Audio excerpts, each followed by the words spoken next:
Okay, great. Welcome to, I think, the 6th or the 7th. I can't remember if this is the 7th or not, but this is the Commission to Increase Housing Opportunities in Maine by Studying Zoning and Land Use Restrictions. We are meeting over Zoom and streamed onto YouTube for today's meeting.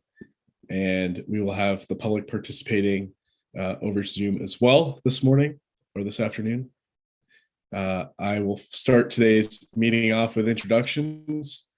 I am Ryan Fecto, I represent my hometown of Biddeford in the state legislature, and I also have the honor of serving as Speaker of the House. I co-chair this commission with Senator Hickman, who will be joining us in a few moments. And I'll turn it over to Commissioner Napolitano, who is to my left on my screen, and I'll bounce it around from there. Oh, you're on mute, John.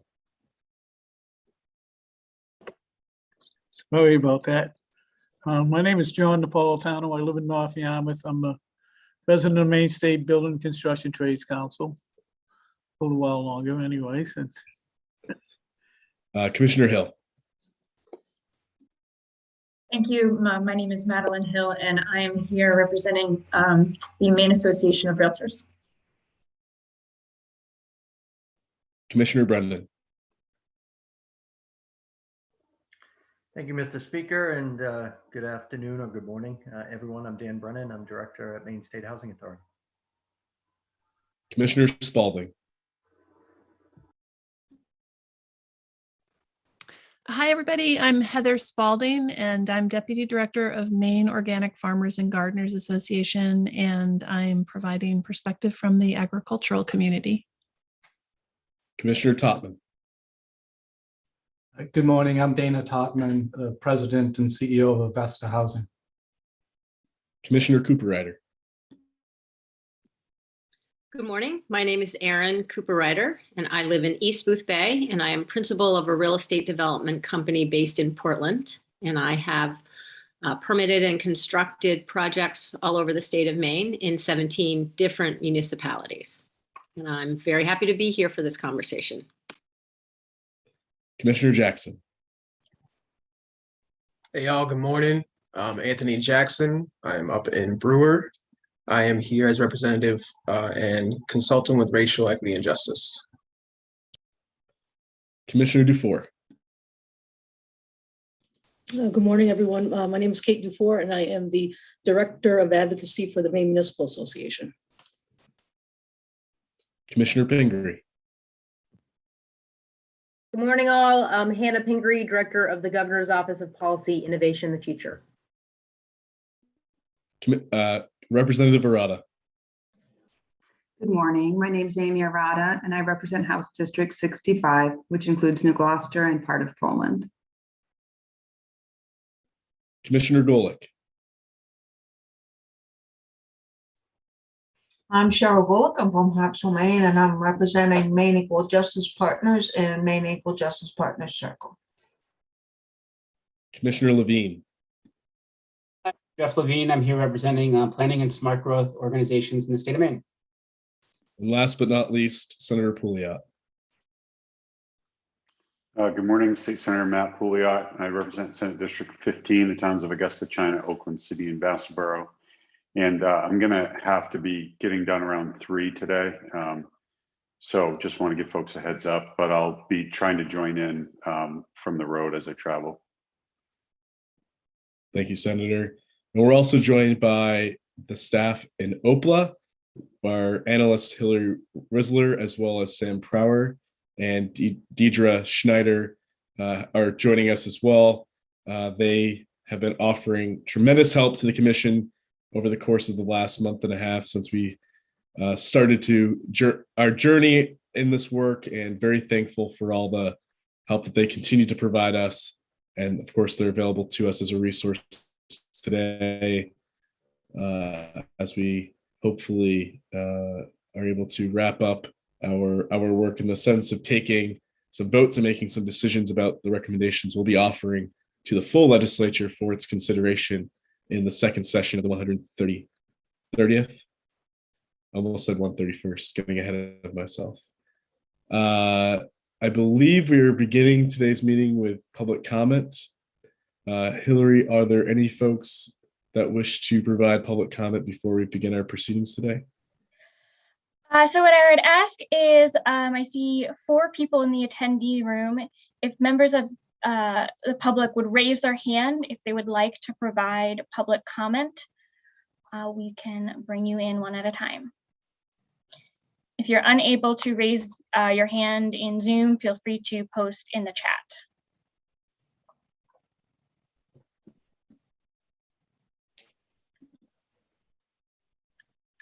There is Mr. George Rowe who would like to provide public comment. And Speaker Fecto, I'm going to make you, while I'm thinking of it, a host right now as well so that you can see all that. Okay, thank you. Would you like me to bring Mr. Rowe in? Yep.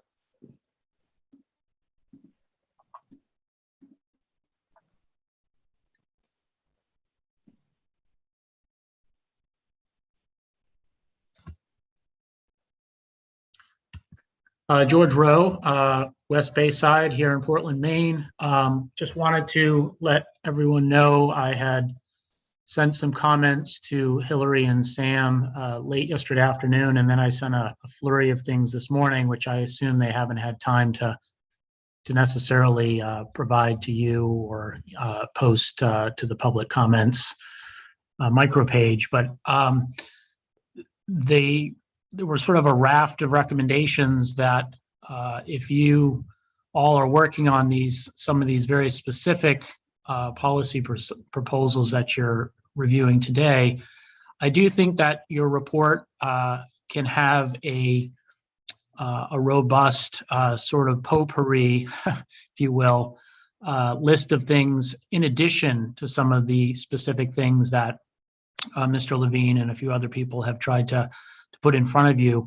One of those things specifically is to look at tax-free valuations. That is one of the most inequitable aspects of our land use regime, and it doesn't really fall exactly into the zoning sort of rubric exactly, but it's pervasive, and property tax assessments, of course, is the bedrock of how Maine funds its society, its government. And one of the things is right now, municipalities can kick the can down the road really, really far. And one of the results of that is just a lot of widespread speculation and arbitrage. People can be buying and selling homes and properties for many, many times, sometimes their assessed value, before the municipality ever bothers to catch up and properly get the tax close to what those properties are actually being bought and sold for on the market. So what that does is it puts a huge burden on properties that are less valuable, seeing less price appreciation, and it tilts it in favor of people who have the money and the privilege to move quickly, often out of state people, frankly. And it is completely skewed our property tax base across the state. Certainly Portland has really been harmed by this tremendously. So that was one of the substance of the emails I sent earlier today. So I really hope that you put some more teeth or suggest that the legislature put some more teeth into making sure that our property tax assessments very, very closely match what the market is doing. Most of the time this is going up. Sometimes it will be going down, but that huge lag between what the market's doing and what our tax assessors are able to do is really a fundamental equity issue, and it needs to be addressed, and this commission should make a statement about that. I also wanted to make one point about conservation efforts in this state are largely driven by very affluent homeowners, and they are mostly about getting buffers around their property. And of course, there's a lot of environmental rationales that are used, and those are good rationales. But one thing that you see a lot in not in my backyard battles with housing is neighbors insisting that a housing development set aside a huge proportion of the property under development, proposed development, for conservation set-asides and open space. What we never see is a requirement that conservation land trusts, who are soaking up and gobbling up all this land, especially in some of the most highly developed areas, they're never required to set aside anything for housing when these proposals get processed in often with millions and millions of dollars of state and federal money. That is something that you guys could be recommending.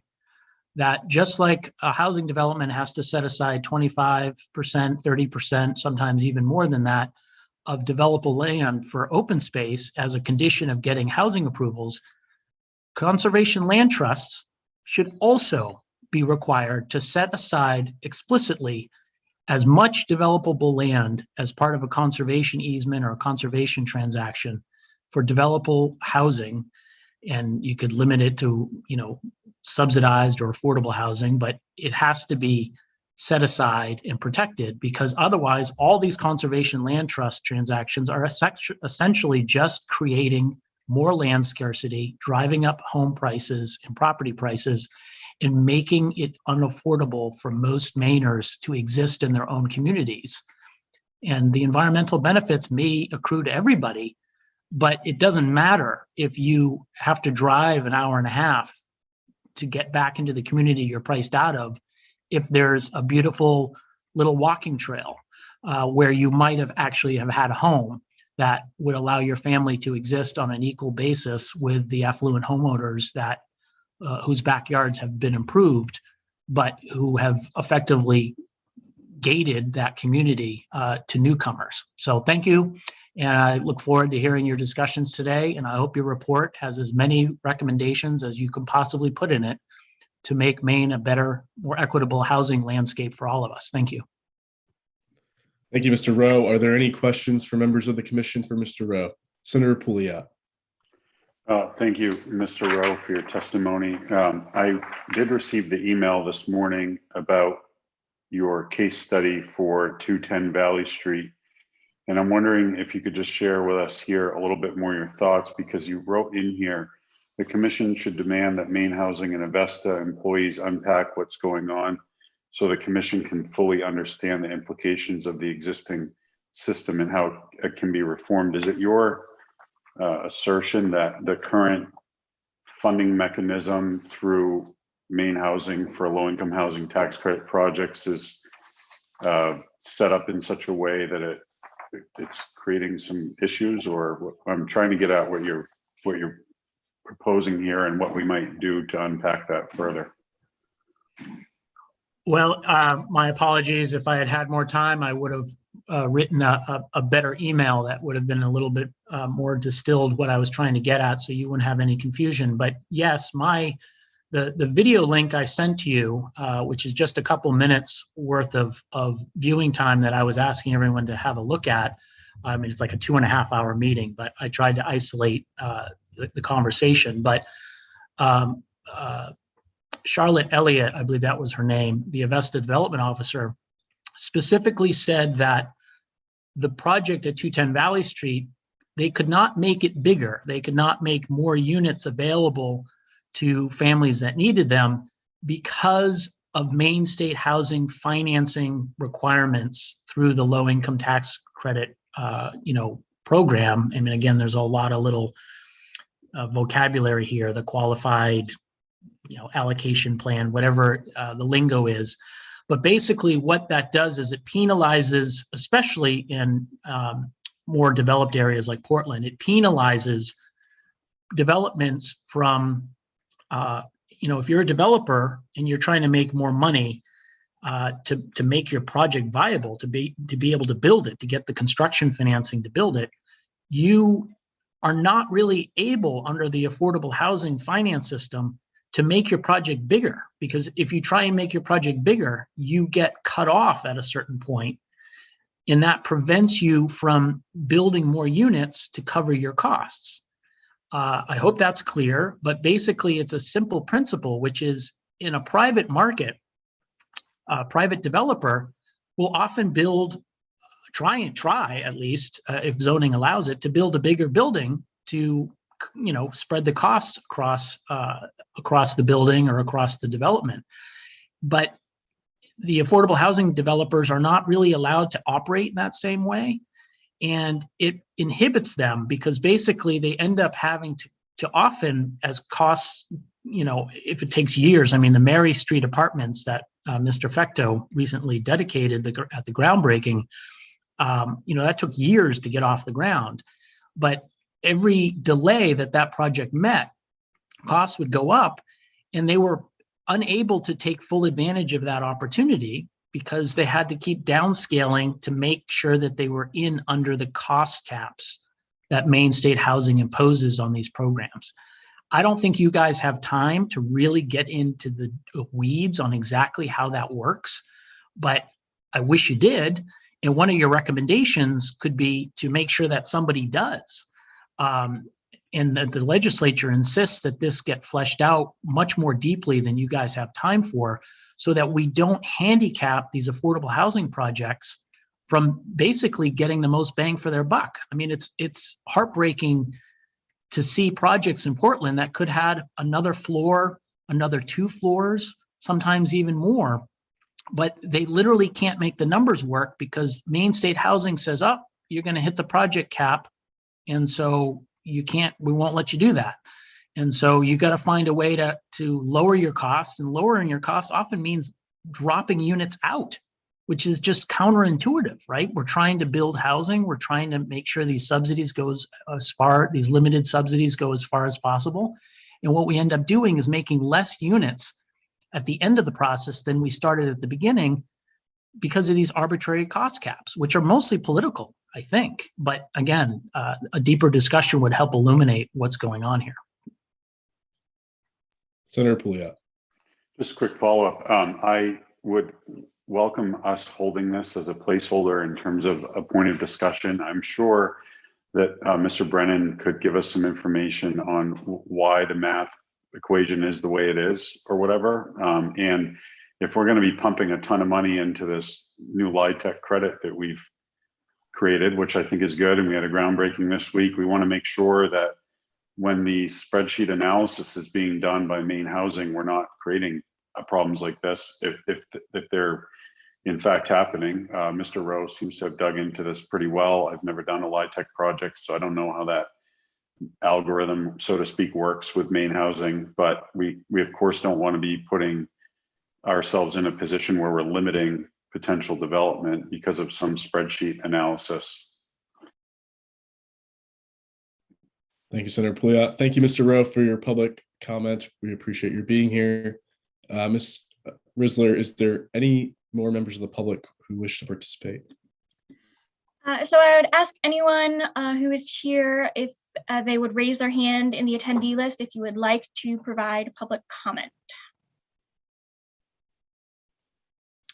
I am not seeing any more at this time. Great, thank you. Excellent. So we left off at our last meeting having reviewed a list that Hillary compiled of a number of suggestions that we had all submitted as our homework for the commission, and I believe we went through the suggestions related to accessory dwelling units, otherwise known as ADUs. We went through suggestions related to single and multifamily zoning. We went through suggestions related to fair housing. We went through suggestions related to technical assistance.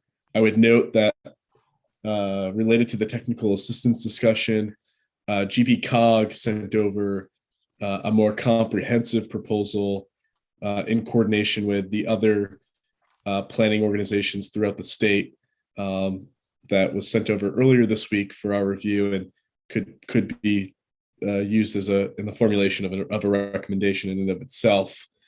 And then I think we left off with incentive programs / density bonuses. We had not discussed any of the items below. So I guess I would start there with incentive programs and density bonuses. We can wrap up hopefully in rather short order the remaining suggestions, and then I would welcome the commission's feedback on items that we would concretely take votes on as part of suggestions for our final report. To Senator Pouliot's point, perhaps before we do that, we could have Mr. Brennan, Director Brennan, speak to the point raised during public comment. But I think it'd be helpful if we could first fly through the remaining recommendations. That way we've sort of tied up that piece of our work. Hillary, do you mind sharing your screen to show the public the list and where we are with these items? Absolutely, I will do that now, and I'll also let anyone who's watching via YouTube that this document is posted on the Commission's website as well.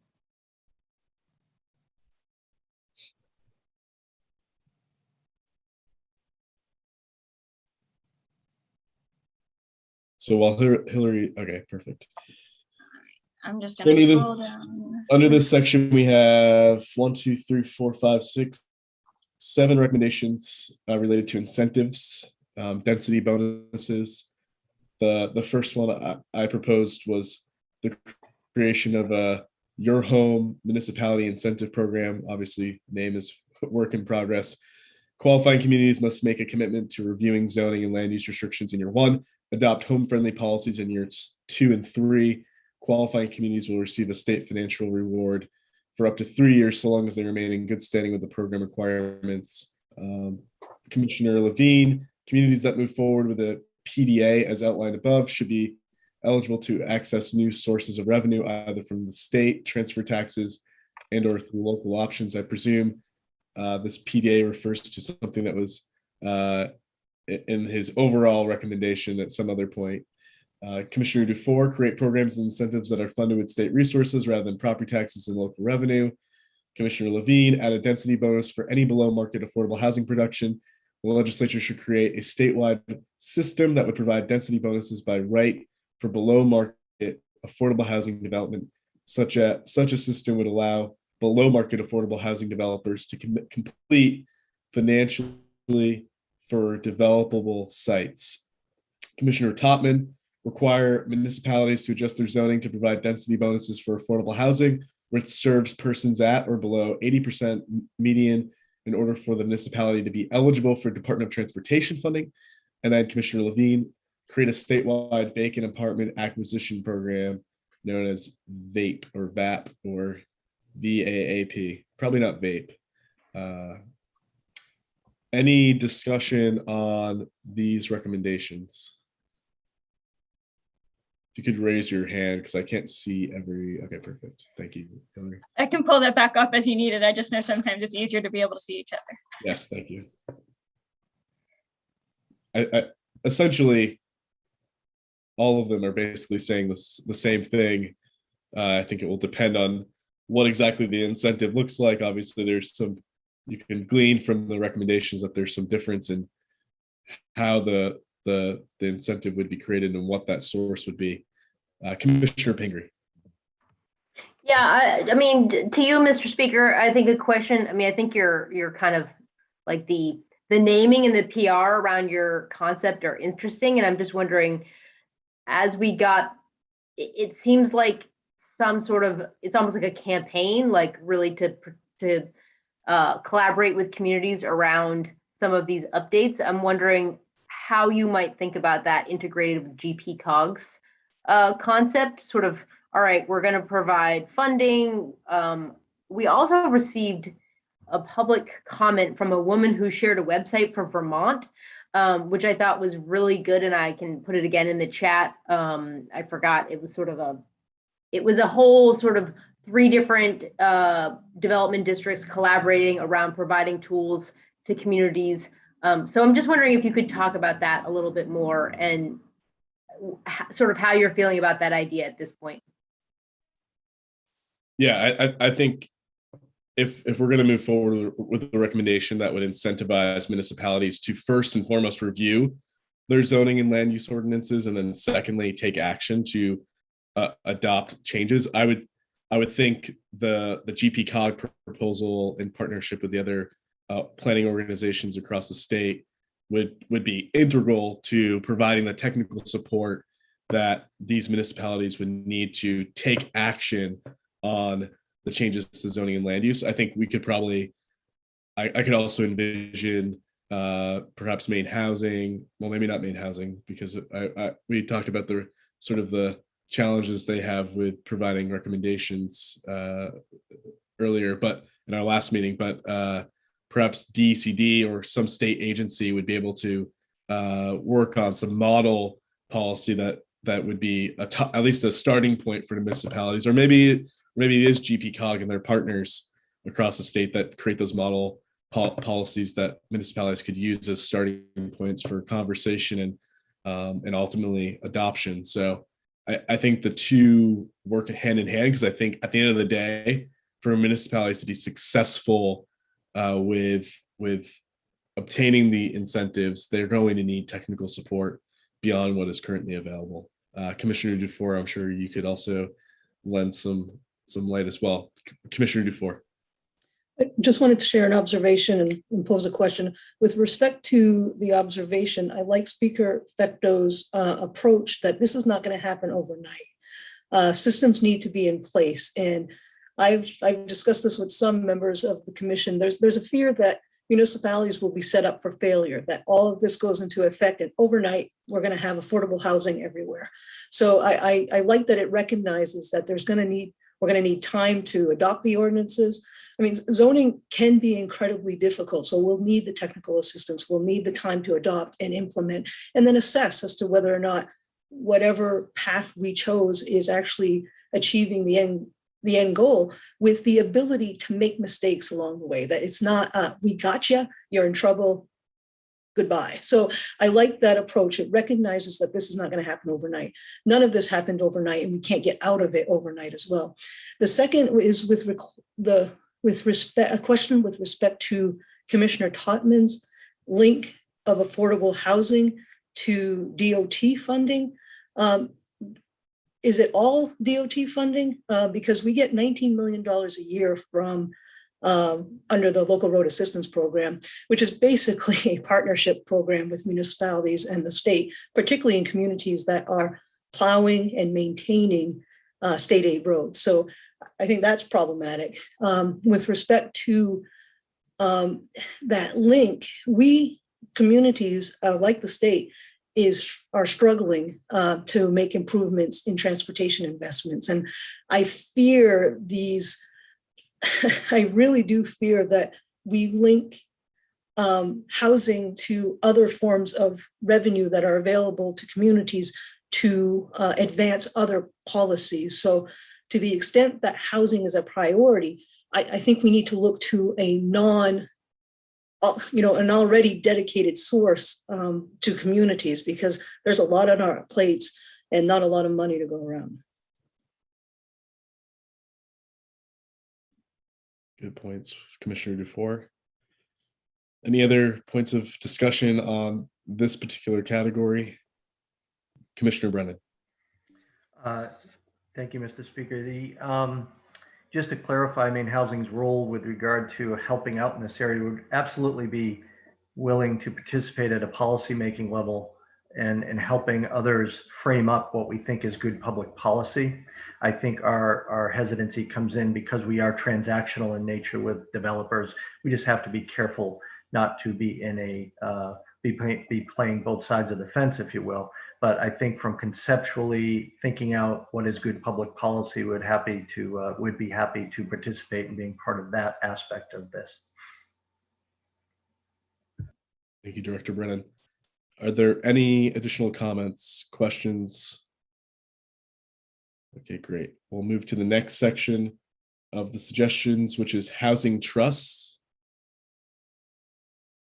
Oh, Commissioner Golick. I'm sorry, my caption service is delayed, so sometimes my response is delayed. No worries, I just want to point out a quick thing under the incentives program. I had sent in a nice paragraph about the vacant apartment acquisition program. I just, if anybody has any questions about that, but it says by Commissioner Levine on it, and that was actually one of my recommendations. So I just wanted to pop a little correction in there. Thank My you. apologies. I'll make sure that's fixed on the one we have posted. And is that a program that's been implemented in other states, Commissioner Golick?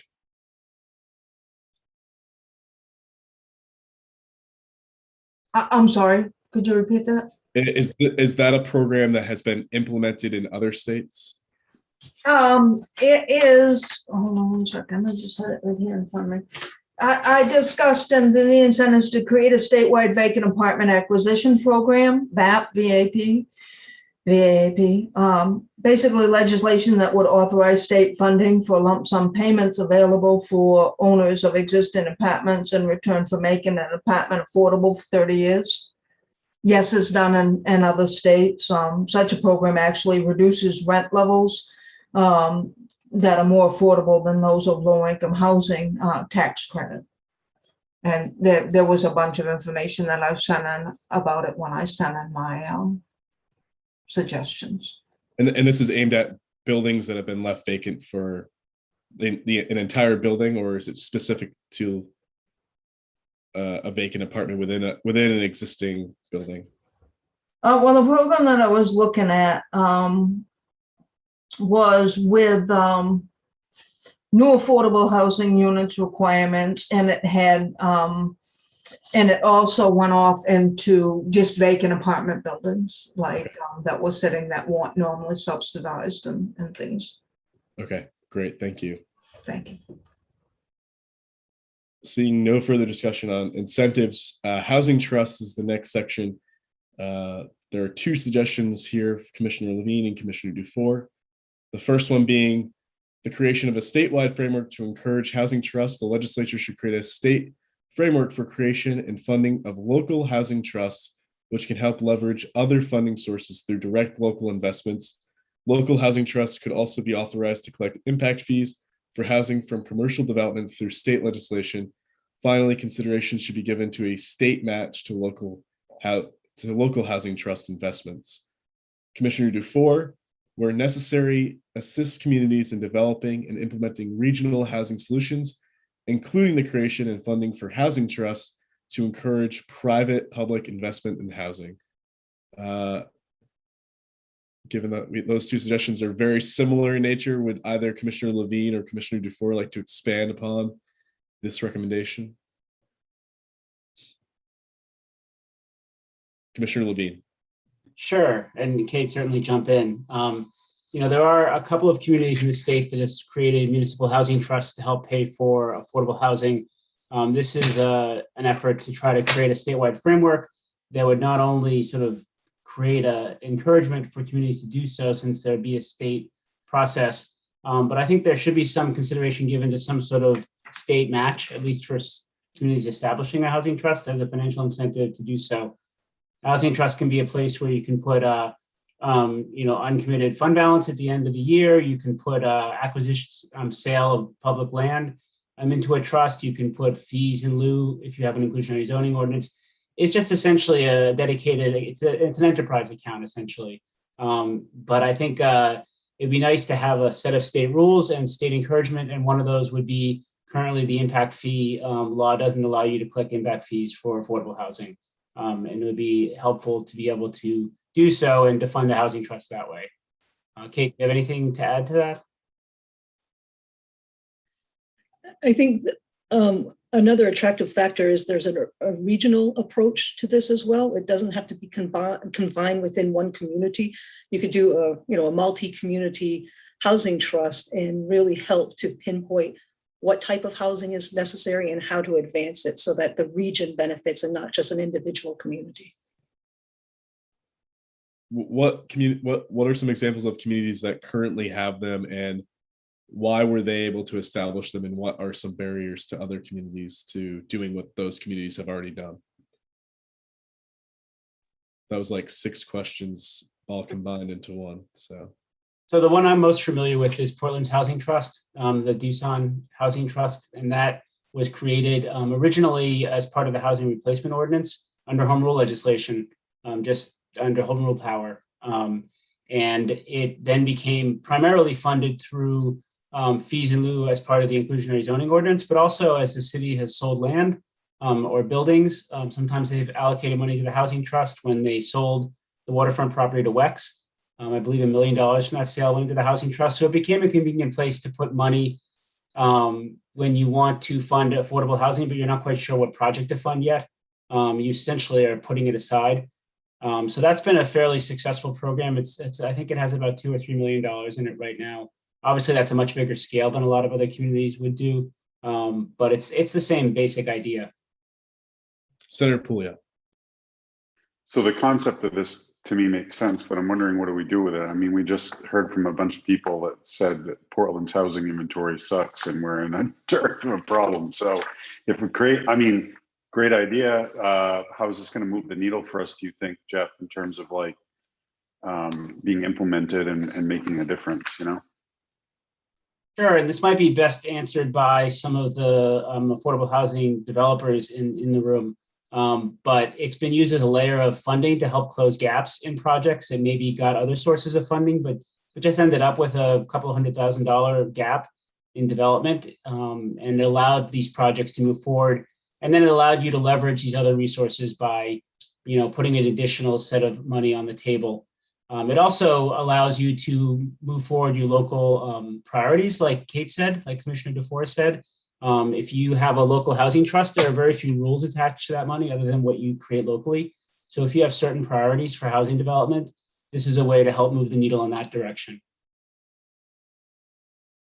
So could this also be used for the construction of single family homes that would be, perhaps smaller or, more economically feasible for folks who otherwise home ownership would not be accessible to them? Yes, so the housing trusts that exist around the country have a variety of different models, and some of them can be used for single family homes, some of them can be used for naturally occurring affordable housing as opposed to deed restricted housing. So there's some flexibility in the tool. Commissioner Cooper-Ryder.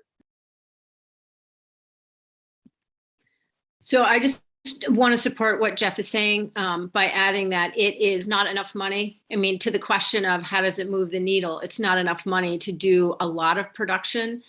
But as Jeff pointed out, having a small gap in a lot of, being able to fill a small gap in a lot of projects can help a volume move forward.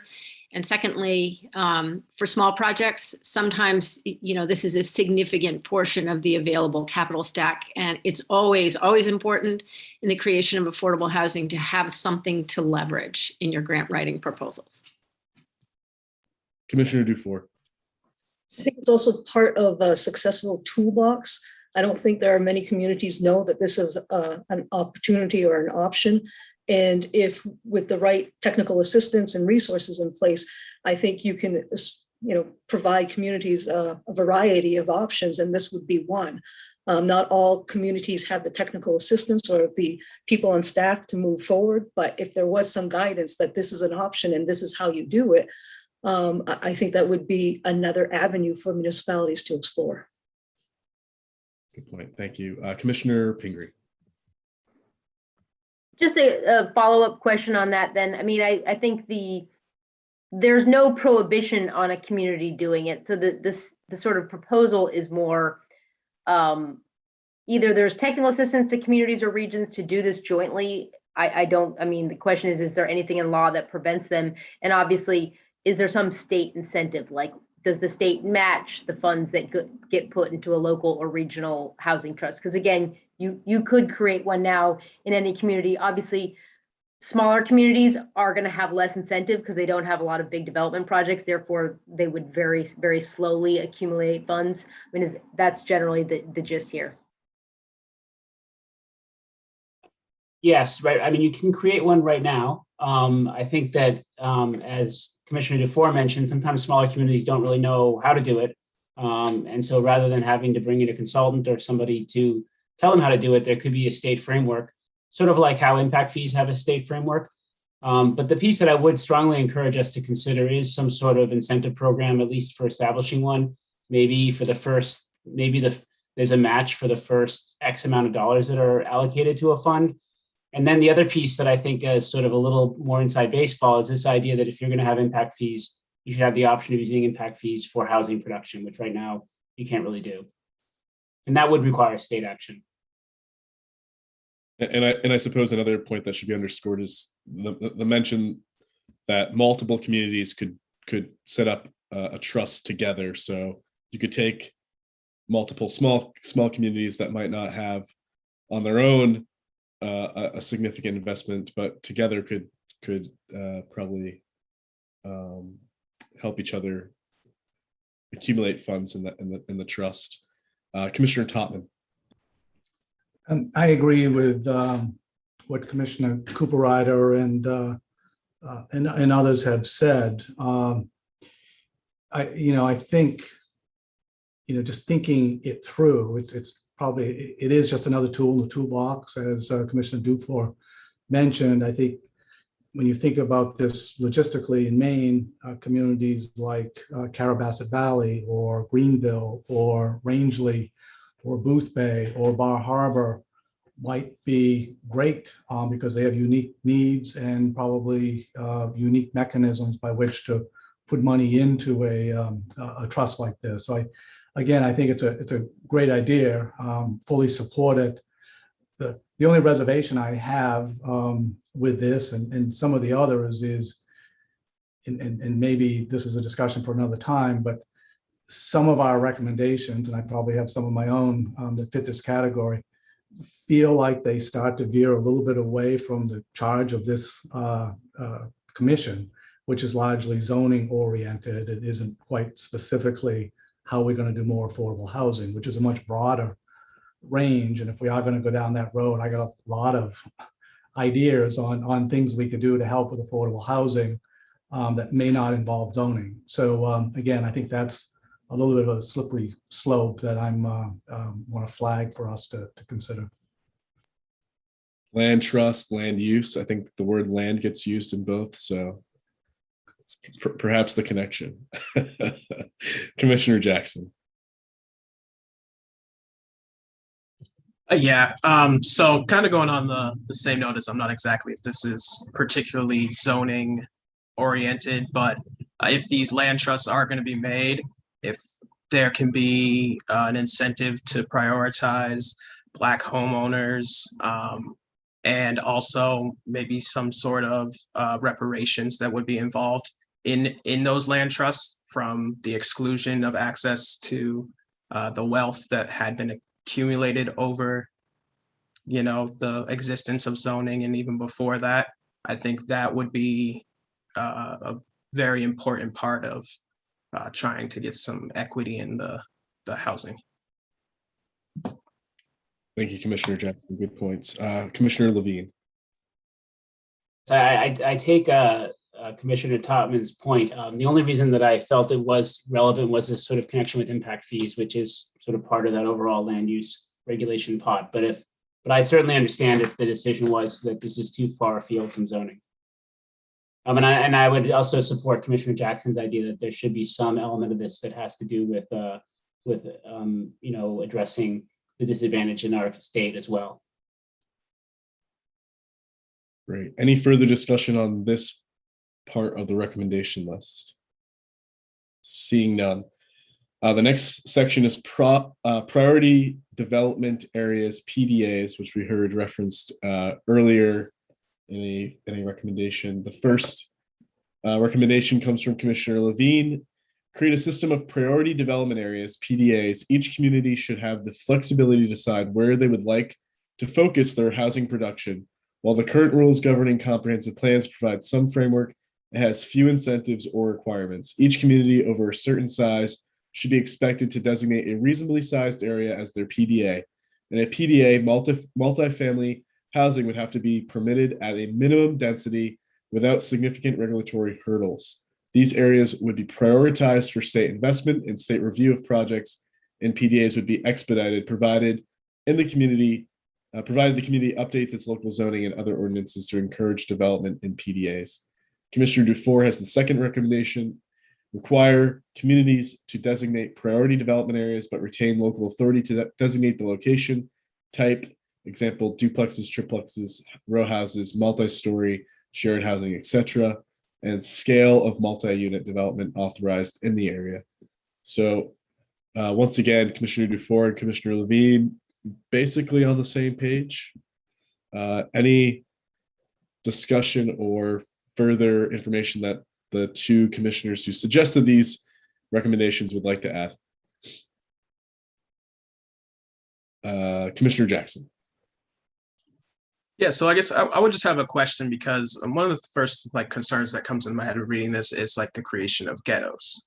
So how do we navigate that not becoming a thing? Either Commissioner Levine or Commissioner Dufour want to provide some insight, given these are your suggestions? Commissioner Levine. Sure. And I think that is a relevant point to make sure that that there's a thoughtful process. That I think the model that this came from, and it really was an idea that came out of the Greater Portland Council of Governments. So I can't take credit for it. I kind of stole it from them. Is that the traditional New England downtown would be where multifamily housing would be located. So hopefully that is a place where it makes sense and where it wouldn't be pushed off to one side or seen as an area where only lower income people were living. But I think that part of that would have to do with how the state would implement this program to make sure that it really was avoiding those negative consequences and really doing what it's supposed to do. Commissioner Cooper-Ryder and then Commissioner Pingree. So one suggestion would be to make it walkable to downtown.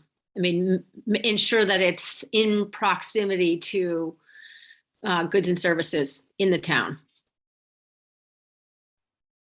Good suggestion. Commissioner Pingree. Really, I was going to say the same thing. I mean, I think we have in a number of other state plans, including the climate plan, we want to better focus density where people can get public transit, where they can walk to schools and work. And so I do think to Commissioner Jackson's point, I mean, I think how do we avoid towns making these priority districts? And this sort of speaks to Jeff's other memo he sent along as well, in some sort of far-flung place where nobody else wants to go. I mean, that is what we want. We do not want to incentivize. So I do think whatever kind of overlay zone, priority development zone, it should be in an area of a community where people can get to schools and work and public transportation, because that's sort of the whole point here. Commissioner Dufour. And I'm going to sound like a broken record today, but I'm going to get back to the technical assistance component of this. How is this supposed to work? How, what's the appropriate place for a PDA? I mean, I am obviously incredibly naive, because not until Commissioner Jackson brought it up did I think that, I always talk about Hollowell because I think the world revolves around Hollowell, but I wouldn't have thought of developing an ordinance that further disadvantaged individuals. So my own naivete, my issue, but I think it gets back to technical assistance. How do we appropriately implement a PDA in a particular community? What works for Portland is not necessarily going to work for Hollowell or Minot or whatever the case may be. It's just, how do you assess it and where is it properly located within your municipal boundaries? Any further discussion on these two recommendations? Commissioner Golick. Commissioner, you're on mute. Thank you. When we're looking at the priority development areas and maybe even speaking to some of Commissioner Dufour's comments, I've often looked at, when we're looking at building affordable housing, low-income housing in these areas, why don't we already include some of the things that they need? Public transportation, childcare, within these communities. I grew up in a project. When I first moved into that project, it had a daycare center in the project. That daycare center turned into a teen center on the weekends, and it was used for Halloween parties. We had a laundromat. There was an office where we could go sign out sports equipment for the field that was in the back.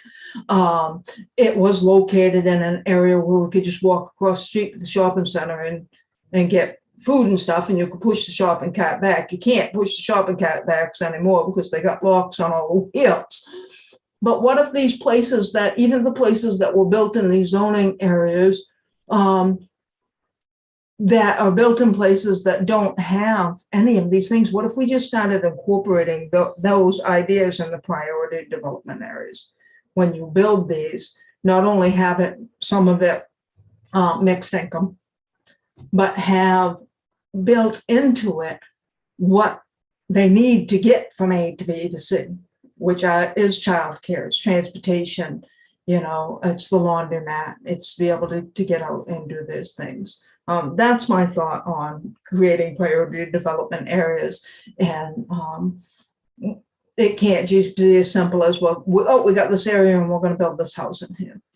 It has to include what people need to live and survive and to make it successful. Thank you, Commissioner Golick. Good points. Commissioner Spalding. I really appreciate what Commissioner Golick was just saying, and I was thinking about the specific needs of the agricultural community, and how the labor crisis is inextricably linked to the housing crisis. And so, especially with the migrant farm workers that travel around and work on different sectors, agricultural sectors, as the growing season progresses, transportation is a really key component. And if priority development areas are taking into consideration the need for farm workers and housing for farm workers, transportation has to absolutely be considered in that plan. And having access, access and having walkability to downtown, and where you can get, personal provisions and services and all is really great. But if you can't get to where you have to work, which is going to be probably quite a distance from the downtown, it's not going to address that problem. So I really like the idea of thinking about transportation as well. Thank you, Commissioner. Commissioner Cooper-Ryder. I wanted to offer that the existing production financing programs generally do have the type of requirements spelled out in them already. Maine State Housing Authority's low-income housing tax credit.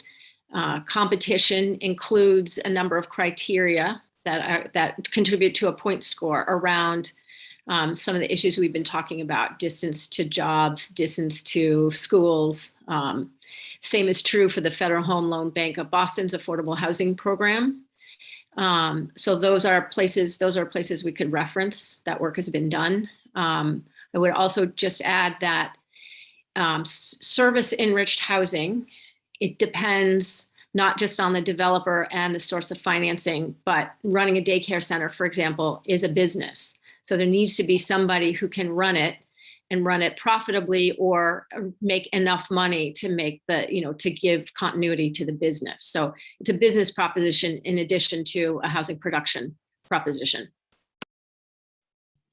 Commissioner Dufour.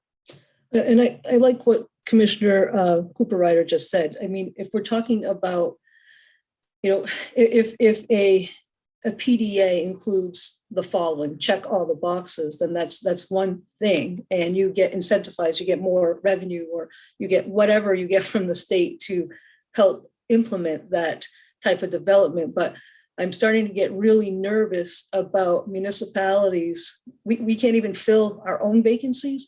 I'm not sure how we ensure that a grocery store moves in, or how we ensure that daycare services are provided within a PDA. And public transportation is an issue that is better suited for a statewide or a regional conversation rather than each community developing some sort of system. So these conversations are incredibly important, but they need more statewide or regional discussion to make it effective. Thank you, Commissioner Dufour, for that perspective as well. Really appreciate that. Commissioner Jackson. And so I'm super ignorant on it, but there is like the form-based codes, which are more about like the shape and look and feel of neighborhoods versus the purpose of them. It takes into account like how many people are around. Like I said, I'm pretty ignorant to it, but I know there are a couple states that are looking into setting up structures of that, and using, so municipalities and places can use examples. So that just might be something that people can look into and try to build around. Commissioner Jackson, can you say what the code is again? They're form-based codes. Form-based. Okay, thank you. Yeah, so I just came into it briefly, but it takes into account, rather than like business and like the uses of the land, rather than more of like what the neighborhood needs, how many people are going to be into it, and builds the zoning more around that. Like I said, I'm pretty ignorant to it because I just kind of got surface level on it, but that is something that might help meet some of those gaps in services. And Commissioner Cooper Ryder just commented in the chat that Portland has an India Street form-based code that is available online as well. So we have one right here in our state that we can reference. Very helpful. Thank you, Commissioner Cooper Ryder. Thank you, Commissioner Jackson. Senator Hickman has joined us, co-chair of the commission. Senator Hickman, did you want to introduce yourself? Thank you, Mr. Speaker. I'm Craig Hickman. I represent Senate District 14. I am honored to be the Senate Chair of this commission. I'm happy to listen in and participate to the full extent. Probably in another hour, I'll be back and forth on and off video for about an hour because I'm juggling 5 different things right now. I apologize for that, but I am listening and I will give my full attention, and I know the commission is in extremely good hands with Speaker Fecteau. So continue on to do this great work. We'll have another meeting, and I look forward to giving you my undivided attention probably in an hour. Thank you, Mr. Speaker. Thank you, Senator. And actually, on that note, I wonder if this is a good place for us to take a quick 15-20-minute break to stretch, grab a bite to eat.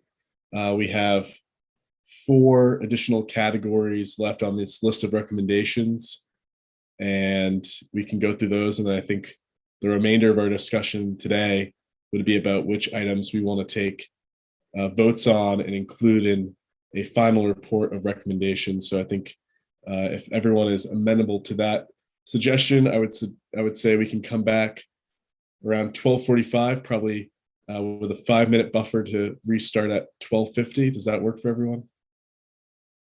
Okay, great. We will be back in roughly 15-20 minutes.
We'll get started in about 60 seconds.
Awesome. Super punctual.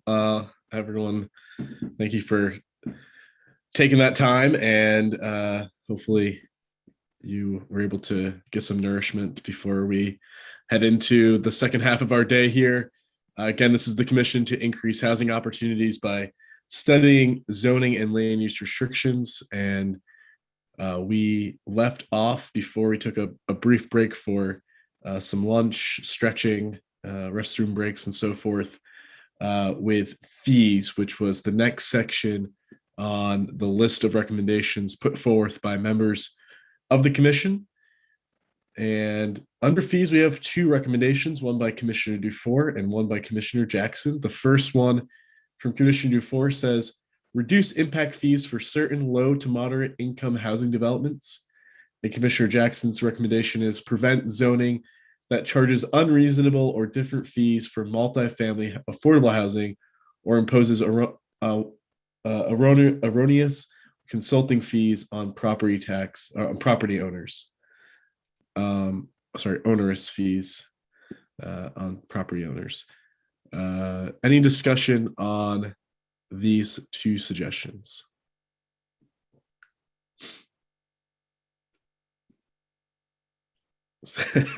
Commissioner Representative Arana with thumbs up. Commissioner Cooper-Ryder.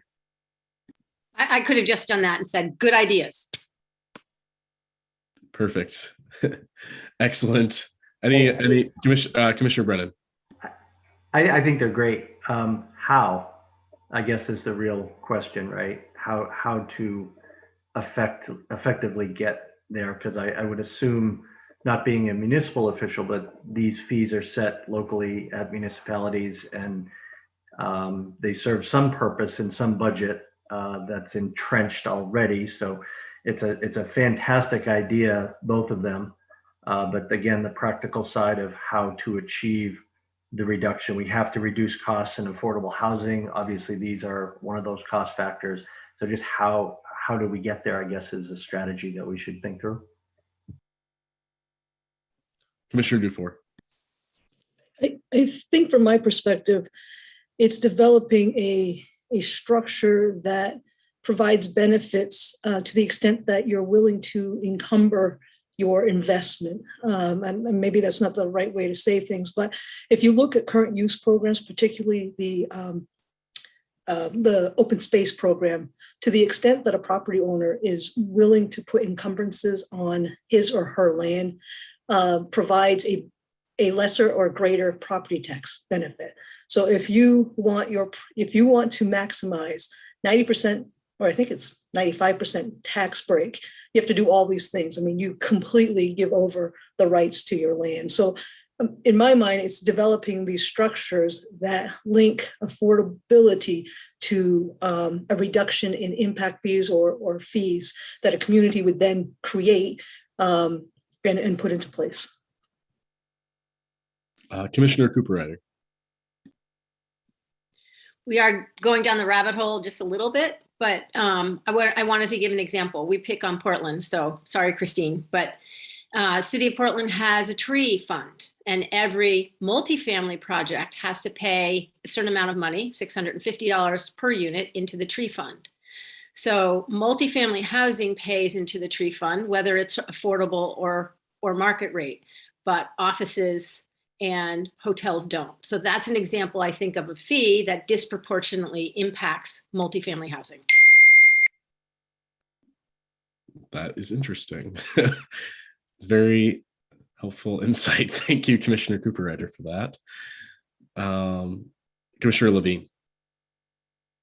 Thanks. This, not to keep harping on impact fees, but this also taps back into things like impact fees where when we created impact fees in Portland, we were told we couldn't exempt various types of development. We either had to apply them to everyone or nobody. So maybe there's some room there to say below market affordable housing doesn't have to pay impact fees, and put that in the state enabling legislation just to clarify that. Similarly, and this is one of the things that I thought Commissioner Cooper-Ryder was going to say, in Portland, we always required performance bonds from developments. And I always was frustrated that we had to charge below market affordable housing the same performance bonds as everyone else, even though they were bound to complete their project based on funding they got from other sources. So that's just something else to keep in mind as one of these fees that makes it harder to do this kind of development. Commissioner Tobin. I think the town of Brunswick has an ordinance that does exactly this. And so there may be some models out there. I was just looking and I'm reading language, I think, from the zoning ordinance that says a 50% reduction in the regular fee for each unit of affordable to moderate income households, a 75% reduction, and so forth. And so I think the town really did their best to sort of tackle this, and I'm not sure there are others around the state, but I just share that I think there are some towns that have this on the books currently. Thank you, Commissioner Topman. Any further discussion on this point? Seeing none. Okay. The next section of the recommendations is income requirements. First suggestion is from Commissioner Dufour: eliminate zoning provisions that include income requirements. Commissioner Jackson: prevent zoning that discriminates on the basis of income source, including public assistance, income level, or immutable characteristics other than age and disability. Commissioner Topman: require any development greater than 20 units to set aside 10% of the units to be priced so as to be affordable to persons equal or less than 100% of median income for home ownership developments and 80% for renter occupied developments. So it looks like Commissioner Dufour and Commissioner Jackson with a similar recommendation, and then Commissioner Topman with a bit more of a complex recommendation. Perhaps Commissioner Topman, you can flush out your recommendation a little bit more for us. I mean, the idea was essentially to sort of push the inclusionary zone concept further throughout the state. That's about. But at the same time, one thing that I did think about when putting those words on paper was to not make it particularly onerous, and the 10% targeting and the income targeting were, I think some would quickly argue it's not enough. Some would argue it's probably too much, but it was sort of suggested as a start to the conversation. Thank you.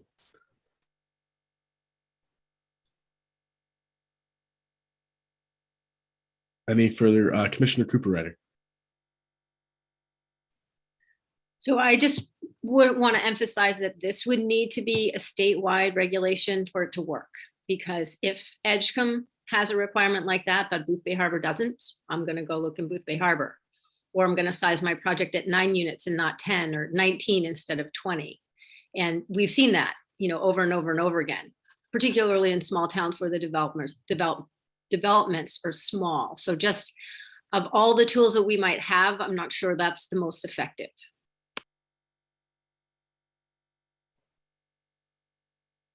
Any further discussion? On the suggestions from Commissioner Dufour and Commissioner Jackson, Kate, do you have examples of municipalities that are currently utilizing such a provision that their zoning is based on income? From conversations with Mayor Levesque, it sounds like the city of Auburn has that archaic language in their ordinances, and I suspect it was to keep the Lewiston French out of Auburn. Okay.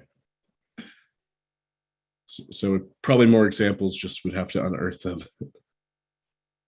Thank you. Any other points, conversation, questions? Pretty straightforward. Commissioner Golick. Question on the income requirements question by Commissioner Dufour. You said eliminate zoning provisions and that include income requirements.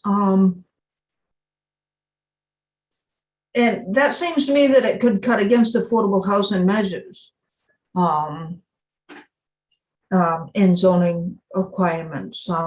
So I'm not quite sure how creating affordable zoning areas and eliminating income requirements would work. I think, some mixed income, but eliminating them, I just don't understand how that would work to benefit our affordable housing. Commissioner Dufour.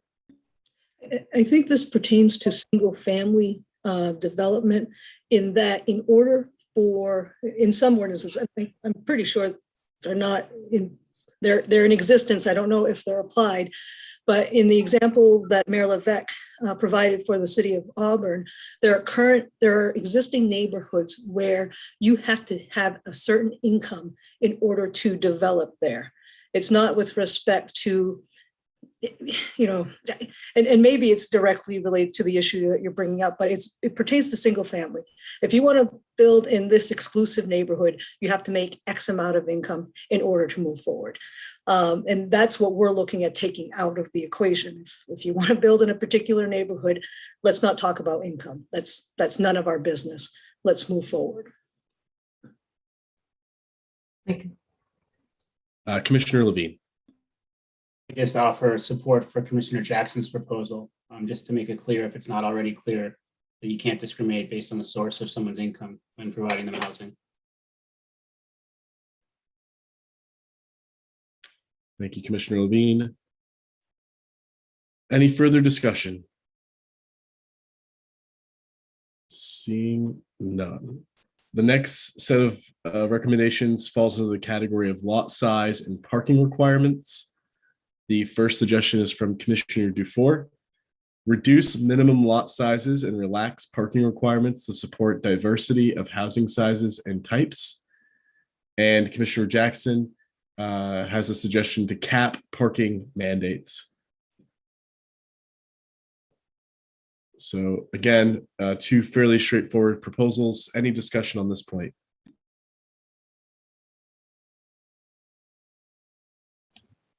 One of the examples I had seen for the capping of parking mandates is for a studio or a one bedroom, capping it at one parking space. And then for anything 2 and over, 2 spaces.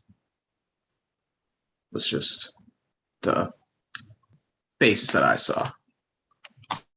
Good suggestion. Commissioner Cooper-Ryder.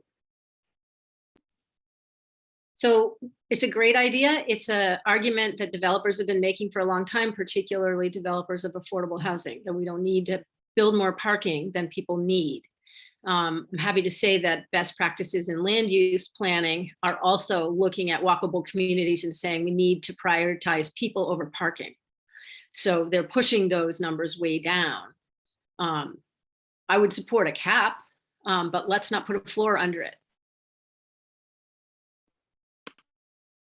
Just as an example, Biddeford just approved a new affordable housing project, and the council exempted the existing parking requirements and lowered it to 1.25 per unit in the building. So, which basically made the project move forward because the parking availability or the the availability to build enough parking spaces was not going to be possible where this project is being built. So an example of how parking can be a hindrance to a project if there is not flexibility or the foresight of municipal leaders to exempt the requirements that are currently in statute or in the ordinances locally. Commissioner Dufour.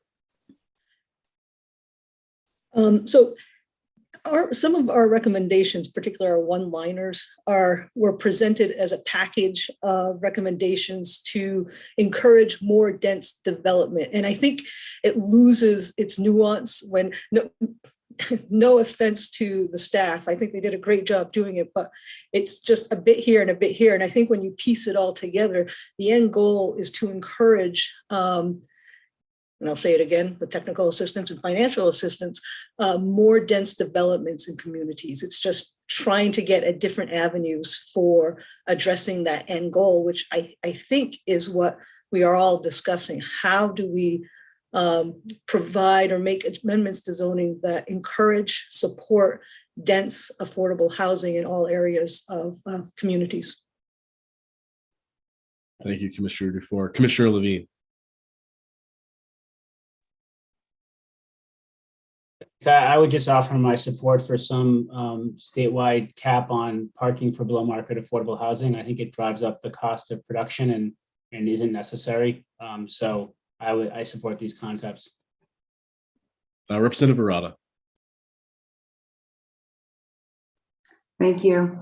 One thing I've seen over the years is that municipalities tend to go to extremes. Either, in the past, they used to require way too much parking and you have a lot of wasted spaces. Now I see them not requiring enough parking.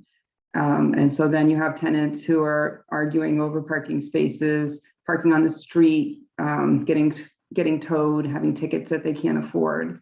So I think we need to keep in mind that the ideal for affordable housing, we want people who are starting off in affordable housing or low-income housing or whatever you want to call it. We want them to have the ability to move up. We want upward mobility. And a lot of times that involves, especially in Maine, having access to a vehicle to get to a higher paying job or to get to educational opportunities. So we kind of, we don't want to throw the baby out with the bathwater, I guess is what I'm saying. Let's have, give municipalities the option to have reasonable parking requirements, but perhaps a statewide law to eliminate them altogether, I think would be short-sighted because poor people need a place to park their cars as well. And parking shouldn't just be for wealthy people, in my opinion. Thank you. Thank you, Representative Arata. Some good points for sure. Any further discussion on the lot size and parking requirements category? Seeing none. And then we get to the final category, which has tons of suggestions because it's sort of the catch-all part of the list here. And I have the good fortune of being a pretty fast reader, so I will do my best to quickly fly through these. The miscellaneous and additional suggestions. Representative Arata, repeal building codes that increase costs disproportionately to any improvement of safety or energy efficiency. From Representative Arata, eliminate the state subdivision law for existing structures. Commissioner Dufour, provide municipalities the flexibility to develop ordinances that meet locally adopted housing goals. Commissioner Hill, support LD 1084, an act to authorize a general fund bond issue to create energy efficient and affordable homes for Maine people, sponsored by Representative Vicky Dudera. Commissioner Jackson, prevent zoning that requires that housing units to be a minimum square footage except for public health reasons like those enshrined in building and housing codes. Commissioner Topman, adjust the affordable housing TIF program rather than capture the increased value of an affordable housing development difference between original and post-development assessments, capture the difference between 1/2 the original and post-development assessments. Additionally, adjust the targeting of the affordable housing targeting to 100% or less of median income. Alternatively, tie the TIF programs to municipalities with affordable housing zoning, density bonuses, for instance, to be eligible for economic or housing TIFs or transportation funding, a municipality must establish affordable housing density bonuses within their zoning. Commissioner Jackson, emulate the desegregate Connecticut policy, which eliminates the terms character, overcrowding of land, and undue concentration of population from state law as legal basis for zoning regulations and allow towns to consider only the physical site characteristics of a district. Commissioner Jackson, emulate Chapter 12(6)A of Connecticut General Statutes and Massachusetts Chapter 40B, which enables developers to challenge denials of proposed new developments that contain affordable housing. Commissioner Topman, pass a law similar to New Hampshire's RSA 67458-58-61. This law passed in 2008 and requires every community to provide reasonable and realistic opportunities for the development of workforce housing. I think we should add seniors to the workforce requirement and indicate the housing must be targeted to persons at or below 80% median income. Director Brennan, look to highlight best practices for municipalities that have embraced good concepts and have actually succeeded, such as Auburn. Director Brennan, if the commission is going to avoid the status quo, it should consider bold legislative recommendations to ensure meaningful debate occurs as a result. And Commissioner Topman, require municipalities to establish limitations on Airbnb residencies. Commissioner Golick, create a statewide equitable share housing plan and establish a minimum affordable housing goal for every community. And Commissioner Golick, create a statewide housing appeals board, HAB. So a couple of suggestions in the miscellaneous category that are similar. I think Commissioner Golick's last suggestion and Commissioner Jackson's suggestion of an appeal on decisions, I think reflecting a law in another state are similar, but there's quite a diversity of suggestions under this category. I would be happy to open it up for conversation. If anyone wants to expand upon the recommendation they have in this category, it would be great to hear from you as well.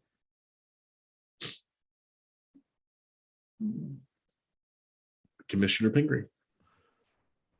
Thank you. I was wondering if Commissioner Representative Arata could just explain the subdivision a little bit more. I'm just not as familiar with the challenge, like what that law says about existing buildings being subdivided. And so I'm just interested to know more about that suggestion. Certainly. It's been a few years since I was on the planning board in my town, so my memory's a little hazy maybe. But if you want to subdivide land, for example, and you want to create 3 lots, you have to go through something called a subdivision. You have to comply with the Maine subdivision law. And the same rules apply to an existing building that wants to be subdivided into 3 or more units. So, I mean, my suggestion is pretty broad. I mean, maybe we could limit it to a number of units or square footage or something like that. But, you know, I have a big old barn, right? If I want to subdivide that into apartments, not that the zoning would allow it if anyway, but if I wanted to do that and make 4 apartment units out of it, I'd have to go through the subdivision process, which is quite onerous. And so maybe it would be better to get rid of that layer of bureaucracy and just, you know, use the municipal ordinances instead of the state ordinances. So, you know, these historic structures that we have all over our beautiful Maine towns, it'd be great if we could repurpose them as housing, because we're probably not going to go back to horse and buggies. Maybe, hopefully not. And that's super helpful. And actually it reminds me, I heard my own local planning board in my town talking about the need for a subdivision to turn our old Grange Hall into 3 units. And I was trying to even wrap my mind around how that could be necessary. So that's super helpful to hear your response. And I don't know if any developers have any further experience with that, because I do think that's an interesting suggestion.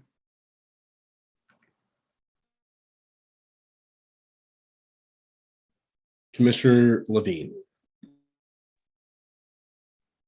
If my memory serves me correct, the subdivision law was amended in maybe 2019 to exempt multifamily housing in a community that has a site plan ordinance from subdivision. So that maybe gets part of the way to what Commissioner Arata's suggesting, but maybe it could be broadened.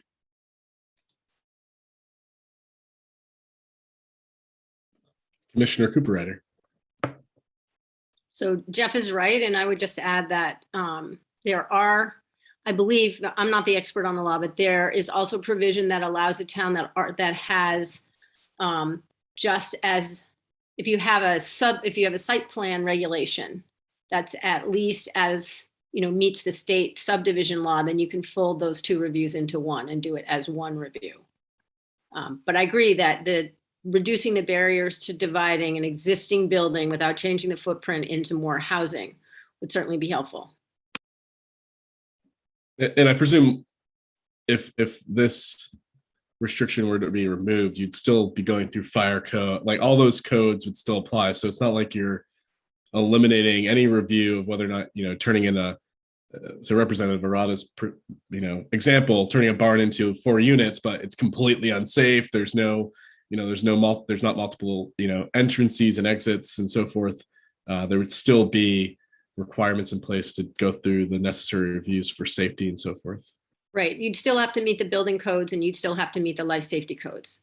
So it doesn't make it any less safe. It just reduces one layer of that permitting process. Yeah. Thank you. Commissioner Spalding.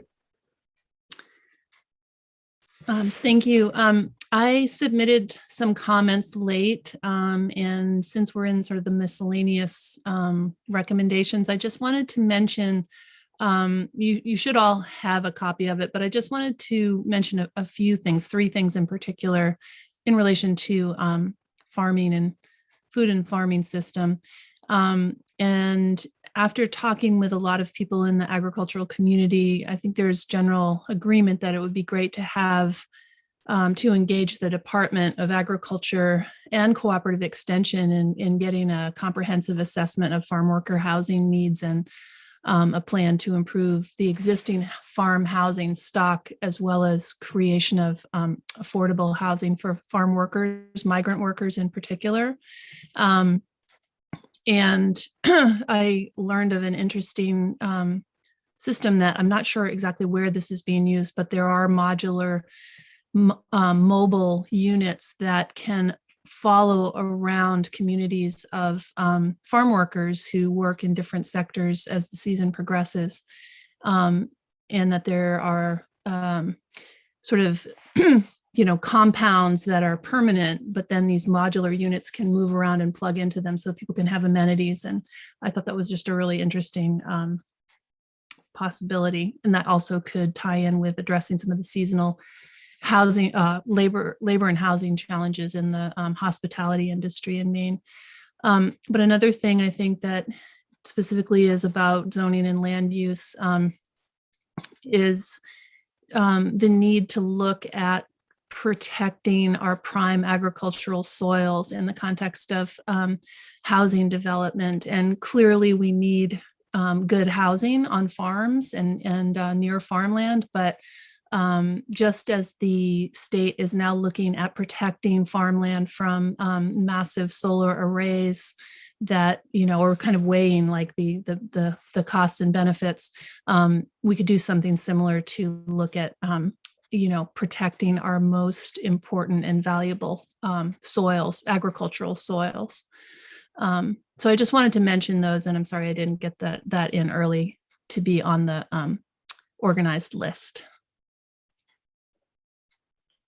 Commissioner Spalding, can you speak a little bit to how some of the restrictions on agricultural land that we've heard about at some of our previous meetings prevent housing from being built for those working on farms currently? So are landowners seeking exemptions from local municipalities for their own purposes? What is that?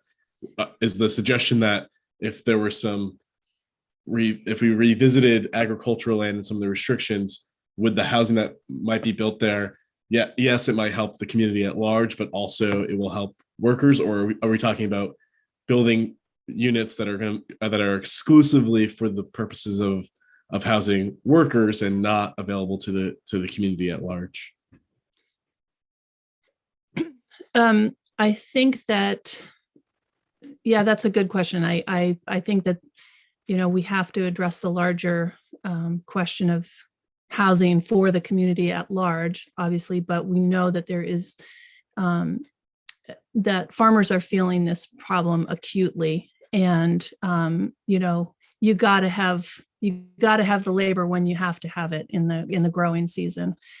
And so the blueberry industry in particular is really challenged with this.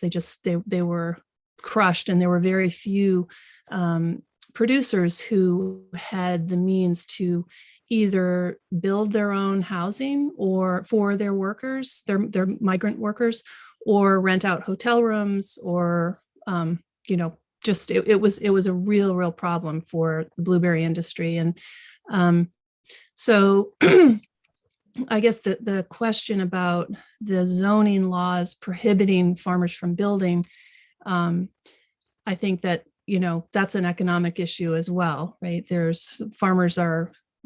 lot of farmers are just barely scraping by. And so having the resources to build additional infrastructure for farmers or for workers that they need for a very specific short period of time, that's just beyond most farmers' ability.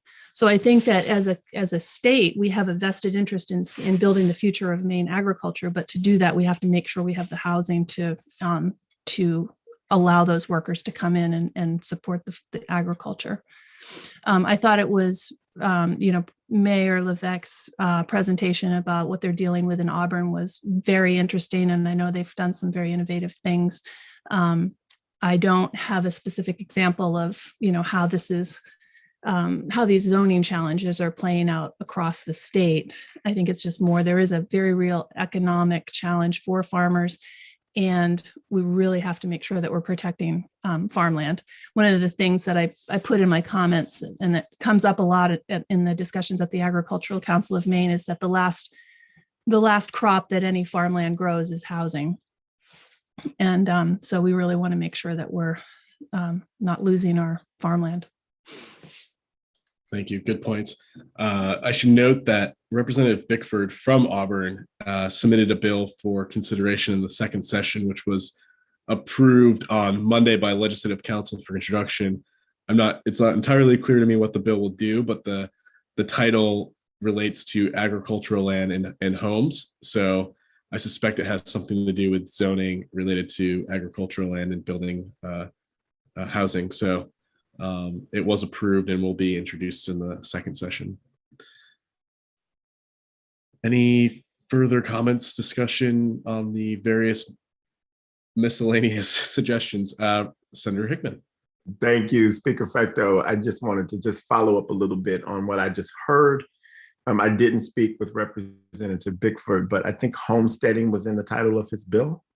And so I don't know what he's intending, but because I saw the word homesteading and not just farming, it does imply that there is a need for affordable housing for people who want to be more self-sufficient on the land in Auburn or across the state, which is, as we see, very crucial, given that our food supply disruptions are happening and becoming more severe every day. And so I haven't talked to him about it, but I suspect it has something to do with that. And also to follow up on your question to Commissioner Spalding, when we looked at the farm worker bills in the Labor Committee, what I learned is that the housing for H-2A workers is very good. And that infrastructure is very good. And it might be because the farmers who are able to benefit from the H-2A program are required by federal law to provide decent housing for those particular migrant workers that come through that program. But what we didn't hear about, and I think Commissioner Spalding may be alluding to, is that outside of the H-2A program, we have migrant workers that are in the states who go from state to state, from growing season to growing season.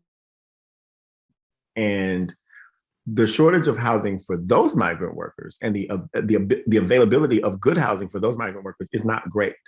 I do know that there are some farmers in my district who use both the H-2A program for migrant workers and who don't use the H-2A program for migrant workers. And the ones who don't use the program, who aren't required by federal law to have a certain kind of housing, set up a lot of tent camps for their migrant workers. And in season, that may seem to people to be a viable option. But when we're in an extended growing season right now. I don't know if anybody noticed, but it's October 28th and I haven't even had a light frost on my farm. The okra's still growing, the peppers are still growing, the tomatoes are still growing. I've never seen anything quite like this. And so when you have a long season like this and they're getting longer, then some of the in-nation migrant workers have to work longer in order to make sure that the farmer can get all of his or her crop in on time. And so those housing conditions are challenged. And I don't know if there have been challenges to zoning or if zoning is restricting any more permanent kind of housing for migrant farm workers, or even if the farmers can afford to have it. But tent camps on farms in all the industries in the state of Maine is not necessarily anything that we should be proud of. And I do hope that whatever we recommend to the legislature, we include something around what Commissioner Spalding is bringing up, because it's just really important. Thank you. Thank you, Senator Hickman, for those comments. Super helpful to get some greater perspective on what's happening in the sector, and we're adding on to what Commissioner Spalding offered as well. Commissioner Dufour.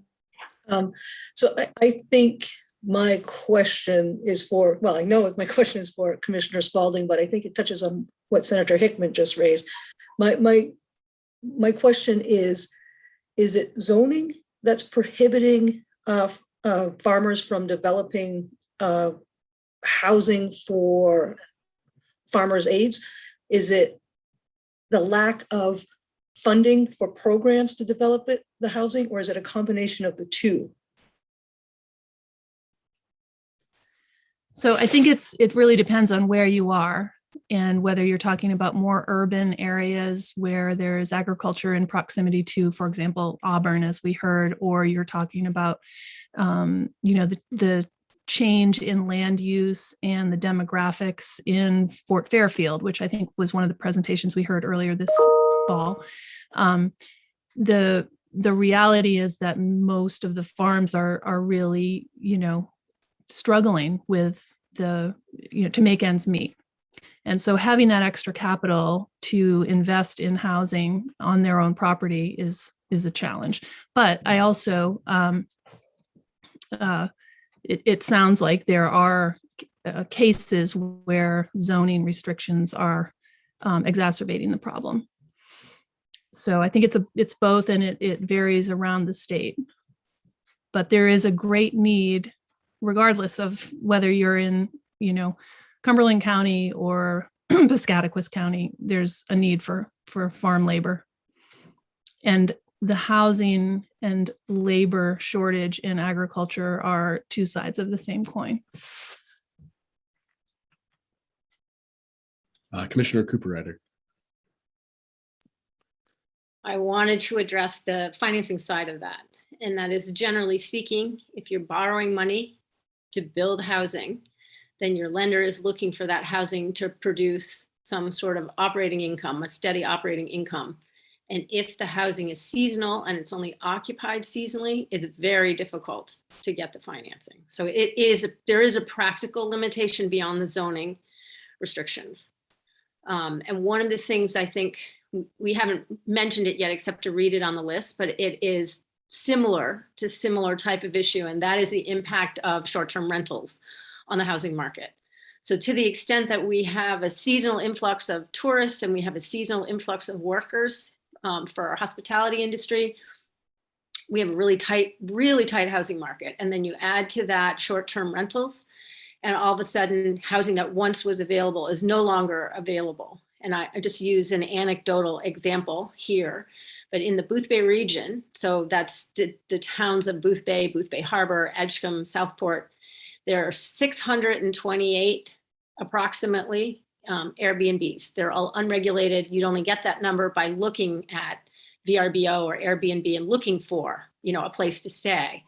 So nobody's really keeping count. Nobody's really focused on the impact to housing. So I don't have a solution, but I offer up that it is a very real problem for Maine. Commissioner Pingree. Yeah, I mean, I think it's an important topic, and I think the question is how do we manage sort of major additional kind of things to wrestle with, because it's really kind of an important but different subgroup of housing development. And I do know, I mean, like right now we have in the Maine Jobs and Recovery Plan $20 million for agricultural recovery programs and investment. And the question is sort of on the economic development side. We have lots of USDA funds that come into Maine as well. How can we make sure those funds could be used for what Heather is asking for? I will say the zoning issues in rural areas, I think also are pretty relevant, because building 4 units is very challenging in most rural districts. And frankly, a lot of people end up building tiny houses with no kitchens so that they don't qualify as a dwelling unit, which makes that housing even more substandard for people living in those areas. So I do think there's how we address multi-units and making them more possible to build in rural areas is one question. On the funding side, I think we should sort of almost set that aside, but maybe make kind of a couple long-term recommendations that this is an area that needs more focus. Yeah, Commissioner Pingree, thank you for those comments. I think that's right. I feel like this is going to probably be a tough nut to crack. It feels like it deserves its almost in some way another commission or a focus group that splinters off from this to really drill down on what the solutions are. I mean, I think for my point, I just feel like off the top of my head, it seems like one way to potentially solve this would be to open up that housing to not just the workers, but also to other people in the community. So maybe there's a set aside for the workers, but there's also housing that is in that development on the farmland that is made available to folks outside the community. But I think that's going to be probably a larger conversation about the implications of that. And frankly, as we heard from the town manager in Fort Fairfield, there's seemingly, at least in Fort Fairfield's case, there was not seemingly a great deal of openness to having multi-family housing be built on farmland, based on the communication that there's an interest in maintaining the land as it is, for work, working the land that's going to be worked for agricultural purposes, but also from an aesthetic perspective, you have the rolling hills of farmland versus the rolling hills of farmland and then a bunch of houses, right? So I think that were two things that I think I gleaned from her comments when she was before the commission. So there are definitely challenges here. I'm not sure how we solve them. Any additional comments? Commissioner Golick.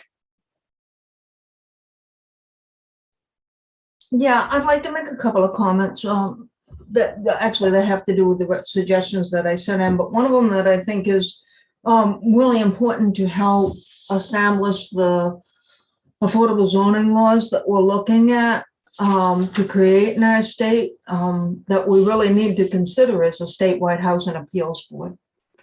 I think at this point, our history shows that if we don't have some oversight on that a developer can go to, say they're just not being allowed to develop it because somebody doesn't want it in their backyard, but it's needed, it's in the right spot and everything. They have to have some place that they can go and appeal these things to and have it looked at, instead of it just being decided by 10 or 15 people at a town meeting, which is where we're at right now. And I like local control in most aspects, but when you get to that, we feed housing discrimination and we lose opportunities for affordable housing that's really needed in lots of areas. So I think that if we put all these things together and we don't have at the end of the day some place that somebody can go to and say, hey, I tried to do this, 6 people said no, so now the town's not going to let me. That way, we're shooting ourselves in the foot in a lot of ways by not having some backup plan like that. I'm sure that suggestion will be met with some enthusiastic conversation from the municipalities. I think I agree that some process where appeals could be brought forward. I wonder what the process is locally. What generally, Commissioner Dufour, maybe you could provide some insight. How many municipalities is it generally the case that they are providing for, a lot of communities have appeals boards. Is that generally the case? How successful generally are people when they do appeal to the appeals board?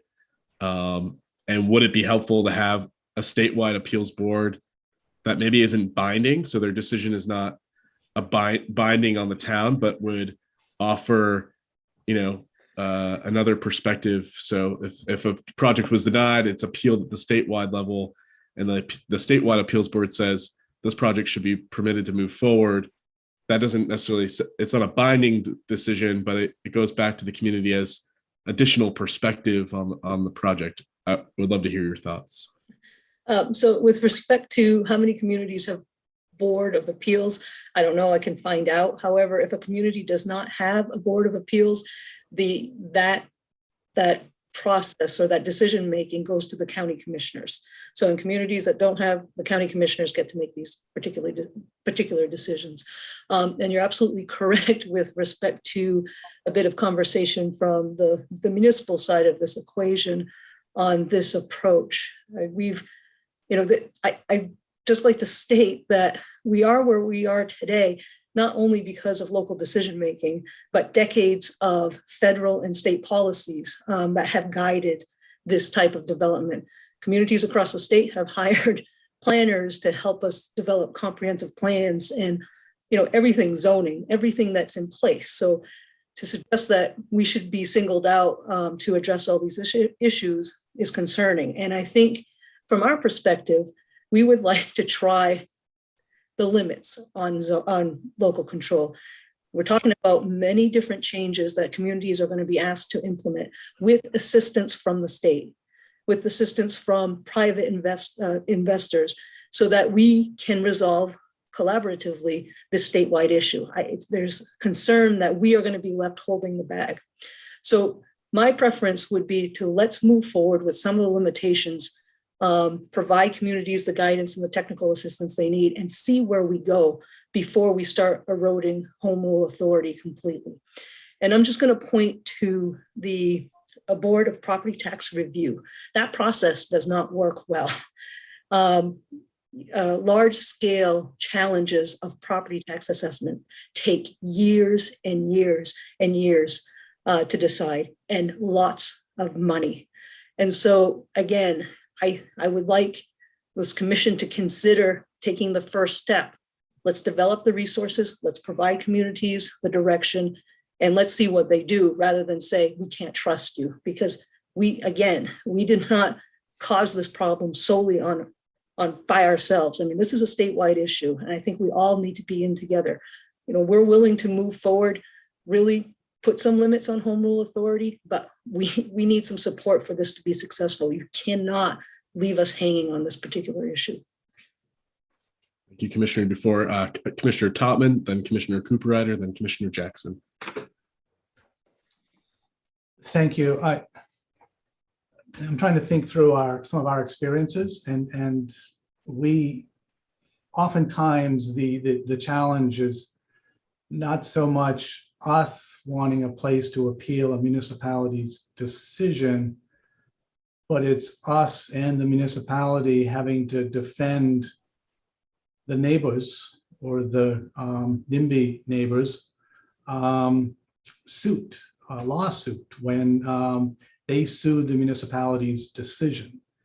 And so, we then need to work with, we as a affordable housing developer need to work with the municipality to sort of fend off the neighbors who have sort of brought suit. And so I really appreciate this suggestion and think that there may be a place for it, but I wouldn't want it to become just an easy place for the NIMBY folks to appeal a decision that we favor. And so it could, depending on how this is written, how it's interpreted, or how it has to be applied, could in fact have a sort of a boomerang effect to what we intend. So I fully like the idea for us to have a place to go to make sure we can create more affordable housing.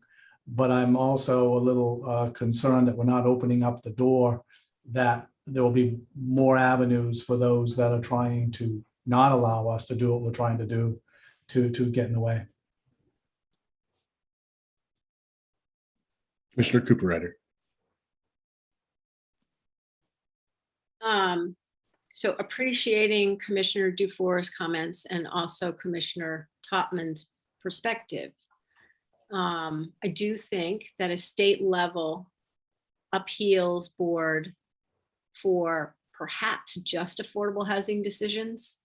I float that because even where there is a zoning board of appeals, and I personally believe it's very widespread that there are many towns, even the smallest, also have zoning boards of appeal.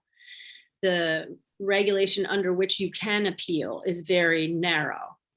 And NIMBY isn't one of the criteria. So if there was a place where a specific conversation about that type of activity with a board that's educated in all of the issues and maybe has a narrow focus, and the narrow focus is simply NIMBY, where it's something that should be able to be done by right under the ordinance as written, and it's an interpretation that skews it towards keeping folks out. I appreciate that we're not going to sort out all the subtleties of that here, but I do think that it's a worthwhile idea. Thank you. Good points. Thank you, Commissioner Cooper Ryder. Commissioner Jackson.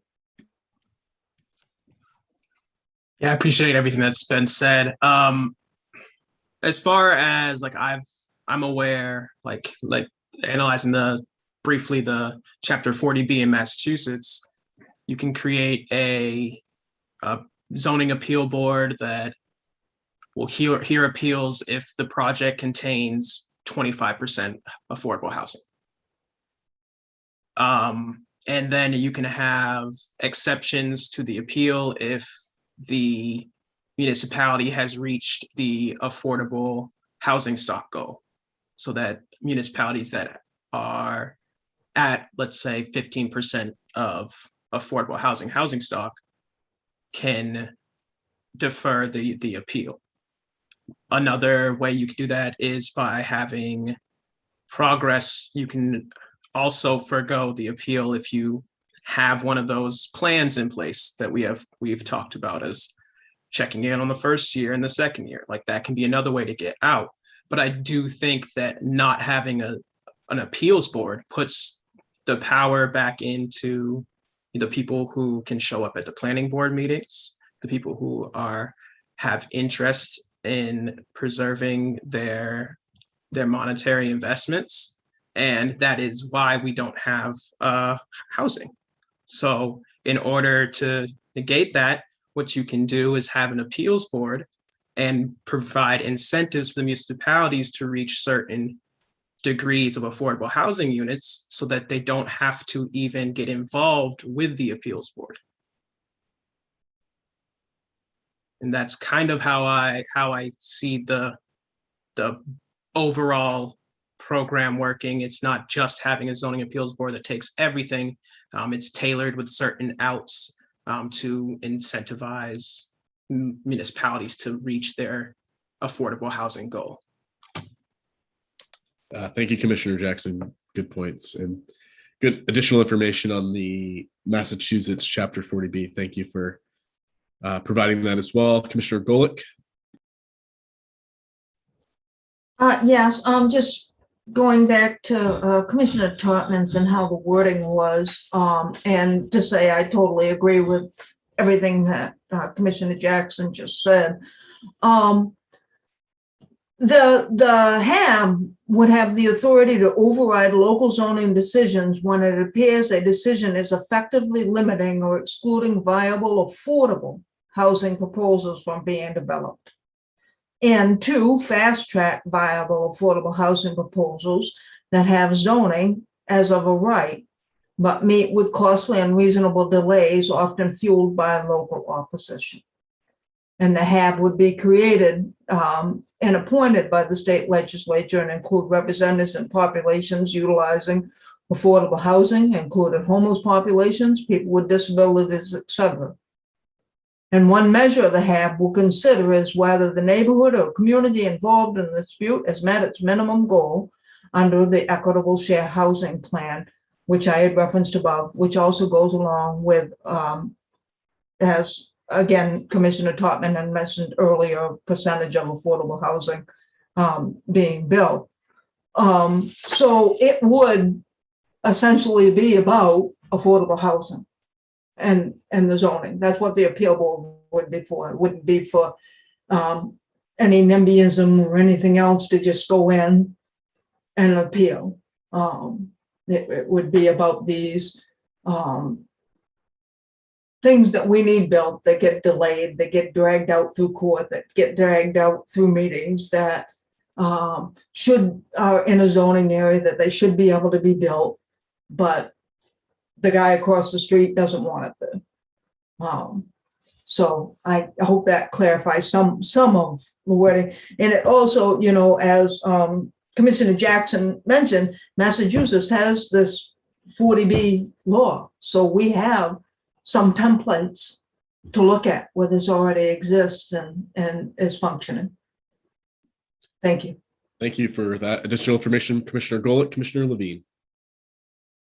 Yes, thanks. I worked with Chapter 40B when I worked in Massachusetts for a long time, and I think it's an interesting model. I'm not clear it's exactly what would make sense in Maine, but I think there's something to be said for a statewide goal of affordable housing production and some ability to appeal to a state board if local ordinances are having the effect of not helping reach those goals.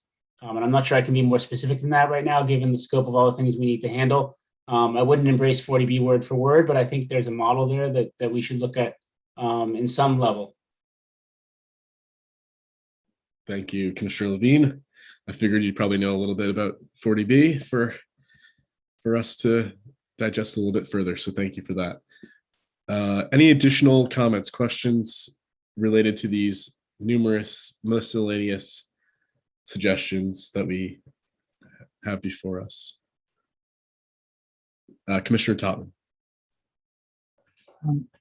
I think sort of related to this discussion was a suggestion I had that we take a look at New Hampshire's law. I think it's 674-58-61. And that law essentially requires each municipality to have a reasonable amount of workforce housing. It's a little more specific than that, but not a whole lot more specific than that. And it's important, I think, because, and I think it fits the conversation we just had, where what triggered my looking at this is a town in New Hampshire called, I think it's Brookline, small town, and a large affordable housing development is really being turned down by the municipal leaders because of those people, the crime, all of these things that have sort of been said out loud publicly. And so the developer is going to court, and they really have two avenues in front of them.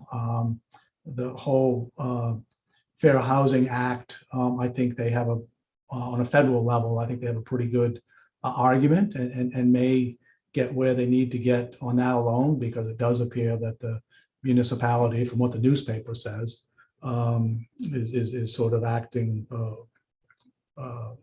unresponsibly. But it also, their case is bolstered a little bit because there is this on the books New Hampshire law that this particular town doesn't have any amount of workforce housing. And so it sort of bolsters their case to appeal to the courts, the decision that the municipal leaders have made. And so I think it's very similar to what we're saying on the appeals board, that you know, you gotta be responsible here, and there are rules. So New Hampshire is not a home rule state, and so I can't quite wrap my head around the nuances between having home rule and not having home rule. But I do know that having something like this law, albeit a bit vague, on the books certainly bolsters a developer's efforts to create affordable housing if they encounter some sort of unreasonable municipal opposition. Thank you, Commissioner Topman, for that additional perspective on your suggestion. I think that's very helpful to get a better understanding of it, especially since the language is a bit vague, but certainly providing a legal tool should a project be denied is certainly always helpful. Any additional comments on the miscellaneous suggestions? Seeing none. Okay. So I think what I think would be the best way to go about this would be to start back from the top, and in each section, if someone would like to bring forward one of the suggestions in a formal motion to be included in the final report as a recommendation to the legislature for adoption, I think that would probably be the best way. I would also turn to Hillary just to provide us an overview of how these reports work. I think it's important to note that the report will include our findings, which will be, which will capture a lot of the discussions we've had, the public testimony that's been submitted, the sources that I think we've all bounced around to each other over email, and really capturing comprehensively the amount of work and research that we have all done individually, collectively, and folks outside of this commission have provided to us over the course of the last almost 2 months now. And at the end of the report will be a series of recommendations from this commission to the legislature about what we think they should adopt. In some cases, these recommendations might have unanimous votes, which would be great. In some cases, the report might reflect a vote that was not unanimous, but still majority, and so forth. So I think we'll take motions and we'll take votes, and those will be recorded in the report. Hillary, do you want to add anything to that? Yes, thank you so much. And I think you covered most of it. Some of you may be more familiar than others of you with the way these reports are typically produced. And so I do think as we move forward into your recommendations, just sort of giving you a sense of what this will ultimately look like. And of course, you Legislative Council did approve your request for an additional meeting. And so when we get to the end of today's meeting, we can talk a little bit about those next steps and reviewing the draft before and during the last meeting. One thing we do at the beginning of the report, we usually do an executive summary that will cover, the recommendations at sort of the bullet point level, if you will. And then we'll also include meeting summaries. And so we'll provide for anyone who reads this report really an overview of all the work that you've done, the presentations that you've had. And we'll certainly be looking to include relevant information from those presentations, whether that's through including an appendix that has some of the presentation materials or otherwise sort of summarizing some of the major points or questions that came up during those meetings. The bulk of the report will really be what this recommendation section is. However, I use that term a little bit loosely because, as you know, you're doing a lot of discussion and only some of these things will ultimately come out in the form of motions for recommendations. So as we sort of work towards those recommendations, this is also an opportunity where we can take notes on some of the basis for that recommendation, the findings you want to make in terms of why this recommendation is necessary or why there's support for this recommendation, or to the extent that it's not a unanimous recommendation, some of the things that you might want to include about what concerns you still have. In general, recommendations can be as broad or as narrowly focused as you want to make them. And if you are looking at, a very broad recommendation, for example, that the state needs to find more ways to increase density, a lot of the components that you've pulled up maybe not come out as concrete recommendations, but could be included in that discussion and the support or some of the ideas for how the state might achieve that goal of that recommendation. We can also include some other discussion points as necessary, especially if you feel you don't quite get to everything that you wanted to get to. You could have a formal recommendation that the legislature should explore some of these additional issues that have been raised that maybe aren't tied quite as closely to your charge, or that you think you scrape the surface of, but really needs much more in-depth conversation before a concrete recommendation could be made. So that in and of itself could be a recommendation. But we could also include a discussion section where, the commission says, look, we haven't come to recommendations on these particular issues, but we discuss them. We think they're important, and we think they shouldn't be forgotten in the broader conversation about affordable housing in Maine. Last but not least, as I mentioned, we're going to try to compile a lot of these resources that you have looked at. We do have to be cognizant, of course. You've read a lot of news articles or published articles from various sources. We cannot republish anything with a copyright, of course. So we'll try to provide links where we can, and we'll try to be aware of that, but include a lot of that statistical information that you've been considering in your discussions and in your considerations. I think that's mostly what I want to say. I may remain quiet through much of your conversation as we move through recommendations, but I'm certainly may jump in every now and then if I think there's a way that I could phrase something that might help form something in a recommendation that otherwise you're sort of skirting around. So other than that, I'll turn it back over to the chairs. Thank you, Hillary. And before we do get into this, I did promise that we would address the points raised by Mr. Rowe that I think Director Brennan might want to speak to. And that was related to cost caps for the low-income housing tax credit and projects that result from it. So Director Brennan, if you want to talk about that real fast before we dive into this next series of discussion. Sure, thank you. So there were two issues I think that kind of came out. The first one, I think I'll address the example that Mr. Rowe showed with Catherine from Avesta talking, I believe, with maybe the planning board or some subcommittee in Portland. And she was referring to the per project cap. And so federal tax credits come into Maine in two different ways. There is a 9% credit and a 4% credit. Obviously, the 9% credit is more valuable. The 9% credit is capped. We get about $3 million a year of that. We get no more. And we competitively award that in a competition we run every year, which is very typically oversubscribed from a 3-to-1, 4-to-1 ratio. A lot of demand. A lot of developers want to do a lot of projects with these. And that per project cap is our way of making sure that a single developer doesn't get all of the credit to do a single project. And so that has been in place for many years. Years and years ago, we did have an example that could have occurred where an out-of-state developer would have come into Maine, gobbled up the entire $3 million and done a single project in Kittery, for example. Not good public policy, not really the way to manage that type of credit when you want to make sure that you have geographic disbursement and meet the need of projects throughout the state. The level of that, I believe that's capped at 25% right now. No project can get more than 25% of our state ceiling. So that's what that is. And she properly referred to it, and that was a constraining factor on that particular issue. So that's a matter of policy that is set by our Board of Commissioners through the approval process of what's called the Qualified Allocation Plan.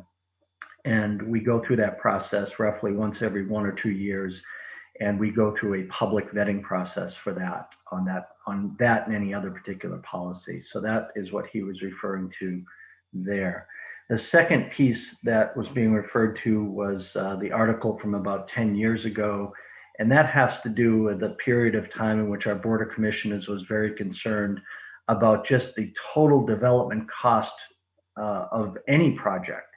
So a total development cost comprises of the amount of tax credits you put into a project, the amount of subsidy that you can loan at 0%, the amount of a loan that a developer can carry. So you might have a $15 million project, and the commissioners at the time were saying, you know what, there should be a total cost cap period on anything that's affordable, because we want to make sure that we're using all the resources that go into it so that we can do the most affordable housing. And we've had a policy of a total development cost cap.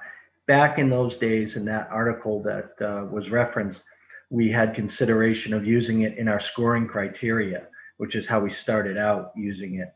And we abandoned that several years ago, but we still kept the total development cost cap constraint. Obviously, since COVID hit and our markets went crazy, we have been waiving any project coming through right now that's over those cost caps, because the cost caps are not written in a period of time that's relevant to today's market. Again, those cost caps, number one, the sheer existence of them, and then number two, where we set those caps is a function of our board, the public process we go through, which we will be going through early next year. So those are the two policy issues. The overall goal is the effective, efficient use of our subsidy and all the resources we have to make sure that we are creating as much affordable housing in the best possible way that we can. And so I hope that puts those questions into context. Thank you, Director Brennan. Are there any questions from commission members related to this particular point? Director Brennan. One additional thing. I mentioned the 9%, the cap, and the reason for that. The other type of credit is the 4% credit.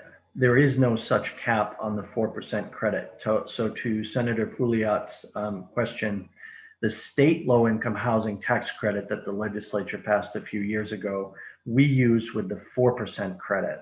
And therefore, the state tax credit coupled with the 4% credit is not subject to any of those types of caps, and therefore is not limited, other than what the legislature put in the law regarding the state tax credit. I think $10 million a year for 8 years. Senator Pouliot. I don't know if you can hear me okay. I'm bouncing between. Okay. Yep. So I've got, this is kind of one of the primary reasons why I wanted to be on this commission, was because we're pulling together a lot of really bright minds around this issue, and was kind of hoping that maybe someone like Commissioner Cooper-Ryder or someone else who has used these credits, maybe just be willing to share candidly, if there's room for improvement. I don't mean to put you on the spot, and I know that you're coming forward and seeking in a very competitive process from Maine Housing these resources, and I don't want anyone to be unnecessarily critical, but I'm just wondering if there's room for improvement within, the metrics, so to speak, to maybe make more available, or perhaps even Mr. Totman could address this. Is there room for improvement, or should we just maintain the status quo as it relates to the mechanism? And I'm hoping that everyone can feel free to be candid about this. Because I've heard, but don't know from personal experience, that there could be some room for improvement here, and just wondering your thoughts. Commissioner Totman. I'll be brief because I know you want to move on, Mr. Chairman, but I think there's always room for improvement. And Maine State Housing Authority tomorrow is having one of 3 sessions where folks like ourselves are going to go comment on how we think that qualified allocation plan should be structured. So my sense is Maine Housing probably thinks that, I don't want to put words in Dan's mouth, but or Commissioner Brennan's mouth, but I think the fact that they're having these meetings, they're always trying to tweak the program and make it better. So are we all satisfied at the end of the day? Probably not. Are we all equally dissatisfied? Maybe. you're lawmakers, you understand how that works. But absolutely, I think we would all agree that it can be improved. And I think it also needs to be changed to keep up with today's market. I mean, simply doing this in a new housing crisis with wages and supply problems, labor problems, it's got to be tweaked. The last thing I would add to what Commissioner Brennan said, while their commissioners do a very thorough review and consider all the comments, that's not entirely the end of the process. It does go to the governor for signature. And so there is that important step that I think needs to be considered. And certainly what's in there may be looking slightly different under one administration than another administration to reflect their respective policy priorities. Thank you, Commissioner Topman. Commissioner Cooper-Ryder. So I'm going to agree with Dana, no surprise. Of course, there's room for improvement. But Maine Housing has had this program, this process of engaging with stakeholders in a formal fashion for a lot of years. We've been having a debate about the cost caps for at least 10 years. There have been changes in the program over those 10 years in response to the comments that have been given. And I just add one last thing to keep in mind, and that is it is a federal financing program administered by the IRS. And it's complicated. It's really, really complicated. So Maine Housing is working within that national framework as well. So just keep that in mind as we think about suggesting changes for the program. And Senator Pouliot. Sure. And one last thing, and I'll kind of move off this, but I only have experience in dealing with the historic tax credits, and our project, which was a small $2 million project, had something like $40,000 in attorney's fees, to kind of like pull all this thing together. And I'm just wondering, like, is there a way, or maybe we can't do it with this commission, but should we be having another discussion about ways that we can make these types of programs, which are logistically challenging because of the IRS and so forth, more accessible to someone that isn't like a pro developer, like those folks who are here, or does it make more sense to leave that bar higher so that we have more program integrity? I guess I'm curious your thoughts on that. Direct Senator Hickman. Thank you, Speaker Fecto. My question is based upon what Commissioner Cooper-Ryder just said. And call me whatever you want to call me. But do we need to look at, is it feasible even to look at a program for this that's run by the state, that it is not tied up in the IRS and the federal government? It's just a question. I don't know the answer to it because I don't do this. But whenever I hear that the federal government is perhaps constraining something that Mainers need to do for themselves, I just have to put the question out. Do we need to look at something more structural around state sovereignty and local control regarding these issues so we can solve them for our people? Commissioner Cooper-Ryder. My immediate reaction to that would be every developer would welcome it. There are very few financing programs that don't have a lot of rules and regulations and regulatory oversight. It is a specialty. The creation of affordable housing is its own industry. And there are fairly high barriers to entry to folks starting out because of how much you need to know about the state and federal regulations. So my answer would be yes. And it just comes down to money, I think. And as Director Brennan pointed out, the creation of the low-income housing tax credit through LD 1645 from 2 years ago is state administered versus having been the creation of federal law. So we have put 10 million over the next 8 years through our own program. Thank you. Okay, Hillary. Thank you, Speaker Fecto. I just thought of two quick things I wanted to add before you started moving on to your recommendations. The first one is just that, although, as you know, I did divide up your suggested recommendations into sort of concrete topics for the purposes of discussion, as Commissioner Dufour mentioned, really so many of these are interrelated and are seeking towards a broader goal. And so as you think about those recommendations, we'll be sort of thinking about that as well, as how do these come together towards a broader recommendation as opposed to just the individual topic, because certainly a lot of these were put forth in a broader context of multiple recommendations working together to achieve a bigger goal. So I just wanted to mention that.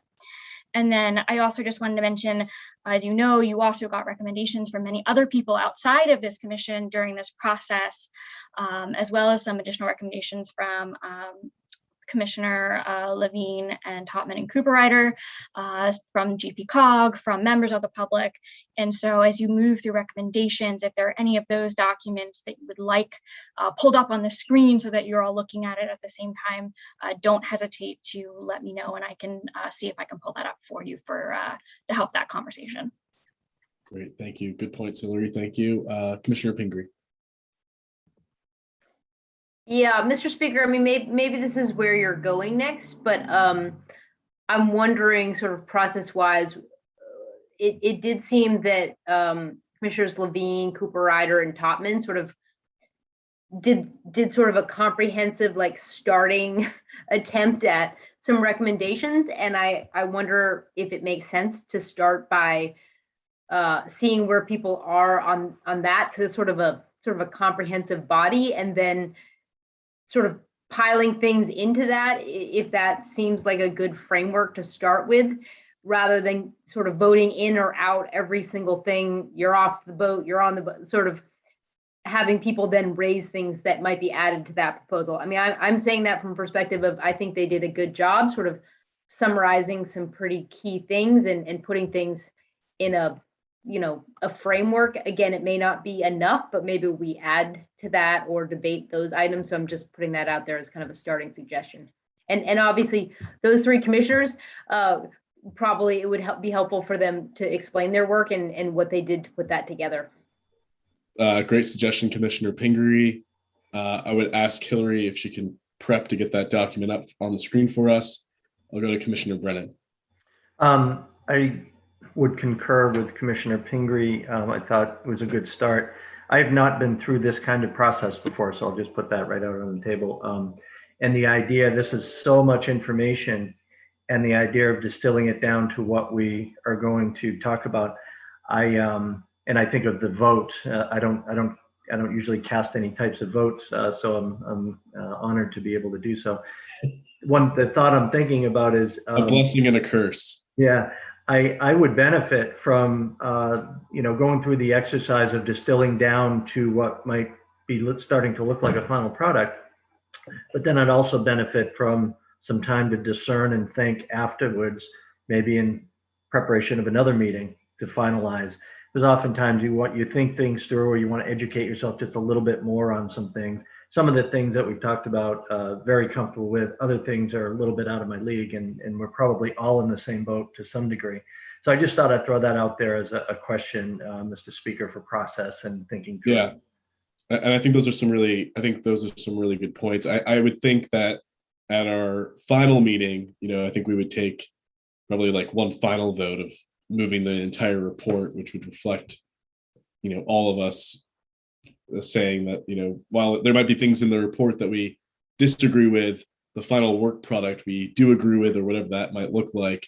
In addition, I think that this is a process where we have to also consider what is possible.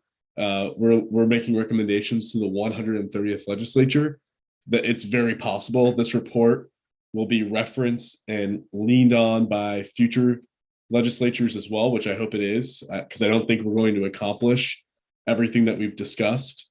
So I think it's also important to keep in mind, I might vote against something that I agree with, but I don't necessarily think it is the most pressing recommendation to make a substantial difference in the immediate, nor do I think it would be feasible for the legislature to grapple with it in the next legislative session. So I think that is important context as well.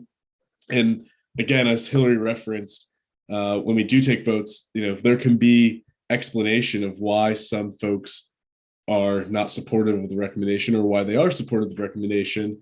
And I certainly would want to articulate for my own purposes why I'm voting against something if and when I do. So hopefully that is helpful additional context.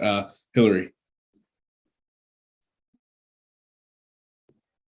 Sorry, I forgot to hit unmute. One of the things about the process that is really important from a staff perspective really has to do with making sure that we have enough information by the end of this meeting that we can really put a substantive draft together for your review at that final meeting. The goal really is that at that final meeting is a chance for us to ask clarifying questions. Maybe once we start writing something up, we realize we don't have enough information or we think there's something missing. It's a chance for you to see the product that we're putting forward and a chance for you to make sure that it is as you intended and reflective of discussion that you have had and the recommendations that you want to make. So that's really, I think, important, that we don't want to do too much and put too much substantive work off to the last meeting, because then you may not have a chance to review that prior to the report being finally published.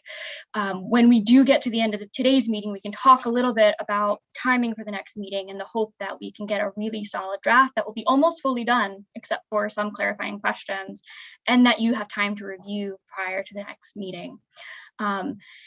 So if that helps sort of set the framework for why we're trying to get as much information as we can today, it's really so that we can have that full amount to draft for you and that save that last meeting to make sure that it is as you intend, or you can add something if it needs to be added, or alter something if it needs to be altered. So that's our hope as staff. By the end of today is we're going to have a huge variety of work and enough recommendation. Maybe they need to be tweaked a little bit here or there, but enough that we can put that draft report together that you can then review at the final meeting. Thank you, Hillary. Senator Hickman, did you want to add anything related to the process and the final report? Oh, you're on mute. Ta-da! That all sounds great. I've served on a few of these before, and they all have their own spice. So I think what you said, Speaker, around making sure, and I think I've said it, that the record is complete, because this is not going to be solved in the second regular session of the 130th legislature by any far stretch of the imagination. But I also want to make sure that as we think about what to put in the report, that we don't restrict ourselves to only what we think can be done in the 130th legislature, because we want to make sure we've got a body of work for future policymakers, whether they're legislators or folks that are working in Maine State housing or anywhere else in local communities, in regional planning, to look at, to say, this is what this commission looked at, put forth, made recommendations around. Maybe some of them are utopia, and we won't get to them for 5 years. But what can we do now? Because the crisis is in front of us, and we're still going to have to be bold. So I appreciate all of everything that I've heard from all the commissioners so far, and of course from our staff. And I just look forward to having a very thick report for posterity. Thank you. Thank you, Senator Hickman. Very good points. So Hillary, do you mind bringing up that document reference by Commissioner Pingree?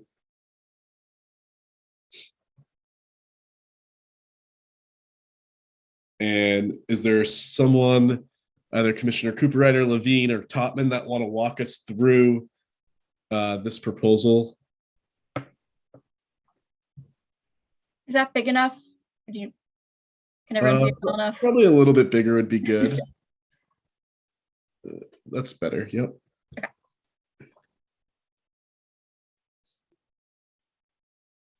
They've all become wallflowers. Okay, Commissioner Cooper-Ryder. So I think I'll just start by, I think, answering a question somebody put earlier. But what we were attempting to do here in the last meeting, we got pretty far down the rabbit hole on some pretty complicated stuff. And we realized that to get something useful out in a report in the time we have available to us, that we need to probably stay pretty high level and let the work of the legislature happen afterwards. So we were looking at what we thought was really important and could really move the needle and can be done and can be done. So I'm going to let Jeff sort of walk you through the logic here. But what we were trying to do is exactly what somebody mentioned before, which is to give us a framework to get to that report in the time we have available. Commissioner Levine, you were just invoked. I was chosen. Okay, I can do this. So we really tried to, again, keep it fairly high level with the idea that anything would need to be fleshed out as the legislature moves forward. The first piece, number one, we're recommending an omnibus piece of legislation that would really have four major elements to it. One is a variation of the legislation that was considered this past year made it partway through the process, and that's to allow accessory dwelling units in all zoning districts that allow single-family homes. Again, we didn't get into the details because we just felt like, given our time constraints and the fact it was going to be a deliberative process, we didn't need to resolve every single question as to what that means, but clearly some element that allows accessory dwelling units in all zoning districts that allow single-family homes. Similarly, allowing 2 dwelling units in every zoning district that allows single-family homes. And I know I mentioned at the last meeting, wasn't 100% sure both of these pieces were necessary, but actually thinking through it some more, I do think that they would complement one another. Again, a lot of details to be worked out, but just at a broad level, that was something that we would like to recommend as part of this commission. The third is sort of what's referred to sometimes as an affordable housing overlay district or a floating overlay zone. Essentially, this would be a general statement that any residential zone that allows housing would have a density bonus for developments that had below market affordable housing units. Things like reducing their parking requirements, reducing their setbacks, allowing additional units by right. Again, we didn't want to delve too deep into the details. We wanted to try to set a framework that we thought made conceptual sense in this memo. Finally, this idea of priority development areas and the idea that that hasn't appealed to us. There are some things that would need to be worked out, as Commissioner Jackson mentioned, but the idea that there could be a walkable development area in each community, like a traditional village center, where multifamily housing is permitted with limited regulatory barriers. Second piece had to do with funding for local governments. I think we've all heard Commissioner Dufour, and I agree with her. Local government needs additional resources to plan and enact housing production. So if there's going to be new state laws, there'll need to be technical assistance and there'll need to be financial assistance to local governments. And really tying that into these priority development areas probably makes the most sense as a way of outlining that funding. Again, we didn't get into the specifics about what kind. It would probably be a combination of technical assistance up front and financial assistance for communities to bring in outside consultants and or increase the capacity of state government to provide that assistance, or the regional planning agencies, as GPCOG had mentioned. Didn't resolve exactly how that would work, just the idea. And then potentially ongoing funding as communities implement plans, things like if you create a housing trust, maybe you get financial assistance, things like that. Finally, we felt there was a role to looking at short-term rentals, as Commissioner Cooper-Ryder mentioned. We don't have a specific answer as to what needs to be done, but we do think there should be some further exploration of this issue. And I hate to have a commission recommend another commission, but this may be the type of thing that really requires an in-depth look in and of itself, because there's definitely positive impacts of short-term rentals on Maine's economy, but there are certainly negative impacts on the housing market as well. So trying to figure out where that sweet spot is, whether it might make sense to allow local governments to raise revenue, short-term rentals in their community, and use that for affordable housing. But we weren't at a point where we could have a specific recommendation on that issue. So that may be one where we would recommend further study. Let me know if I missed anything, Commissioners Topman or Cooper-Ryder. Commissioner Cooper-Ryder or Commissioner Topman, did you have anything else to add? Commissioner Cooper-Ryder. You nailed it. Jeff. Thank you. I would just add on the, if I may, Mr. Chairman, that the short-term rentals we felt compelled to put on here because we think, and correct us if we're wrong, but the premise of this entire commission is to increase the supply. How do we change the zoning to increase more housing? And so we wanted to acknowledge the fact that we could have great success here at increasing supply, but if our supply is being eroded by these conversions from available housing to instead short-term rentals, we may have won the battle but lost the war, so to speak. So we just thought it was, looking at this through a supply lens, we can't really just focus on increasing supply without acknowledging this important issue of sort of a threat to the supply. And so that was kind of the rationale that how it fits here. Question on the short-term rentals. Are there communities in Maine that require them to be registered with the local government? Yes, Portland at least has a registration process and a cap, and I think other communities do as well. Okay. And what's the cap in Portland? Do you know, Jeff? Excuse me. I think it used to be 600 units, but there were some exemptions, such as on the islands, and there was a sort of two-tier with owner-occupied versus non-owner-occupied buildings, so it wasn't quite as simple as that. Okay, thank you.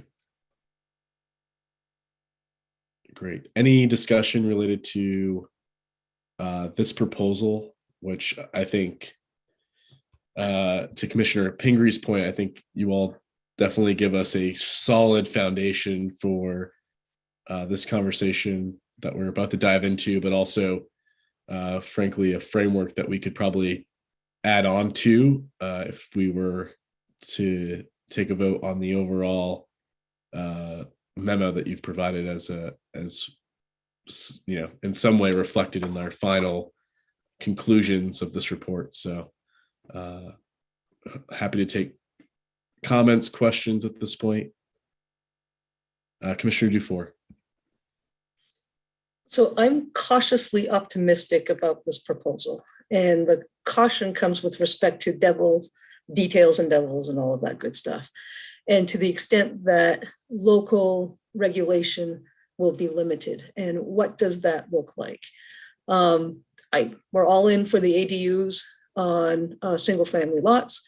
I think I understand the second recommendation, which is in any zone that is single family, you can have a duplex, a minimum a duplex, but you could adopt an ordinance that would allow for triplexes, multi, 4-unit buildings, whatever. So I think I understand the concepts and I agree with them. I mean, this is a lot of what MMA's housing committee was looking at, placing some sort of limits on guiding communities when it comes to developing ordinances that address housing. But again, that it's the limitations on local control. What are we going to be allowed to regulate? And I think some of the concerns that come right to mind is allowing non-conforming lots to become even more non-conforming. I think that's a problem for municipalities. I don't know how you regulate against this or prevent this, but spite. Neighbors can be awful people sometimes, and they can build ADUs out of spite of a neighbor. So I know Commissioner Jackson has raised concerns when I use this particular statement that zoning does make for good neighbors. And I think I agree that sometimes zoning makes for no change, but I think there has to be some level of flexibility that communities retain that move forward this type of development, but protect the interest of all involved. So again, completely on board, provided that I understand the details a little more. With respect to the second point, like I said, broken record all day. This is important. And I watched this play before, where we advanced mandates and the goals of the state and asked communities to implement them, but we don't provide the resources that, oops, sorry, we don't have money anymore, but we still want you to do this. So I think an important part of all of this from our perspective is that those two are integral. Anything that this commission says is good for municipalities to do and implement has to be directly tied, hand in glove with state investment in our communities. Again, you can't just leave us alone. I mean, we've seen this time and time again. Mubec, we're required to enforce this code. The state was going to invest in it and train us. And you got literally one guy who's responsible for Mubec and training code enforcement officers. So again, there's an importance that we are partners in this. And as we move forward, yes, we are the implementers of this policy, but we need the back. We need your support. We need the technical assistance. So I'm fine with those two recommendations as long as we're all committed that you get A, you have to provide B. And then finally, short-term rentals. It is a growing issue for communities. Some communities have taken on the task, the challenge of adopting short-term or rental policies, but they are difficult. It takes years, it takes time. People, as we heard, I think the first session that we had a public comment, people don't like to be told what they can do with their property. And again, this is one of those issues where we are really concerned about being set up to fail. If everybody can plop an ADU in their backyard and everybody turns it into a short-term rental, we haven't resolved an issue. And I think the fingers will be pointed at us. But so that would be my recommendation. I'm supportive, just need a little more detail. I need to know what the limits are, and I need some sort of guarantee, and I get it, there's no guarantees in life, that this commission is committed to the mandates and the money. They're together. Thank you, Commissioner Dufour. Very strong points.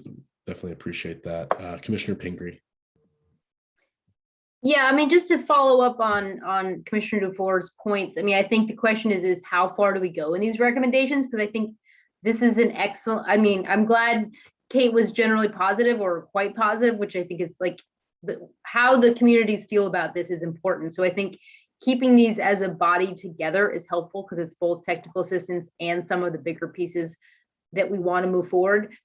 I think these are pretty simple recommendations, like, the ADUs and the second dwelling units, et cetera. Like, we assume it's going to come with proper septic, has to be like permittable. And there's probably like those variations of things that, are the basis, but are we going to negotiate them this afternoon? Probably not.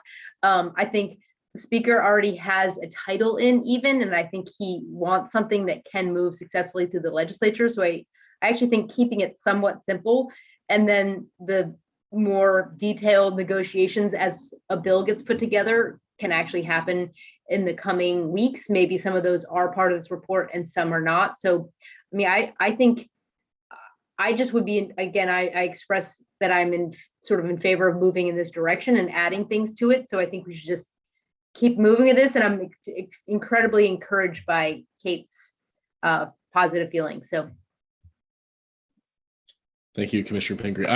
I would agree. I think it might be worthwhile for us to take an initial vote on this framework, and then we can go through the additional recommendations. If there's things that we want to add in or not add in, I think we should have those discussions. But I think for the purpose of this initial, getting our footing here, I think it would be worthwhile to say generally these are some of the things that would have a significant impact, and we should recommend these to the legislature for consideration.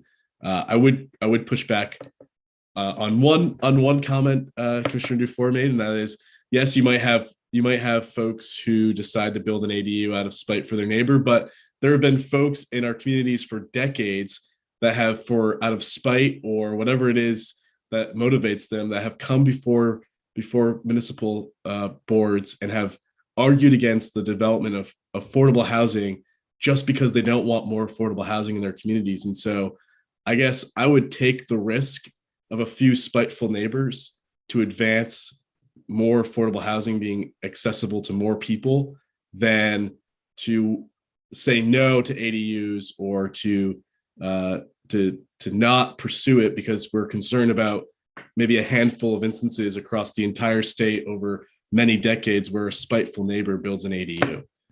So that's just my perspective. I'll let Commissioner Dufour respond since I've called out a comment she made. I'm not objecting to ADUs on any single family resident. I want to be perfectly clear. I support that proposal. I live in a single family home. I'll turn my barn into an ADU. I'm okay with that. And it's not all about me, but I'm fine with that policy. My issue about spite was directly related to some level of local control. That yes, you can build your ADU, but you can't do it, to spite your neighbor. That was the only spite thing.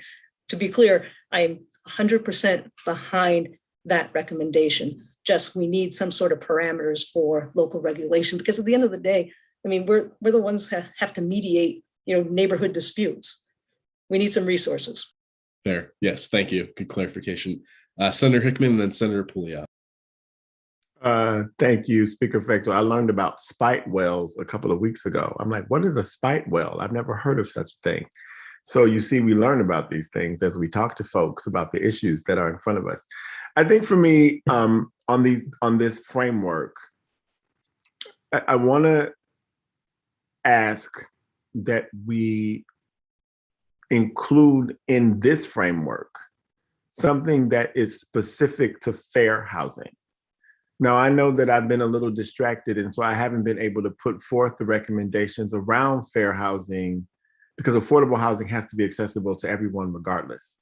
And I remember when we were first looking for presenters, that we asked the man who wrote The Color of Water to join us, and he just sent us an email basically saying that we're not going to solve too many problems if we're not specifically calling out the demographics that we want to serve and improve. And so there's nothing in here that does that either for race or even age or veteran status. I mean, one of the emails that we received where we didn't actually have the people show up to do public comment for whatever reason was around them being in a particular age group where they cannot afford to find housing. And in this community in particular, I know that aging in place is a really big deal for all of us, or many of us, if not all of us. And even that is an issue right now, where people who can no longer afford to pay their property taxes to maintain their homes, who are in an age, want to then downscale. They can't find a place to rent. And so I feel like our recommendations have to talk about fair housing as it relates to people of color. It has to talk about fair housing as it relates to veterans. It has to talk about fair housing as it relates to people who are in that age group where they cannot maintain their houses anymore because property taxes are just too high. So I don't see that in this recommendation or this list of recommendations. And I see racial disparities can be addressed by things that then have no content around racial disparities. And so I just want to make sure that we're talking about fair housing at the same time that we're talking about affordable housing, so that the legislature understands that we didn't just have a day of talking about race, but then we didn't actually do anything about it when we recommended back to the legislature. So I just want to put that out there. Thank you. Thank you, Senator Hickman. Senator Pouliot, you had your hand raised. Okay. Commissioner Jackson. Yeah, and off Senator Hickman's note, I think either adding into this law language around fair housing that is inclusive, like zoning laws are must further fair housing, and putting that language in there.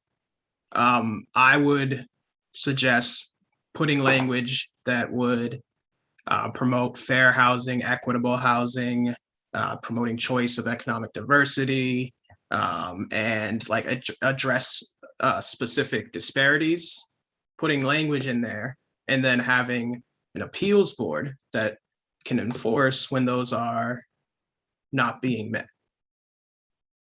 And I think by having that language, it sets the standard, and then the appeals board can hear if that standard is not being met.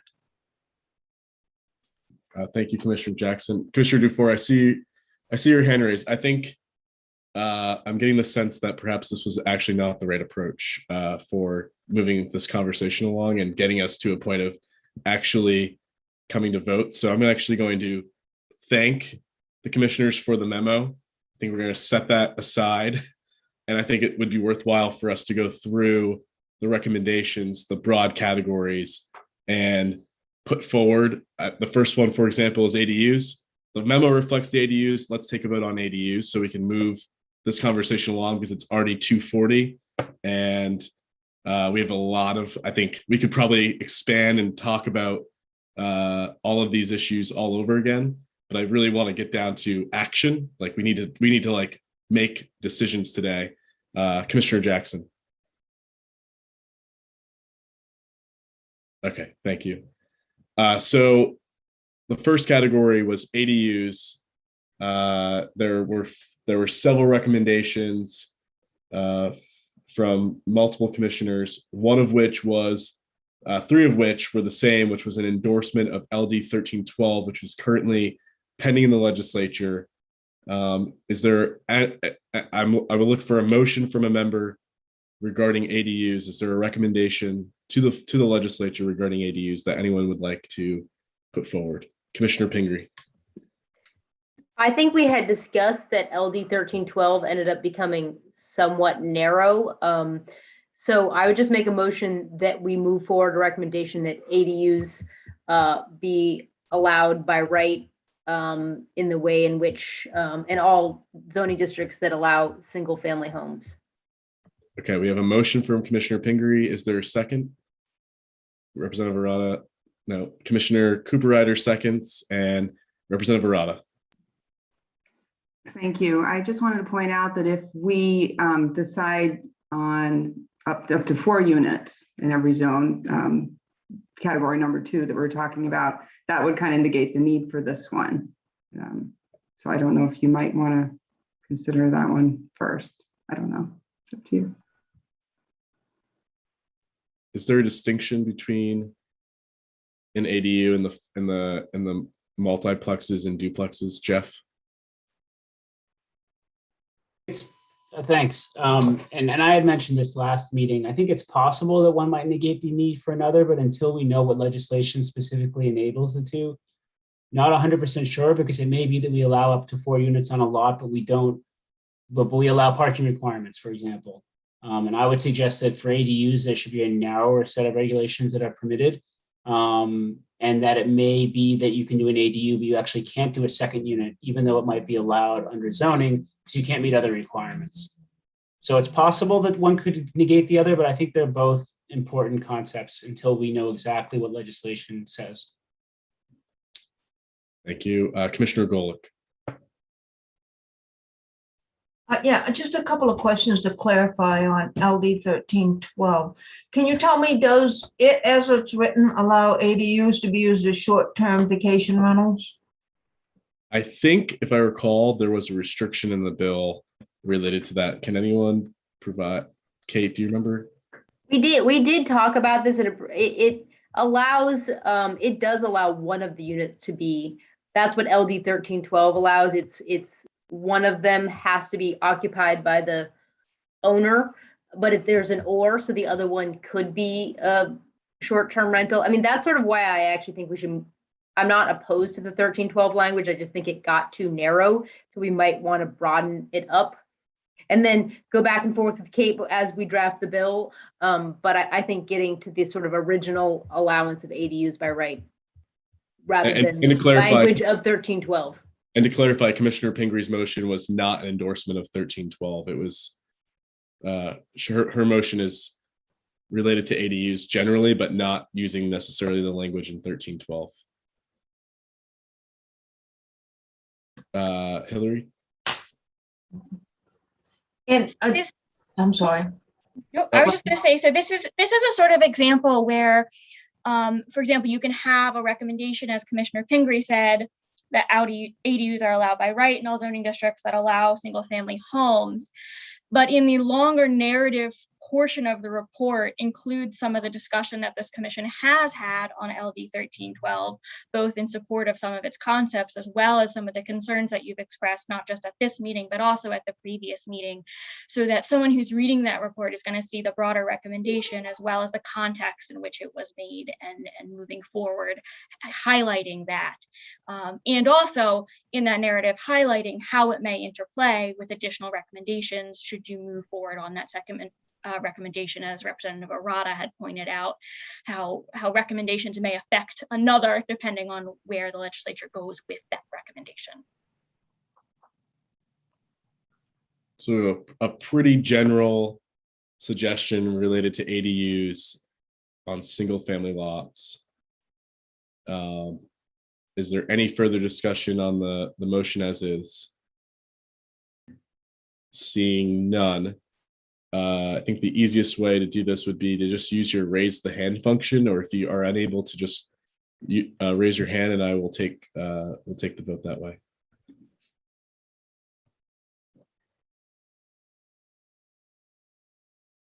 Okay. I believe it is unanimous of those present. Did you get that, Hillary? I didn't see, I did hear that. I didn't see Commissioner Napolitano's hand up, and I don't know if that's technical or. There we go. There we go.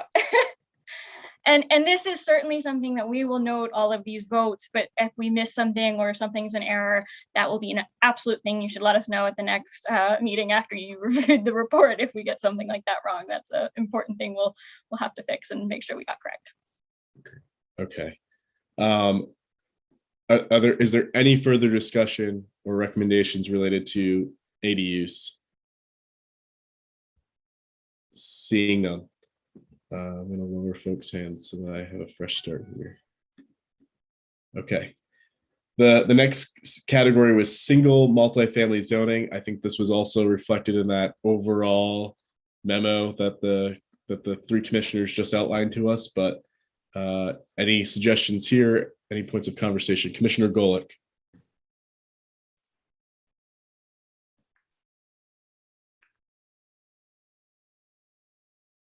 No. Okay. Oops.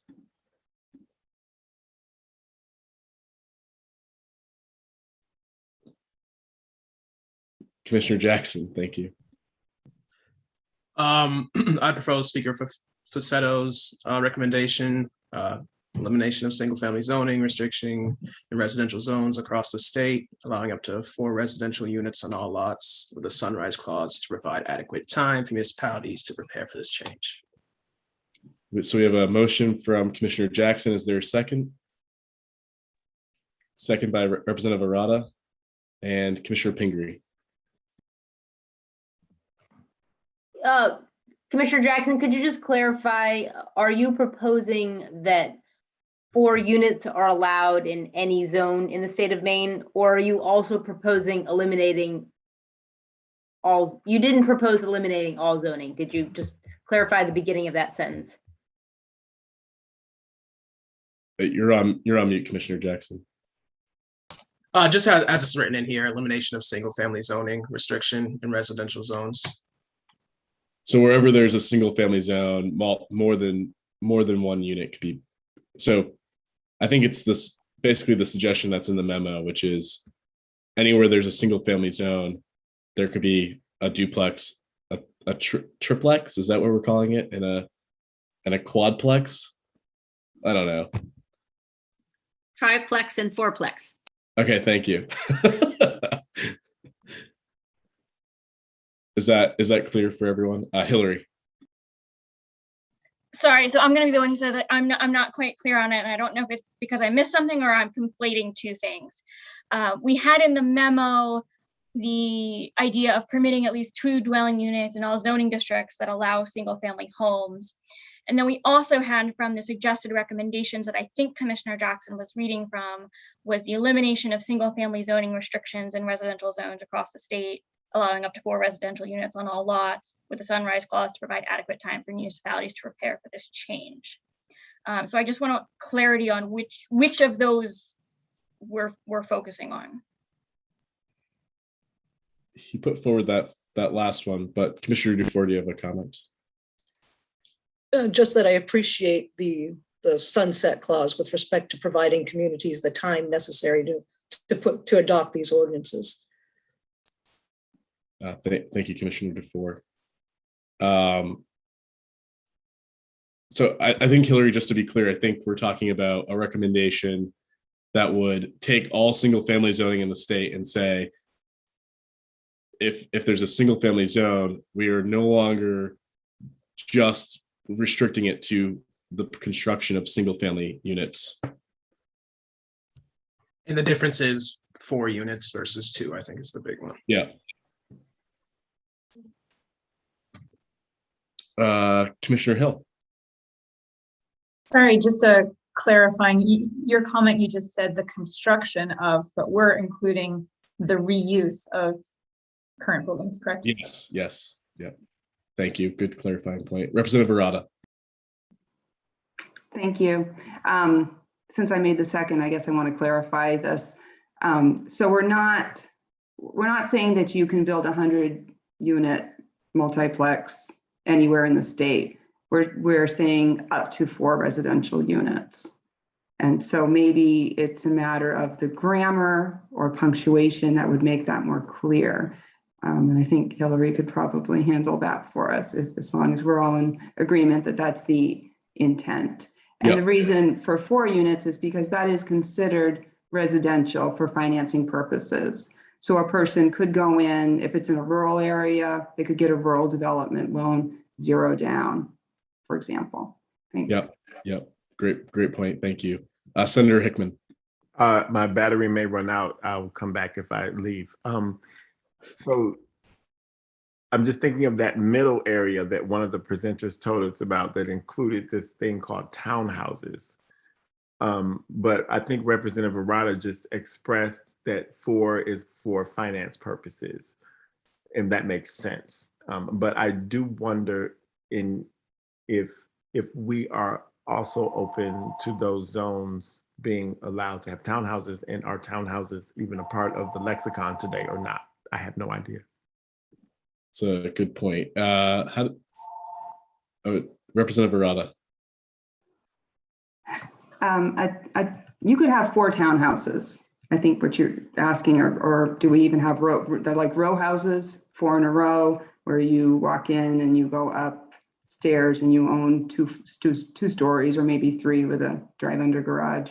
I don't think that this negates the ability of a developer to put in a townhouse at all. Hope that clarifies. Yeah, that's helpful. Commissioner Levine. Yeah, I mean, my understanding of this motion is that it's about use, not about the physical structure. So the use of up to 4 units and whether townhouses are allowed or not will depend a little bit on whatever legislation may come out of this, and then whatever local government may do with it. But maybe that's just my interpretation. Thank you. That's helpful. Commissioner Hill. Yeah, just a comment on townhouses versus something like a duplex or a triplex, whereas townhouses are owned individually, and a duplex, triplex, or a 4-unit is under one owner. So it would theoretically be 1 lot, 1 owner. That's super helpful. Thank you. Commissioner Pingree and then Hillary. I did say, let's not get into the details. But I would say on this one, just kind of asking about the intent of how this goes. I know that California's new law, which is very similar and very bold, and I mean, I really like this direction. It does basically say that you have to have the proper amount of land if it's in a rural district with no public water and sewer, to make sure that you can have water and you have enough land for septic. And Maine law already does. We went over the whole septic rule, so it just sort of say, it seems like it should follow that. Obviously, public water and sewer would be a no-brainer, and then you just need the minimum lot size for septic. I'm just wondering if that's a friendly amendment. The motion was made by Commissioner Jackson. Is that a friendly amendment that you would accept, Commissioner Jackson, to your motion? Yeah, I think everything should follow all public health codes and codes that are need to be met. Great. So we have a friendly amendment, and I presume the seconder is fine with that. I'm Friendly. fine with that unless there's a spite well. Duly noted. No, we'll exclude the spite wells. Hillary. And you're on mute, Hillary. You were on mute. Yeah. I thought I had it, but I didn't. I was actually going to raise a clarification along the same lines that one of my co-staff just pointed out, which of course has to do with things like shoreline zoning. And I'm assuming that you probably want an exception to this based on some of the restrictions of shoreline zoning, similar to as the public health issues with septic, et cetera, that Commissioner Pingree just mentioned as well. But I do want to clarify that your intent was not to sort of abrogate some of those zoning restrictions. Yeah, meeting the existing requirements that exist in the additional laws, I think, is the consensus. I would add the state standards, not the municipality. The state shoreline zoning law. Yeah, because we've heard how those can be manipulated to prevent creation of housing. Commissioner Dufour. I do have a slight problem with that last amendment, not because I'm trying to circumvent the development of property along the shoreline. But I think at times there are reasons why communities adopt larger ordinance, more restrictive ordinances. They may have something to do with protecting a natural resource or a public water source. So it may be the case that there is some flexibility allowed here for communities to illustrate to maybe a state agency why they need more restrictive zoning ordinances. There's a procedure in state statute regarding forestry operations that Commissioner Spalding would know about. It's a more onerous process for adopting something that is outside of what the state statute is.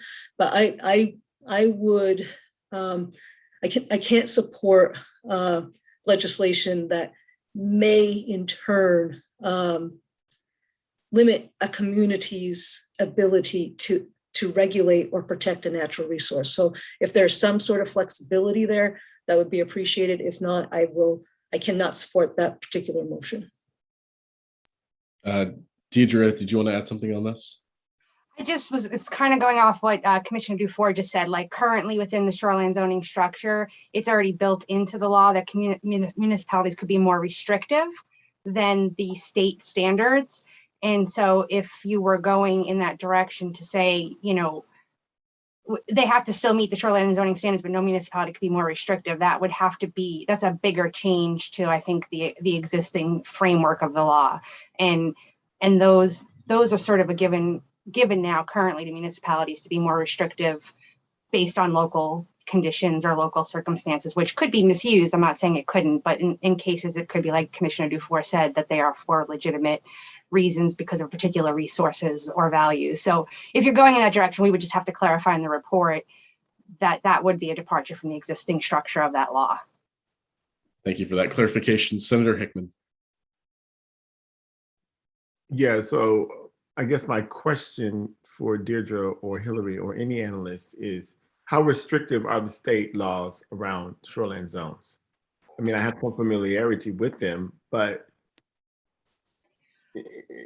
to sort of feel or sense what Commissioner Jackson is suggesting is that if the state is as concerned about natural resources as it is, and it's very concerned about our natural resources, I'm not sure what a locality would think needs to be more restrictive to protect a natural resource, or is it more restrictive just to not develop housing? And I think that might be what Commissioner Jackson is like plugged into. And so to me, it would seem that we have very restrictive laws in the state regarding shoreline zoning. So I don't know how much more restrictive a municipality needs to be on that. That's my question. And I think that I would support a motion to not allow for all of that, because quite frankly, I think the state is really restrictive. And I'm certainly not as well versed on all the local zoning restrictions that Commissioner DeFore is, but I would ask us to look at that as the legislature goes forward, because our natural resources need to be protected, and the state does a really good job protecting them with state law, as is currently the case. Commissioner Jackson. Yeah, that kind of is the core of the message, is that we do have the standard set already, which I'm sure had been put a lot of thought into it. And I will shamelessly plug a zoning appeals board for the cities to appeal a decision that they think that it needs to be changed. If there's something that you think is risking the environment, and it would have to hopefully follow along the fair housing language that we suggest. Commissioner Cooper-Ryder. I wanted to offer that as a developer, our job is to make sure that all of these projects follow all of the laws. And so it is, it is a matrix. So federal fair housing applies, the state laws of the fire service apply, whatever zoning or building codes have been adopted by the municipality apply. So all of those laws apply, in my understanding, unless there's something in the specific law that says they don't apply. So from the lens that I use when I'm looking at a potential development project, and right now we're talking about 1 to 4 single family homes, is what are all the other things that make it hard to do here? And one of those clearly is zoning. It clearly is the rule that says you can't do 4 here, you can only do 1. So I guess I would just say that practitioners understand all the laws apply unless there's something in this specific law that says they don't. Thank you for that perspective, Commissioner Pingree. I would just maybe suggest, I think personally, I don't want to lose Kate on this, because I actually think that this 4-unit opportunity is a big deal. And I think that like the shoreland zone is actually, it's not small in Maine, but it's relatively limited. So, potentially we could say that if the commission, we take a vote on this, commission is sort of, there's some debate about shoreland zone and the ability for municipalities to be more restrictive. I mean, Kate, I don't know if you want to speak any more to it. I just think the principle of it being primarily allowed, and that there are these certain districts for like environmental protection that we have some concern or debate with, and that's an ongoing conversation that happens. I don't want to lose Kate. Yeah, I would echo those comments, Commissioner Pingree. I feel like if we want to have a separate vote on whether or not municipalities can impose more restrictive shoreline zoning laws, I think that's one point of contention, but I feel like the opportunity to seemingly have another unanimous vote on moving the needle in a big way on single family zones, permitting permitting up to 4 units would be a huge way forward versus getting into a spot here where we're gonna disagree over shoreland zones, which affects a relatively small part of the state, I think, ultimately, because there's a lot of land in the state. Representative Arada. Thank you. I just wanted to clarify with Commissioner Jackson, perhaps you're not at odds with the law as it stands.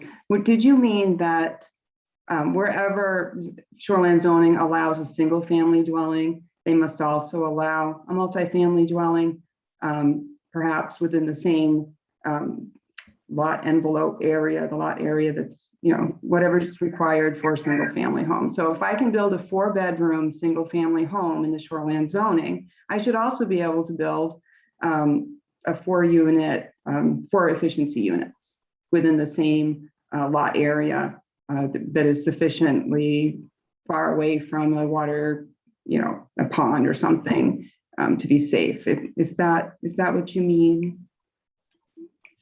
So what I mean is if something is zoned as single family and you can create a 4-unit building in that place and meet all of the requirements you need to by the state, that you should be able to build that. And I don't think that Commissioner Dufour has, well, an issue with that. As long as it's. I think the difference is by the state requirements and having control by the local municipalities is where it does veer off. Mm-hmm. But I actually suggested using state minimums later on, so we could vote as the 4-unit and vote later on to establish that. I think that makes a lot of sense. I think that's probably the best way to proceed in the immediate. Hillary, do you have anything to add? I was just going to add that this is another sort of situation where, to the extent you want to just vote on the original proposal, we can reflect in the report that as the legislature may want to move forward this and may want to start crafting some legislation, that here are some of the caveats or the concerns that they may want to make sure that they look at. Great, thank you. So we have a motion and a second, and I think capturing the motion is that is basically the original proposal with the friendly amendment from Commissioner Pingree about making sure that this meets the needs related to sources of water. Is that fair to say? Really the minimum septic requirements where there is not public sewer. Thank you. Thank you. Any further discussion? Seeing none, we will. Commissioner Dufour. Just to be clear, so the restriction on municipalities being more restrictive is off the table for the moment. Set aside, correct. Any further discussion? Seeing none, we will take the vote using the raise hand function.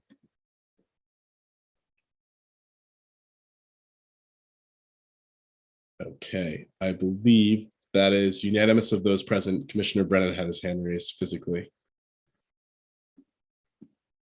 Okay. There were a number of other proposals under the single-family, multifamily zoning category. Is there anything else that's been proposed here that someone would like to bring forward as something for us to consider in the form of a vote?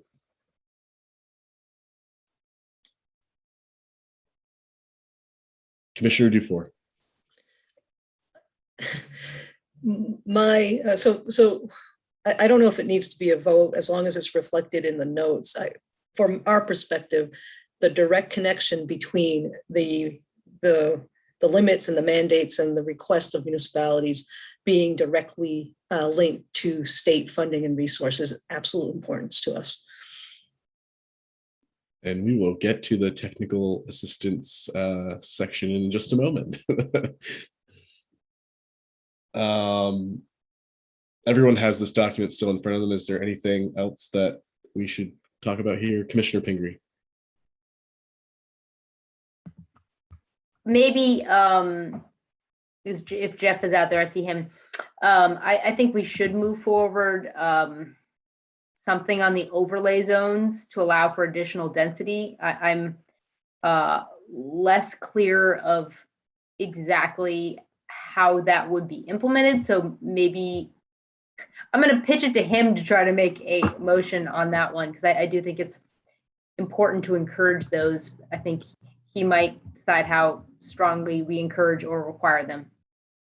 Okay, Commissioner Levine, do you want to play cleanup here for Commissioner Pingree? Sure. I mean, she got to second base or something, but she couldn't round all of them. So not a very good runner, but I'll try. This is based on the fact that generally, not only do you need more units on a site to make an affordable development work, based on what I hear from the affordable housing developers, we're also trying to encourage more affordable housing, more units, not just more units generally, but more units that are affordable to more Mainers. So the idea here would really be to say that in any residential zone, if a development meets certain affordability minimums, the base zoning would get a bonus. And again, I don't have a fully baked model of this. I know that when we did one of these when I was in Portland on certain corridors, and we gave bonuses that depended on how many units were affordable at certain income levels, and it could be as much as a 250% density bonus in the most extreme case. But I'm not necessarily saying we copy that model. I think there should be some statewide requirement that residential densities be increased for affordable housing developments. So that's kind of it in a nutshell. Okay, then I would immediately pose a question to Hillary that are you able to capture that in the form of a motion or suggestion about what we're doing in this regard? Probably, but not off the top of my head. Okay, Jeff, can I ask if there are other items that we'll take up in the laundry list of suggestions we have here that might relate to this that would not be so vague? Probably not. Okay. Probably not. This would likely only be useful in areas of communities that allow multifamily to begin with, because if you're starting with 1 or 2 units and you get an extra unit, that may not be enough anyways. But if you're starting with 8 units and you get 16, it would probably help. But the reason I included this in the list is I couldn't figure out where else to nest it. Okay. Commissioner Dufour.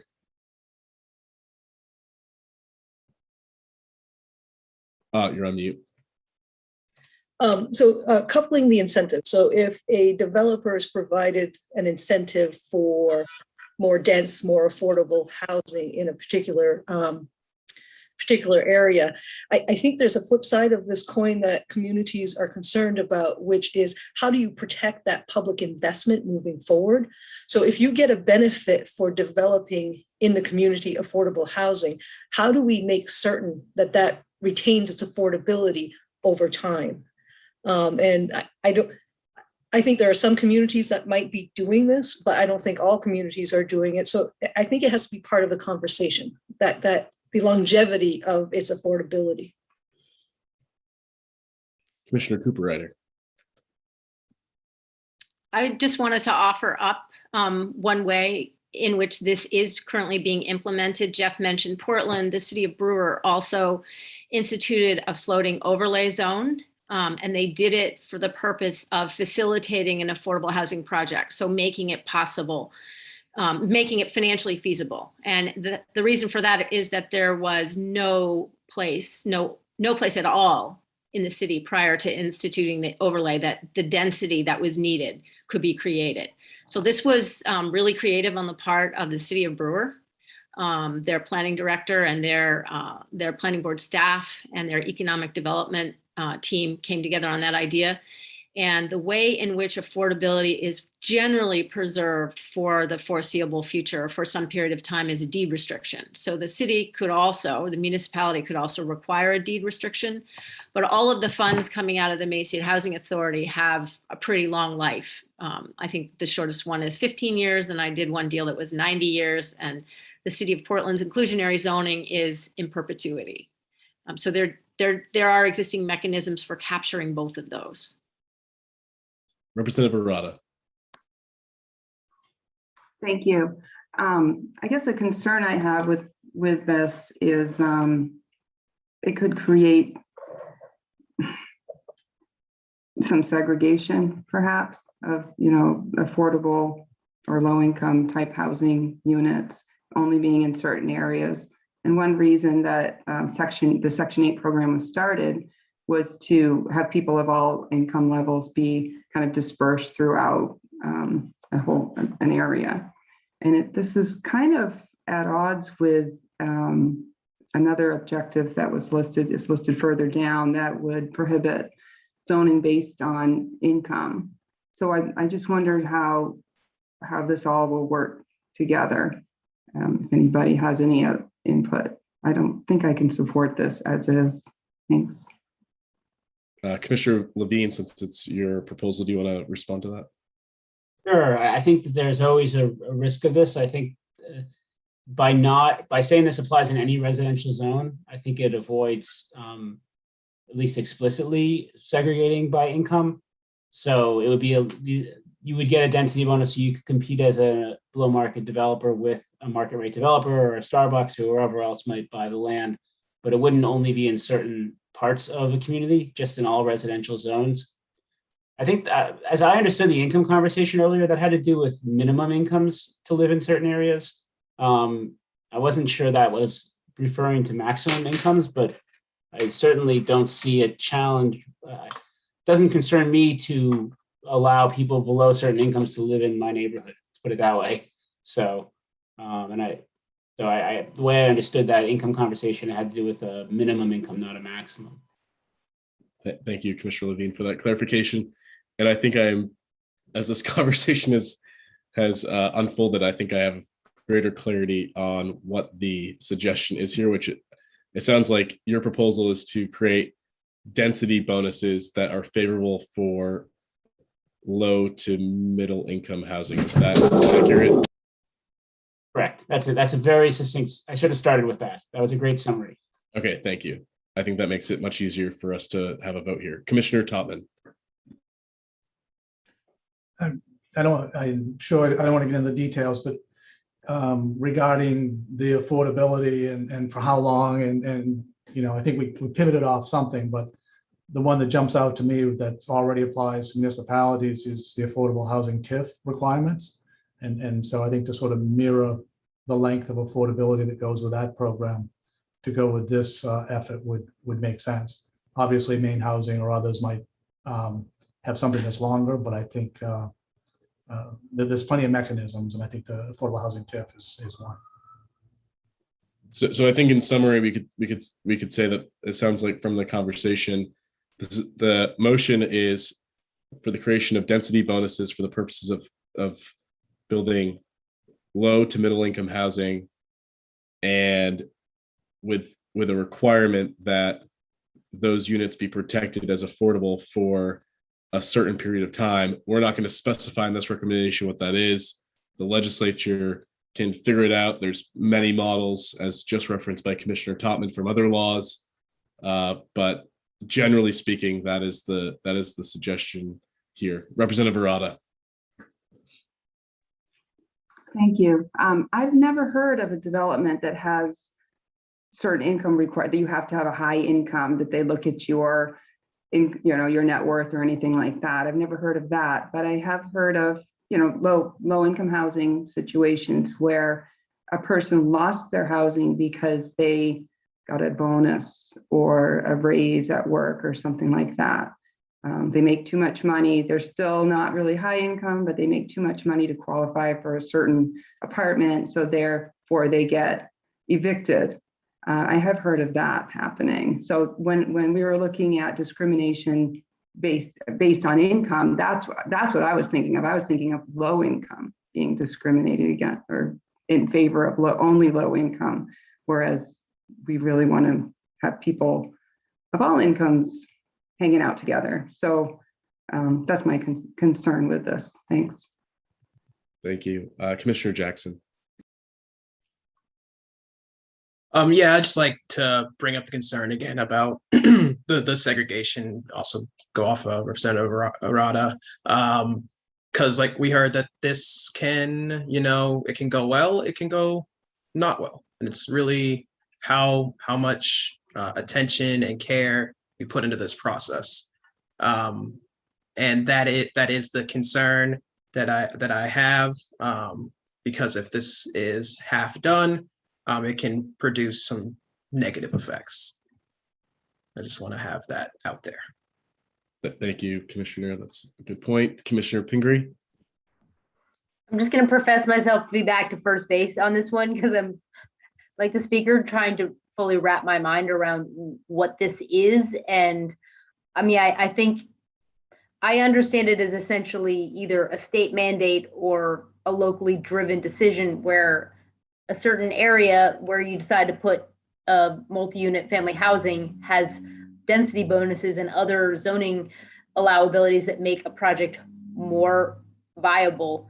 I mean, Jeff, correct me if I'm wrong. I mean, I'm sort of wondering if there's a version of this, I say, like looking at Jeff and Kate and others, where this is an option. Like I start to think about technical assistance, like there may be communities where this makes a lot of sense, and a community trying to plan to encourage more density in their downtown might use this as a way to do that. I mean, obviously communities can already do that. I'm just kind of grappling with the concern that's been raised about it being used sort of inappropriately to sort of put people off to the side, which I think is not the intention, not what we want to encourage. So I'm just sort of grappling with a way to move this forward, maybe in a more, it could be in a sort of less state telling you what to do, but giving tools communities to do this appropriately. Jeff, do you have any input? Sure. The idea is that it would apply in any residential zone. So although we can't compel development or lack of development, there wouldn't be any public action that would be pushing developments into certain parts of a community or excluding them from certain parts of the community. It would simply be an overall ability to do more units if you're doing, what I see as a public good, which is below market affordable housing anywhere in the community. So, whether if it's not something that we're ready to endorse, I think that's fine. I'm not sure what we get by saying, I think we should provide technical assistance to local governments, and maybe this can be part of it to explain this as one option in the toolkit. And that's fine. But then I'm not sure. The idea here would be to require it in all residential zones in the state. So if there's concern that would have some unforeseen consequences, I guess I'm not quite sure what those are, but I'm open to being convinced. And it's not. I don't think this is something that's worth. I wouldn't have a big fight over this if people didn't feel they were ready for it. Yeah. So just to clarify, Jeff, you're saying this is not specifying one particular zone in a community. So we're not saying all, these people are going to live in this specific. This is applying it to an entire residential zone or zones, which will obviously be in multiple places across a single community. And Commissioner Cooper-Ryder, since you brought up the example of Brewer, perhaps you can more concretely explain how this worked there so we can get a better idea of what we're talking about. Sure. So it really is a matter of economics. And so the project that I'm talking about was a low-income housing tax project. It was done on a parcel of land that the city had put an RFP out. It was an old school. Nobody wanted to buy the land. Nobody wanted to use the school. The city got EPA grant to clean up the site. So they took the building down, cleaned up the site, and made a deal with a nonprofit to take the piece of land and do a low-income housing tax credit project there.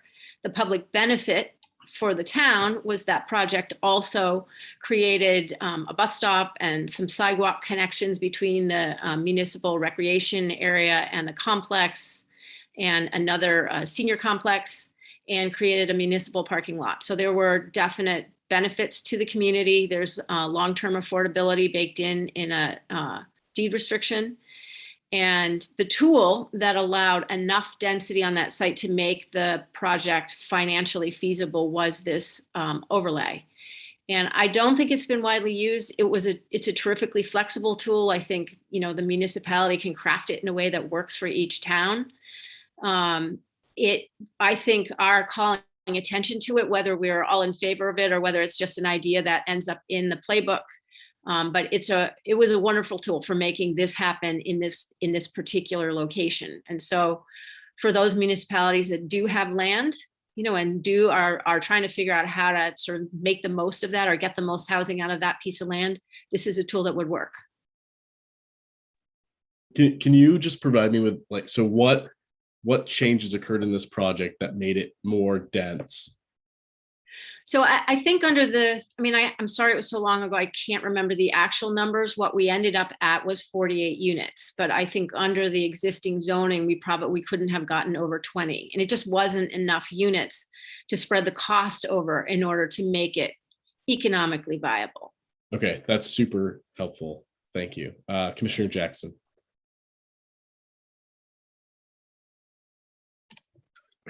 Yeah, and I'm in Brewer, and just to say there's not housing here.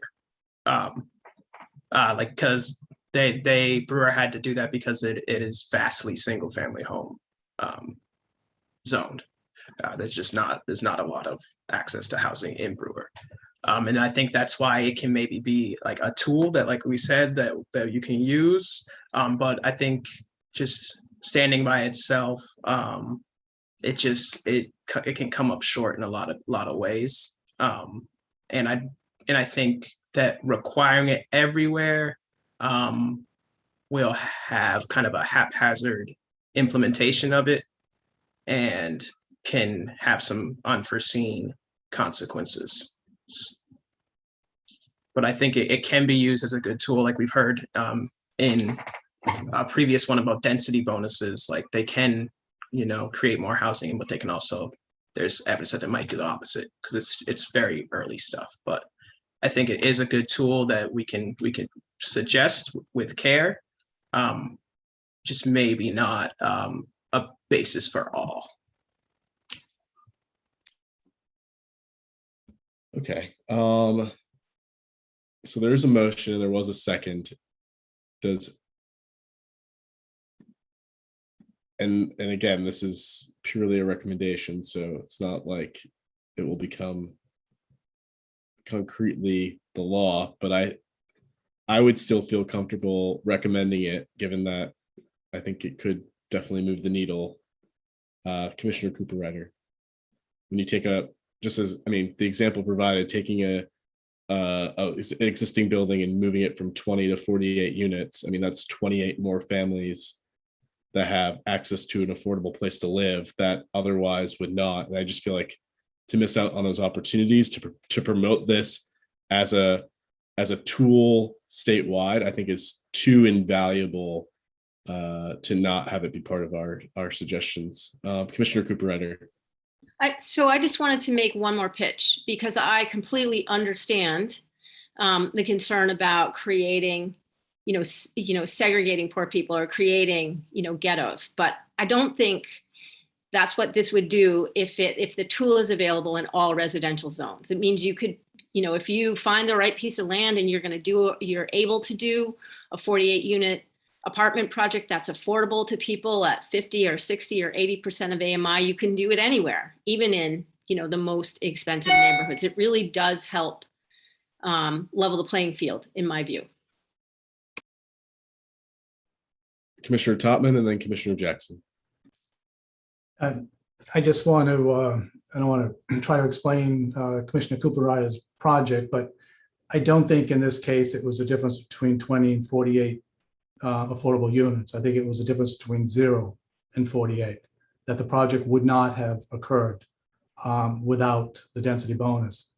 And I can say that we've had many, many developments that we've either had to implement contract zones or something to get that density up to, again, to make it a feasible development. So it's usually not just to get from a number to a higher number. It's really to make a project feasible at all.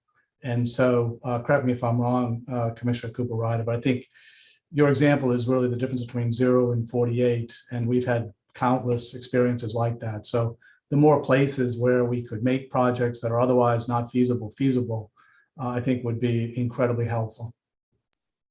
That's correct.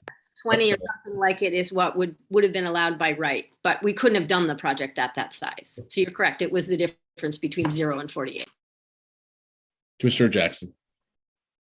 Yeah, I guess I had misunderstood. I thought it was going to be required to be implemented, not just available everywhere. So that is definitely a difference.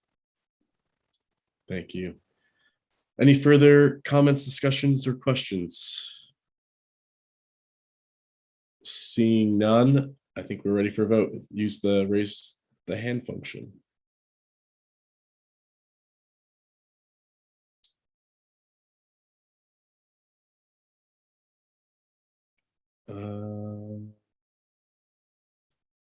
I believe it is unanimous of those present. I had Director Brennan's hand up.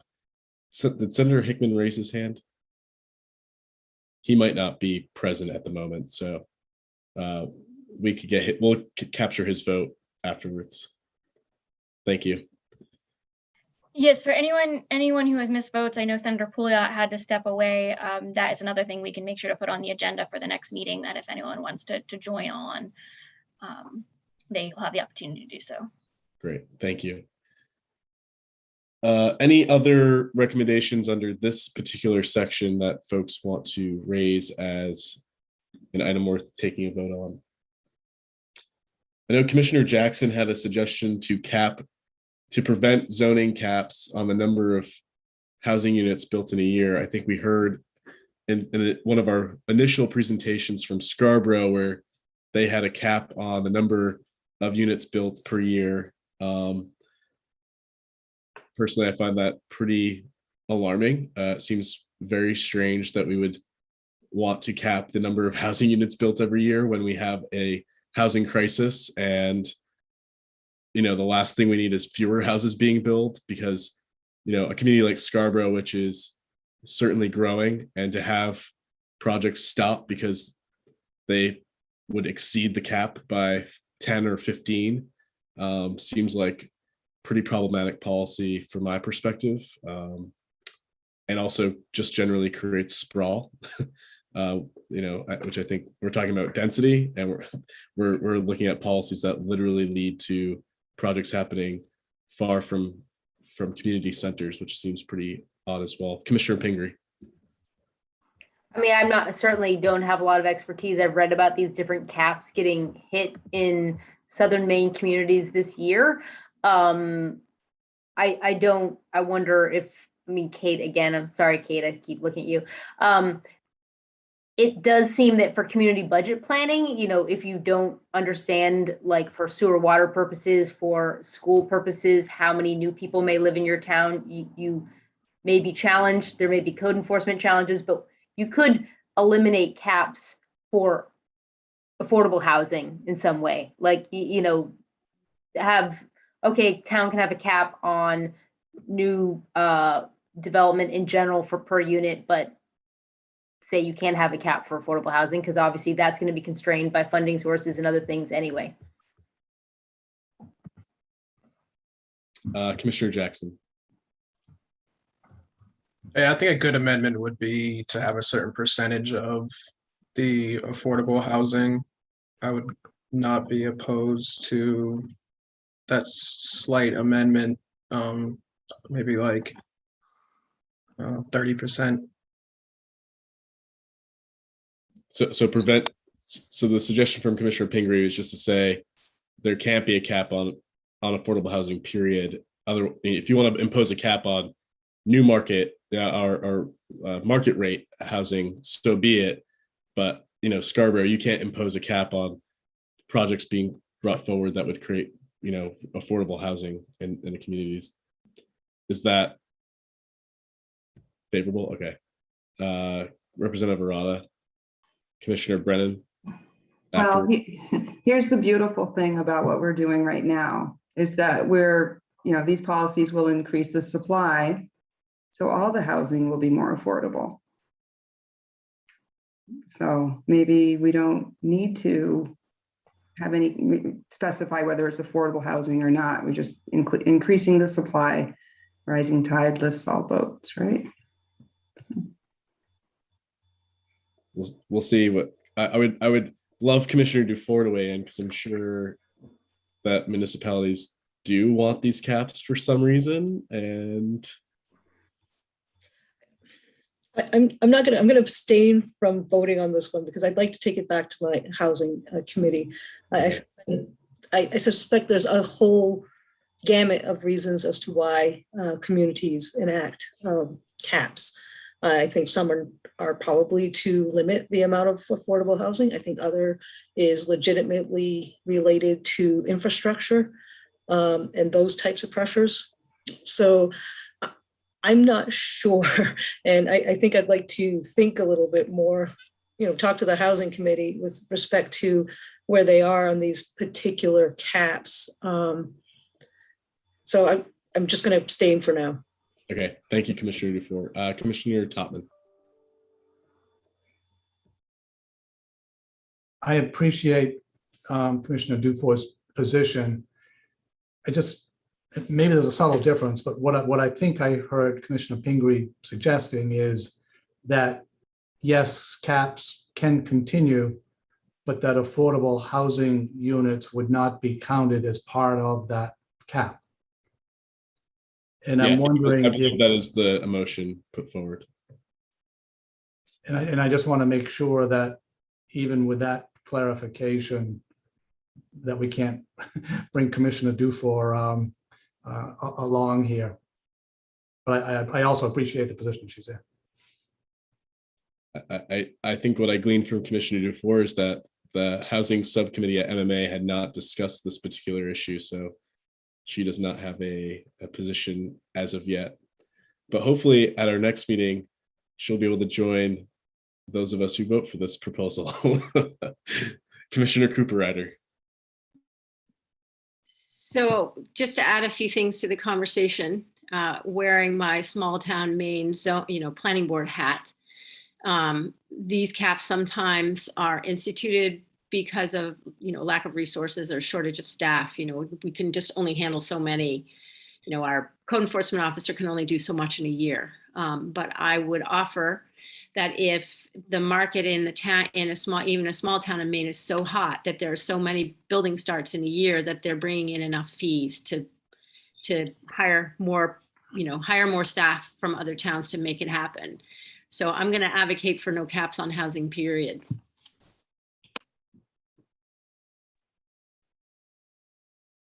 Okay, so we've got, I don't think we've had a formal motion yet. We've got one suggestion that's no caps. We've got one suggestion that's no caps on affordable units. I would be supportive of the cap on affordable units specifically because I think it will move the ball forward. I would support including in the report that perhaps in the future the issue of caps in general get revisited, but I think for the purposes of the immediate, I would like to see us make some progress on this issue. But we could take a vote on both and see which one has the most support. Okay, let's do that. Is there a motion, Commissioner Hill? I just want to be sensitive to this subject matter and my voice at the table representing over 6,000 people under the association, the Maine Association. So I think I may follow Commissioner Dufour's lead and abstain until I talk to the masses and make sure that I'm representing us accordingly. Thank you, Commissioner Hill. Commissioner Brennan, I know you had your hand raised earlier. Did you want to add anything? No, just my support for building no caps for affordable housing, clearly, absolutely. Okay. So let's put forward the motion first on no caps generally, period. Commissioner Jackson.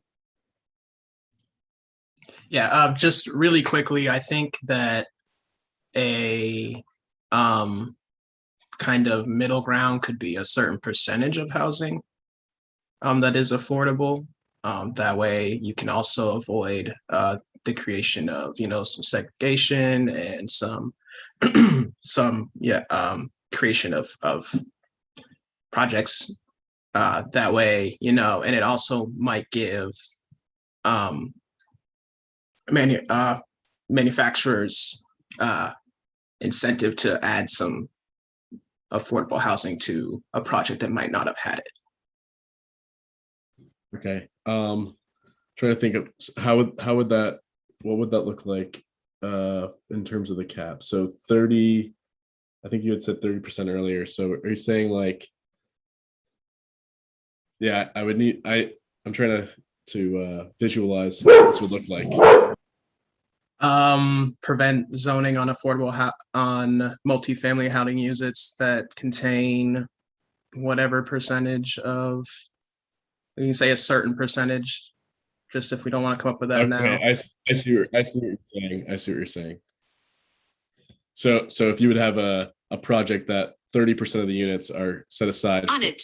for Is there something else? for affordable housing, then there can't be a cap on that project from moving forward. The cap would not apply to that project. Okay. So I think we now have 3 different proposals before us. Commissioner Cooper-Ryder.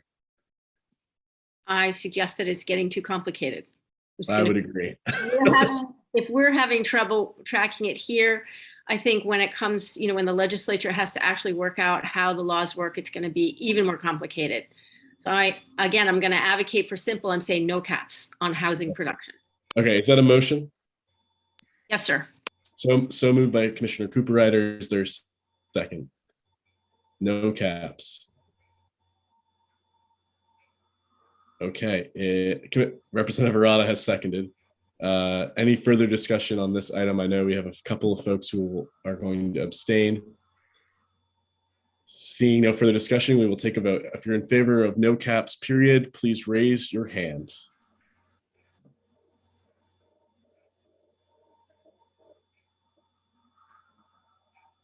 I see 1, 2, 3, 4, 5, 6, 7 votes and 8. 8 votes in favor. Those opposed, I will assume that Commissioner Pingree, myself, and Commissioner Topman are opposed. And then Commissioner Hill and Commissioner Dufour are abstaining. And I think Senator Hickman is still not with us at the moment, so we'll get his vote later. So that was a majority vote in favor. And then I would move a cap, eliminating a cap on affordable housing projects in communities. And would I get a second on that? Seconded by Commissioner Pingree. Any discussion on this? Seeing none, all those in favor?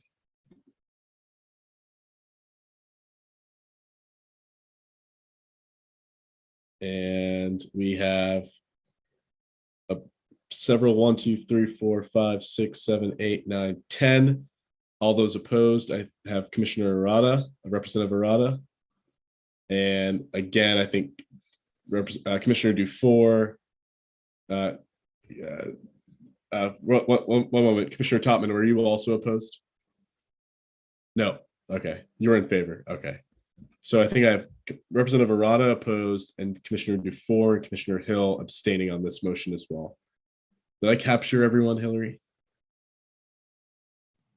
I am just trying to double check before we move on. If you give me one moment.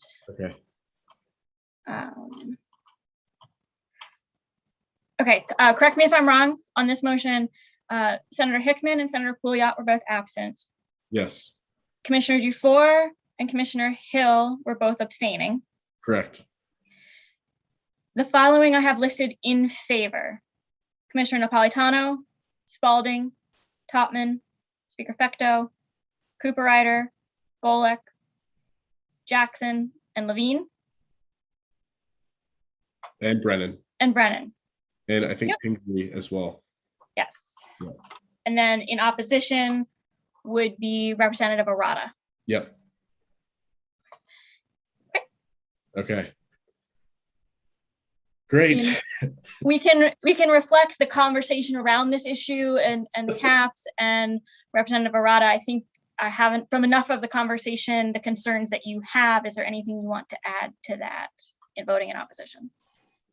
No, I just wanted to eliminate caps altogether. No different whether affordable or not affordable. Keep it simple. Thanks. And if Commissioner Dufour comes back and the MMA subcommittee is in favor of that, I might change my vote. So, but I like to try to find a way to make sure we have success next year with this proposal. And I felt like the second motion was more likely to gain support, but I'm willing to be pleasantly surprised, Commissioner Dufour. So you can send that along to the subcommittee. Any other items under under the single multifamily zoning. I've looked over them several times. I think we hit most, if not all of them. Some of them are overlapping. Commissioner Golick. I just have a very quick question. Because of my hearing disability, will we be emailed a list of what we voted on so that I can clarify or correct anything that I may have or not voted wrong because my captioning service is delayed? Yes. So Commissioner Golick will also at our final meeting, we will have a copy of the report. And if there's anything that's not reflected in that report accurately, you'll have an opportunity to make changes as well. Thank you. Yep. Any other items under this section? Seeing none. The next section was fair housing, and there were several suggestions in this category. Is there any suggestion that someone would like to raise as a motion?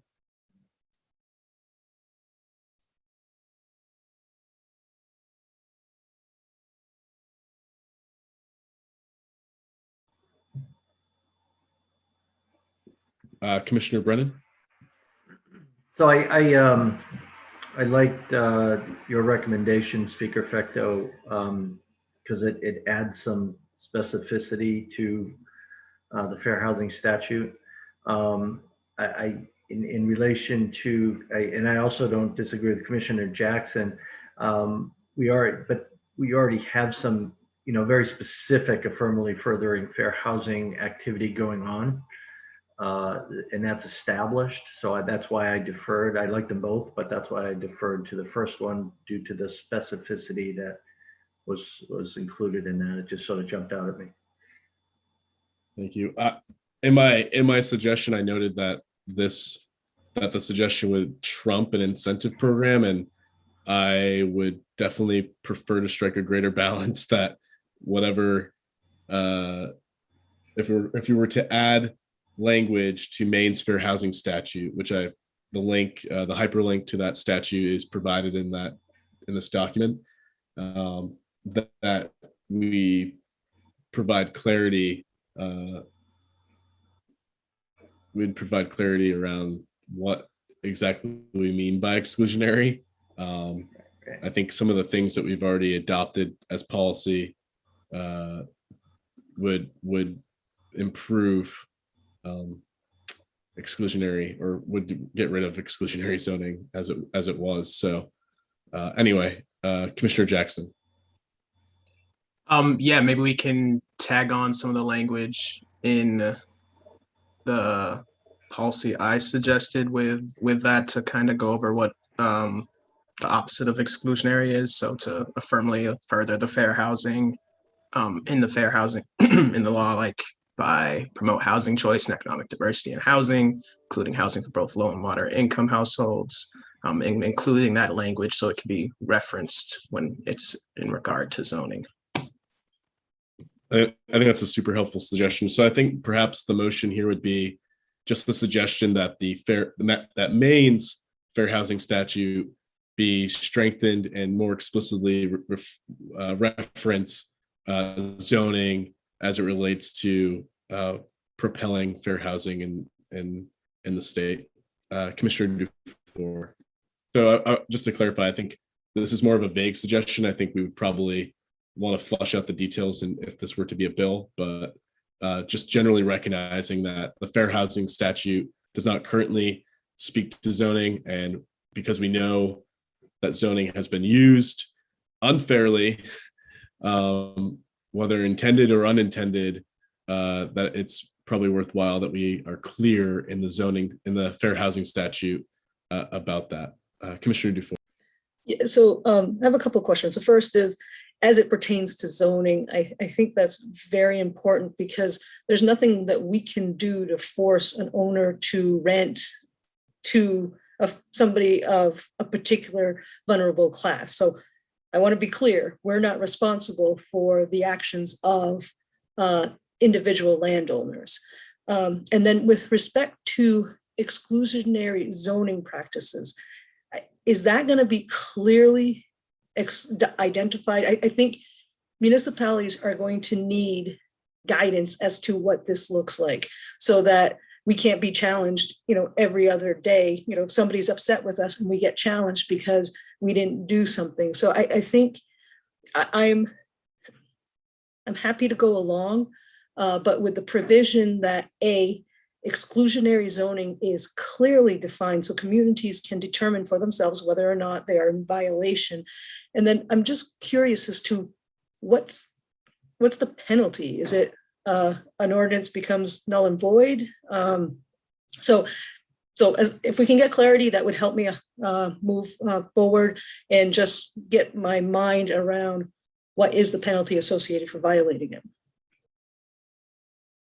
Yeah, and just looking at the current statute, there is not a penalty section under the Fair Housing Statute. But I'm certain that the Fair Housing Statute has been used in litigation between various parties over the many decades that it was since its implementation. So I'm not sure that a violation of the statute would lead to a penalty per se, but rather potential case for suit if there's a party that's violating the statute. I agree that I think if there's going to be a reference to exclusionary zoning, which I don't even know if it's necessary that there is, I think it would need to be spelled out very, very, very clearly. But again, I would just underscore I think it's important that this statute reflect the fact that zoning has been the cause of many unfair, discriminatory, racist policies over the course of many decades.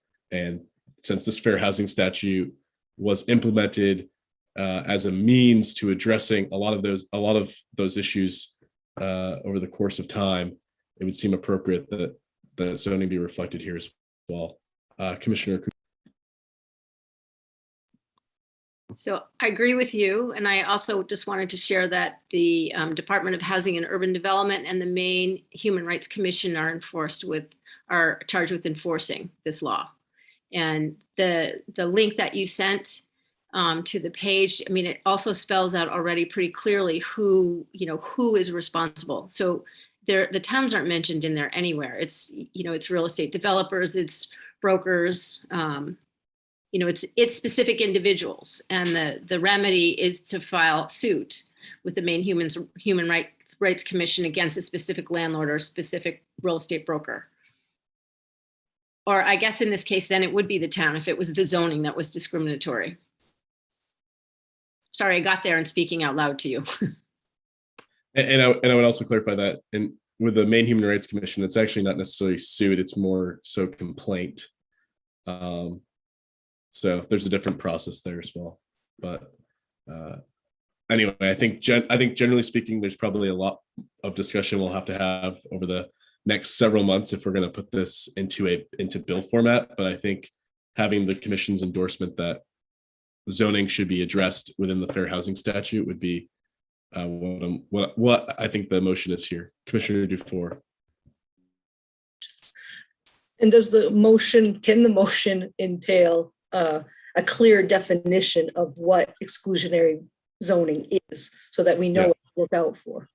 Yeah, I would accept the friendly amendment that the final recommendation, or the final, if this recommendation is taken and turned into legislation, that exclusionary zoning be very clearly defined.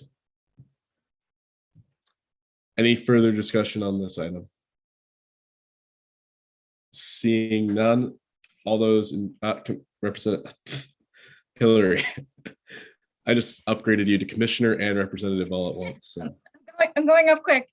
No, just for the purposes of drafting this, I think I understand the intent to keep it relatively vague, but show what you're trying to get at, but that the recommendation would include that should the legislature try to move forward, that any definition of exclusionary zoning would need to be explicit. But you're not looking for that definition in the recommendation. Okay. Perfect. No. Any further discussion?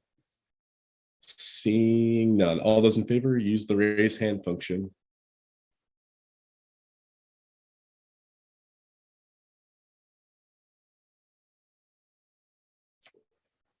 Unanimous of those present. Thank you.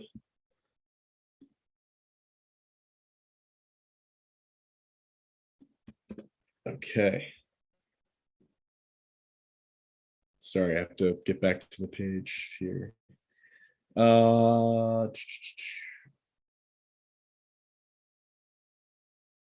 Any other items, Commissioner Golick?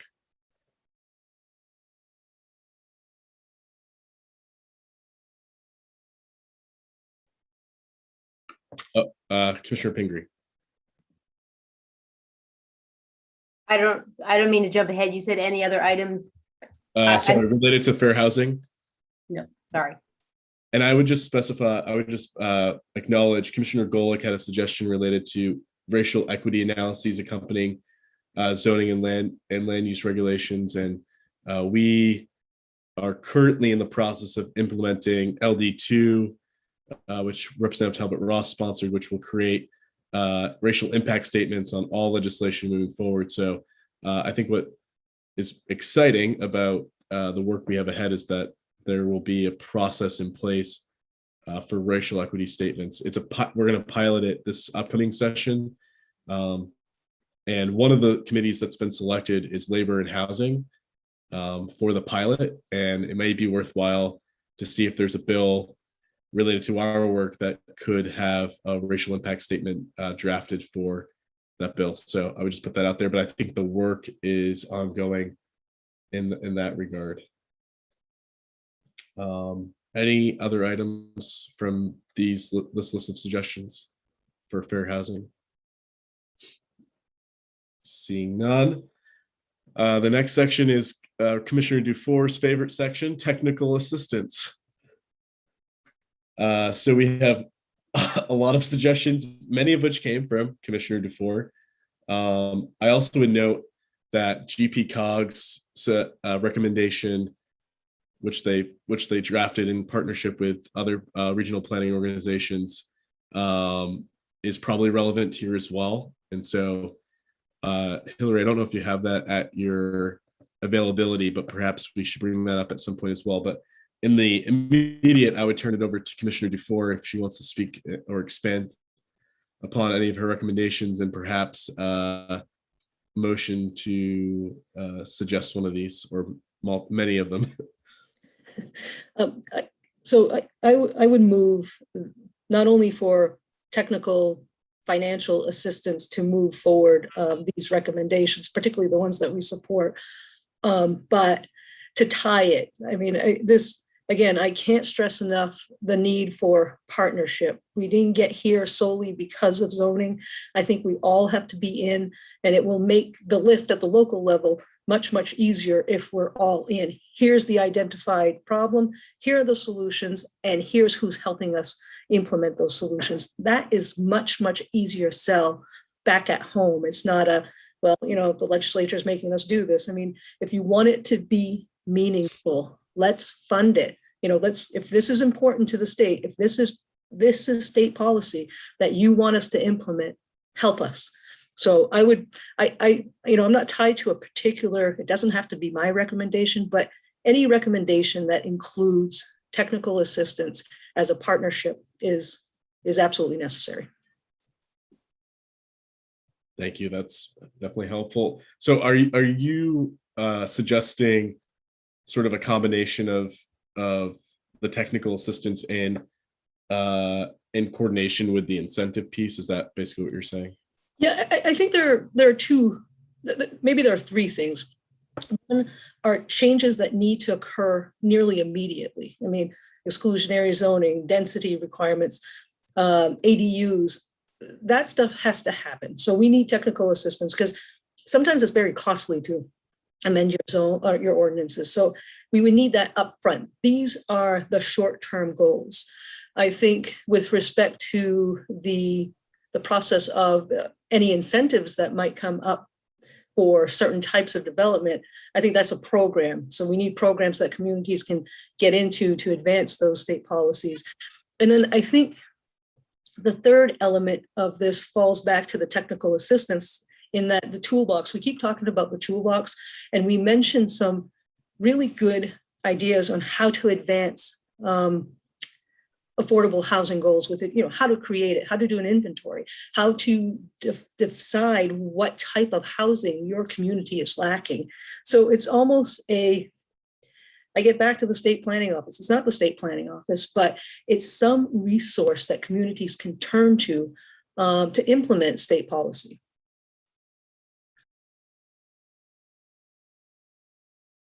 Okay, I think I hear several, basically an overall framework of a suggestion there. Commissioner Pingree. Well, I would just I think the question for Kate, I mean, I think GPCOG put forward I think an interesting suggestion. And frankly, Kate, it's a lot like the climate partnership that we're launching with communities, sort of a regional model of support with these other tools where towns can get specific technical funds. I think we sort of debated where this should go, and I think that's still unclear. I think, DECD's CDBG office is one lady, but that may be the right place. It could be elsewhere in state government. So I guess the question, Kate, specifically is, does that GPCOG framework, and maybe Hillary should show it, does that make sense? I think, to me, I mentioned the Vermont website, like this idea of we want there to be regional resources and someone you can call to help your town, specific funding for updating ordinances, but then you need like a website, like here's the toolkit, here are the case studies, here's what's happening in other towns. So I felt like that sort of pilot suggestion was a good model. I think the pilot suggestion is a good model. I think investment, letting communities decide who their natural partners are. But there are voids and gaps across the state. And we've had these conversations with respect to moving forward climate change goals. In some areas of the state, the COG or the is a natural partner. It works. They work very well.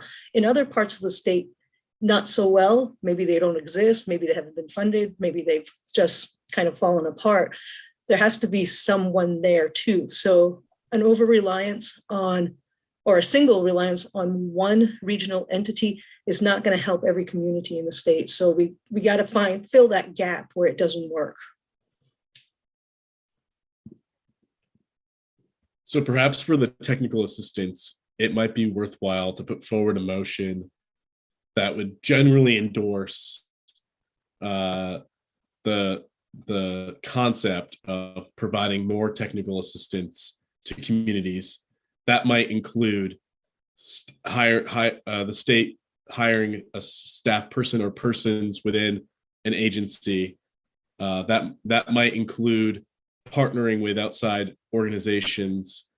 That might include et cetera, but we're not saying we endorse any one thing as a solution, but generally speaking, there should be something put forward. We need to move forward with something, and here are some of the suggestions. I mean, you could pretty much take a number of the suggestions under this category and put it into this single motion, if that makes sense. Commissioner Jackson.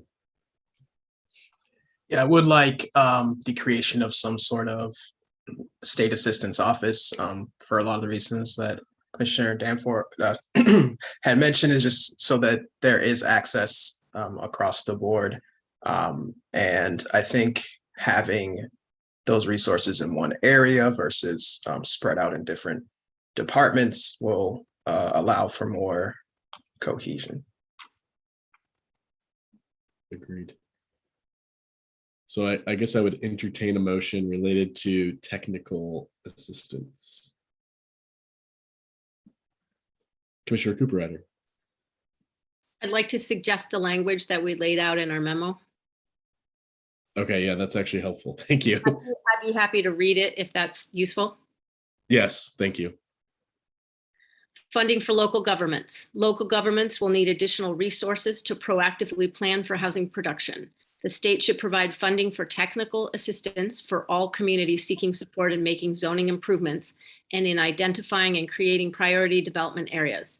Additional financial assistance should be provided to communities that have created priority development areas. Excellent. Commissioner Dufour. May I offer a friendly amendment? The use of the term should concerns me as being a possible out. Could we change that to must? I would accept that friendly amendment if Commissioner Cooper-Ryder's fine with that. Yes. So we have a motion. Is there a second? Seconded by Commissioner Dufour. Is there any further discussion on technical assistance? I just want to, so we kind of switched into the priority development areas with this as well then. I think the Commissioner Cooper-Ryder, can you read that section again of the, I think what I understood was that if the municipality is working on developing more affordable housing, that they will need additional technical support, basically, is what I gathered. But can you explain that further? Sure. So I think that what we were trying to do with this language is say that here are the, on the one hand, we've said, here are the things that should happen. And on the other hand, we're recognizing that it's going to take resources, technical resources and money to achieve those things. So we weren't saying what sort of technical assistance or how the technical assistance should be delivered, just acknowledging that there needs to be both technical assistance and money. And to the extent the municipalities have already taken steps and done things like create a priority development area, that there may be a need for ongoing financial and technical assistance.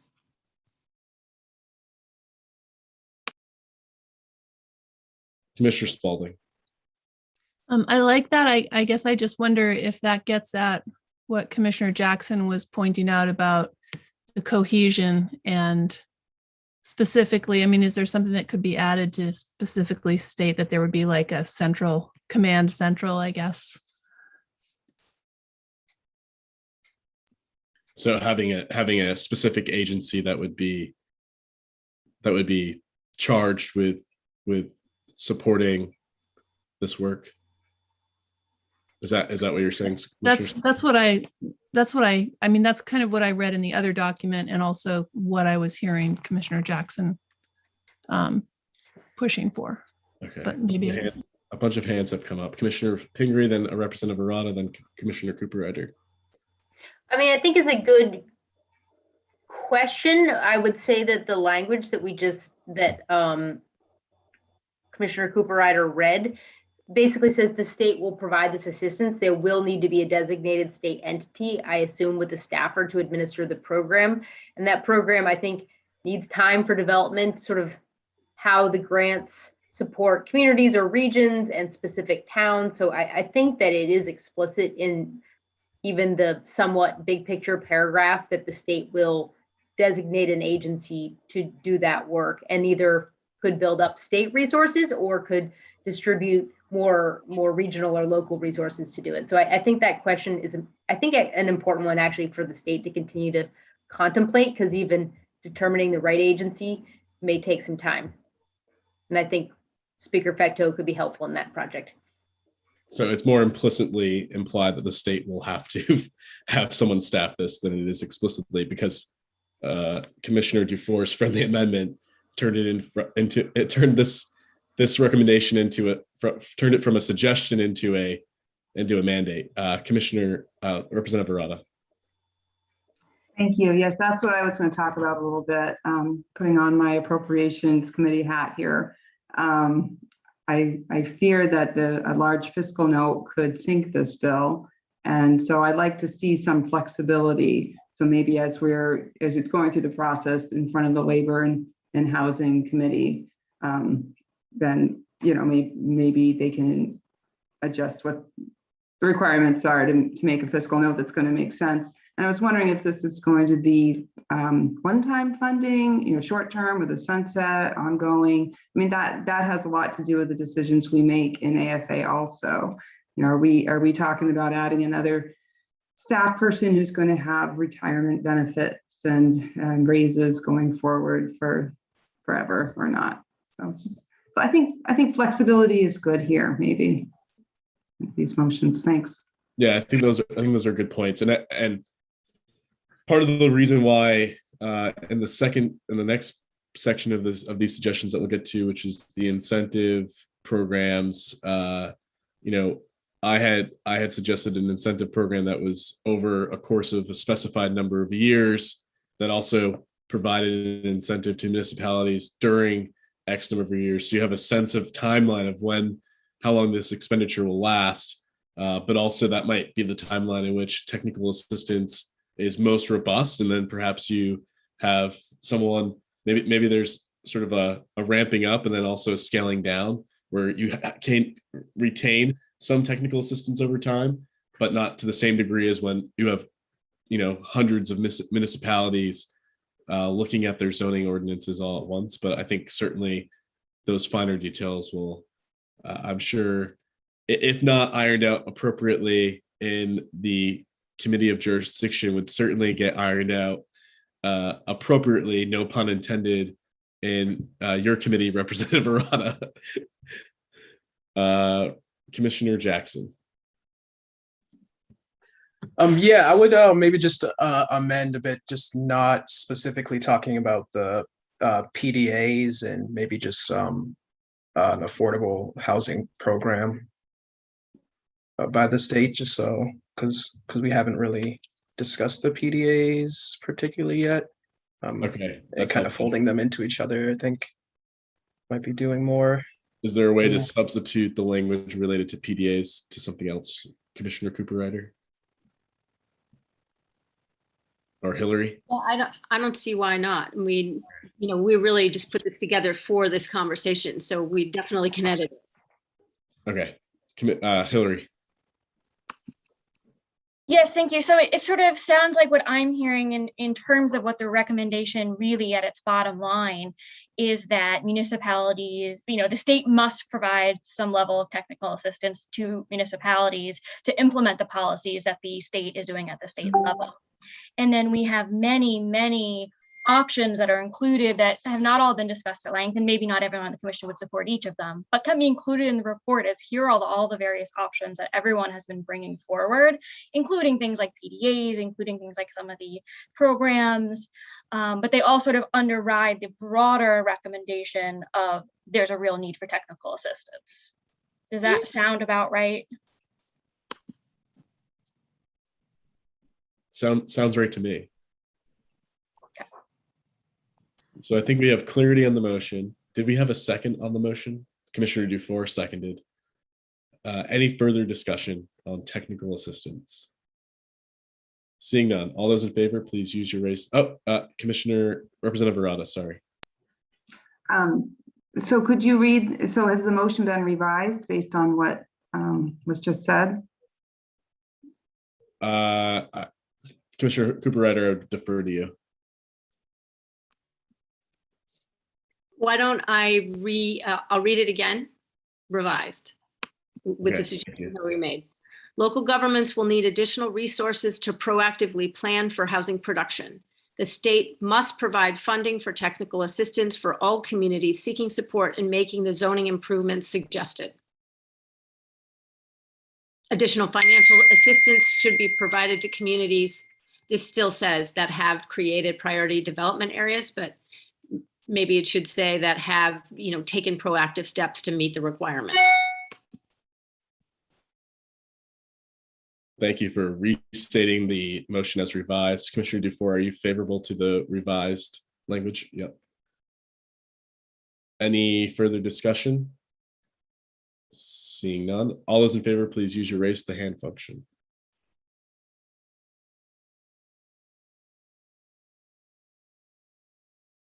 Okay, I think that is unanimous of those present.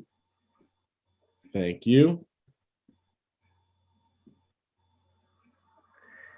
And my apologies, Mr. Speaker. I think I'm using an earlier version of Zoom, and I cannot. I don't think I have the raise hand function, so I'm not being. No, but you've been raising your hand. Thank you. Appreciate that. Okay, I don't believe there is much more for us to do under technical assistance. I think we just sort of folded everything into one there. Am I missing anything? No. The next section is related to incentive programs and density bonuses. Would anyone like to make a motion based on the suggestions under this section? This is where let's see.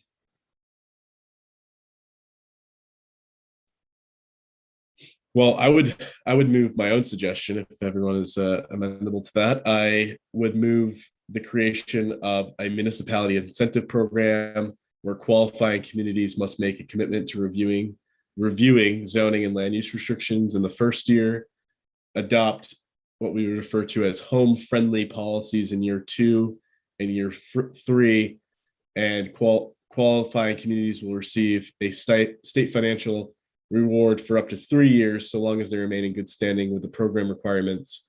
And an agency will be charged with administering the program. We don't have to get into the details of who has to do it and so forth, but that's the general outline of what I would offer as a suggestion. Representative Barada. So how much money are we talking about here, Speaker Facto? I honestly don't know. I mean, I think I would like to talk to MMA about what they think would actually get municipalities to feel motivated to do this work. Obviously, you have to have an incentive that's large enough to feel motivating, but also not so substantial that it's only going to be used by a couple of municipalities. So, you want to strike the balance between having an incentive that is worth people's communities' while, but also is able to be spread out amongst many communities. So we're not just saying, oh, well, we had five communities participate in this program. Well, that's not. I don't think that's really the kind of impact that we're looking for. So I don't have specificity around what we would do with the total cost at this point, but and I should also say Commissioner Pingree just posted in the chat, but the expected passage of the Build Back Better Act includes funding for financial incentives for municipalities to look at zoning and land use restrictions. So if that is to pass this week, as it appears it will, we could also potentially lean on some federal resources as well.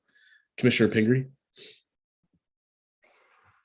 I mean, I think Representative Barada asked a good question, sort of like what is the magnitude of what we're talking about here? But I do think the previous motion sort of folded in with your motion. I mean, I actually think it's like the development of a program. I mean, towns can't do everything in the first day, so they're going to need a couple years. Ideally, they get some specific benefit. We do have some state and federal funds through varying programs, even at Maine Housing, and we're talking about our subdivision rules. So there could be different ways that towns who do this work get incentives, and that they have a greater chance of even some of these types of housing being fulfilled in their communities. So I support this concept. Again, we're making a report about good ideas. I think ultimately it will come back to you, Representative Barada, of whether we can find a way to get those ideas into a budget and into some kind of form. So I think it's sort of I like the PR of the speaker's idea. So I support moving it forward. Representative Barada. Since it's getting kind of late, is it possible to table this until the next meeting when we have more clarity on the funding source? We do have another meeting, don't we?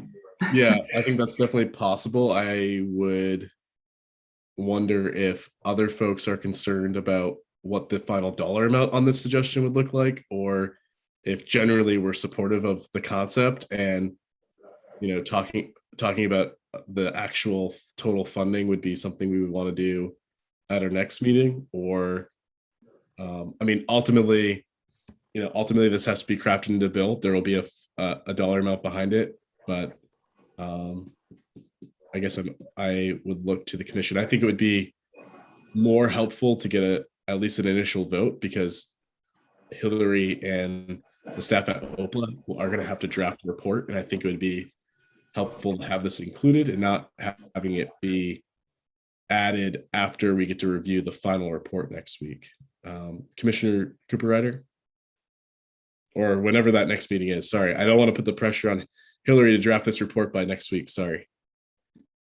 I was just going to suggest that this is consistent with the conversation we've been having, which is to have some requirements and recognize that there's some costs associated with those requirements, and then to provide an incentive in addition to providing requirements. So I think this is consistent with that, in the sense that we're proposing both requirements and incentives. And,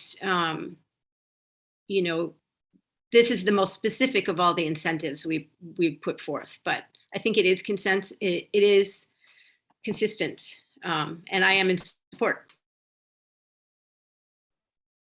Thank you, Commissioner. Commissioner Dufour.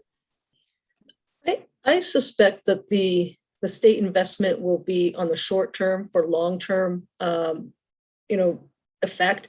I mean, we're going to need immediate assistance to, amend ordinances, adopt programs, whatever it may be. And once that's in place, it's like any ordinance, it's in place and it's amended every now and then. I think so. To Representative Arata's point, yeah, there's going to be a significant investment up front. But if it's done right and it's done with federal funding that's coming down from, different types of federal funding, maybe even ARPA revenue, it'll set up the state for the long-term impacts. It seems like the timing is almost right to spend a few dollars to invest in municipalities and affordable housing. Yeah, I think it would be probably good at some point to get, between now and the beginning of the second regular session, you get a sort of take a census of what the temperature is of communities that would participate in something like this. And, if it's 250 municipalities, well, if you put $5 million towards this, you can do the math. And is $20,000 enough of an incentive for a community to get involved? Maybe, I don't know. I mean, it depends on what does $20,000 mean for a community to take the time to review their local ordinances. Maybe that's filling, doing some road work. Maybe I don't know. Or are they saying, maybe they need 50,000, 60? I mean, what is the need? What would be the carrot here, right? Like, what kind of carrot variety do we need that would attract a municipality to come take a bite of the carrot? I'm not sure what that is yet. That's what I think we have to have probably a longer conversation over the course of the next several months to get to that point. But I think it would be very important for this commission to endorse the concept of creating an incentivized program for municipalities to do what is ultimately going to be hard work of reviewing their ordinances and making changes that will come with public hearings and disagreements and a lot of really tough work on their part to get to final resolutions where they can make positive headway, just as the city of Auburn did. And as Mayor Levesque noted when he was before us, it was not an easy process to get to the conclusions that they were able to draw. Commissioner Cooper-Ryder.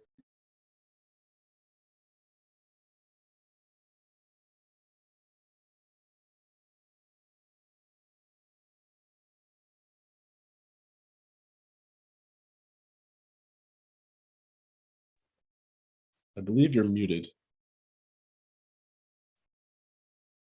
I'm going to go to Hillary while Commissioner Cooper-Ryder tries to find her unmute button. So I just want to sort of mention, I think there's a few different ways that we could draft this as a recommendation. One option certainly is we already have had some recommendations earlier on where a couple people felt like they needed to abstain so that they could get some more information from others. So that's certainly a possibility, but if there's a majority, we could still draft it as a recommendation and then talk about it a little bit more.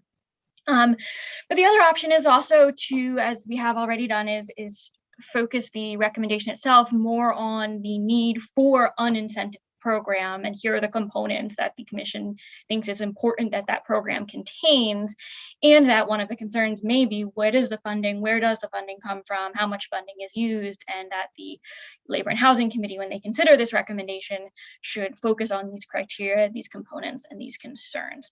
So I think there's some flexibility depending on where you are today to craft something, and that maybe that changes a little bit at the next meeting, but there'd be enough base there for us to put something on paper that you could use. So with that being said, I'm going to see if I can help Commissioner Cooper Ryder unmute if she is still muted. I think she's been able to. Yeah, apologies. I'm not sure what happened there. So I like Hillary's suggestion that we put the box around something that we can all support now and work the details out between now and the final meeting. I realize that leaves some drafting. I mean, it leaves some things to be desired, but if you just think about the work, again, putting my planning board hat on, if I think about the work that needs to be done is going to vary dramatically depending on the condition of the zoning ordinances. Some towns have virtually nothing. So I think we may need to be specific about what work. I mean, maybe if we just make it a less broad suggestion. It's maybe specifically remove barriers, zoning barriers to a creation of housing such as, and spell them out. Thank you for that comment. Representative Arada. Would you be able to specify that the funding source would be federal dollars? Or do you require that we keep it vague? I would say that I really don't know. I mean, I think that's the consideration here. I mean, if we're able to lean on these federal dollars that are outlined in the Build Back Better Act that say that, I mean, that are explicitly for the purposes of incentivizing municipalities, I mean, I think that would be huge. I mean, we all know that leaning on those sources is a lot easier than getting a bill passed through the legislature with funding attached to it. So I'm not opposed to that, but I just think I don't think it's worthwhile to put myself or put this suggestion in a box and then confine it to that box. I mean, we just all voted for a recommendation related to technical assistance. We did not put a dollar figure on how much that technical assistance will cost. We did not say whether or not it will be funded by federal or state sources. So I think we are putting forward suggestions. The legislature is going to do what it does best, which is wheel and deal over what this final proposal would look like and how much funding would be attached to it. I think Hillary's suggestion that if an explicit funding amount needs to be stated and folks want to abstain from this vote, I would totally welcome them to do so. Commissioner Levine. Was Commissioner Arada waiting or no? Okay. I support this. I think that you raised a very good point that we didn't put the financial amount in the previous one, and these are some of the details that we could spend a lot of time discussing them or endorse the concept. I like the general idea that communities would make a commitment to work in year one on concepts and then try to implement them in years 2 and 3. So I like the package in general, and I think it's a good piece of this. So, I'll support it. My only question is whether Maine Housing is the right organization to do what they're listed to do in here. And I'm not saying they're not. I just am not 100% sure they are. Yeah, and I excluded that portion of the suggestion from my recommendation because I don't think specifying the agency at this point is going to be very helpful. I think we have to have conversations with folks. I think another thing that could be noted in the suggestion is that there were members of the commission with reservations regarding not having a specified amount at this point. I mean, that's another note that could be made in the report, and I'm sure Hillary has probably already written that down. There's a motion. Was there a second on the motion? Commissioner Cooper-Ryder, thank you. Any further discussion? Seeing none. All those in favor, please use the raise hand function.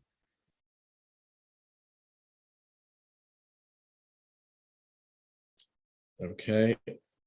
And then Representative Arata. I'm going to abstain Okay. rather than vote no. Okay. Commissioner Arata's vote will be recorded as abstain. And I think we captured everyone's votes there. Hillary, you got everyone? Yes, and I will note, Representative Arata, even with abstaining at this time, I'll still try to capture some of those concerns and reservations in my narrative so that it's all in there, regardless of which way it goes at the next meeting. Thank you. Any other items from the incentive density bonuses portion of the list of recommendations? Seeing none. The next section was housing trusts. Commissioner Spalding. I'm sorry, I have to jump on another meeting, but I was curious as to how much longer, because this meeting probably won't take very long and I could circle back, but I wasn't sure how much longer you were hoping to go today. Well, we literally have to complete our work, so yeah. I think we'll be Okay. trying to fly through these final portions. I think we got through the thick of it. I don't know how many more suggestions will be picked up from the bottom half of this, but I think if folks need to come and go at this point, I would welcome them to do that. Okay, well, I'll be back as soon as I can. Thank you so much. Thank you, Commissioner Spalding. Commissioner Golick. Yeah, I have to leave too. I have to be at work. I want, a quick question I haven't asked is, are you going to be voting on everything today? Or are you ending this meeting and then going on? Because the agenda was to 4:30, so. Yeah, we have to complete the work of what will be included in the final report, because our next meeting is for the purposes of reviewing the report. We will not have we're not authorized to meet again after our next meeting. So we're kind of up against the deadline here. We have to make some final decisions, which is why I'm trying to get us to go through all these sections and make some final decisions, which we've done, fairly well. I think we got through probably the biggest items at this point, but we'll continue to work through it. I will also say that if you are not present for a vote, you will be able to record your vote after the fact. So no one will be excluded from registering their vote on these issues. Okay, I asked that because there's 3 things on this list, 2 of mine that are way down in the miscellaneous on the very bottom because I got them in late. So I'm not going to be here to be able to discuss any of those or the vacant apartment program, but I did send in a paper that explains how the vacant apartment program could be set up with my recommendation. And that suggestion is under the section that we're currently discussing.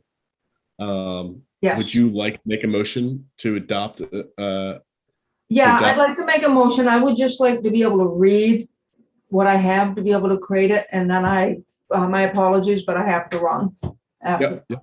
Go ahead. So I'd like to make a motion for that, to be able to discuss that. Okay. So the create a statewide vacant apartment acquisition program, I talked a little bit about earlier. The legislation would authorize state funding for lump sum payments available to owners of existing apartments in return for making an apartment affordable for 30 years. Such a program could reduce rents at levels that are more affordable than those low-income housing tax credit, with new affordable housing units requiring public subsidies of $250,000 on average for each 1-bedroom apartment And with several years spent in approval and construction process, the VAT could quickly produce affordable units at less cost and reduce market rate rents to affordable levels. C, the program would enable lower income households to access housing in high opportunity areas where average rents are higher than statewide averages. By restricting VAT to wealthier, higher opportunity city neighborhoods and suburban areas, the program would affirmatively further fair housing and prevent poverty concentration and reduce segregation in housing and in schools. The VAT would also be an ideal tool used in conjunction with mobility assistance program that is tasked with local affordable housing units for voucher holders and more affluent city neighborhoods and suburban areas.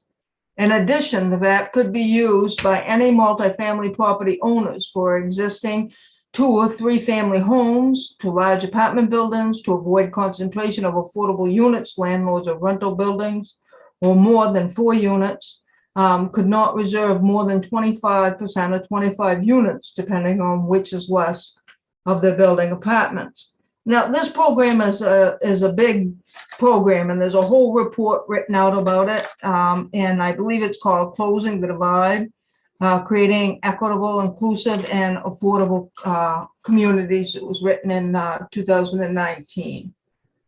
So I would like to see some discussion around that, and if people think that is something that could be added to this.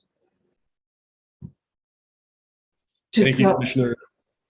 Thank you, Commissioner Golick, for that outline. I will take that as a motion to add that as a suggestion. Is there a second?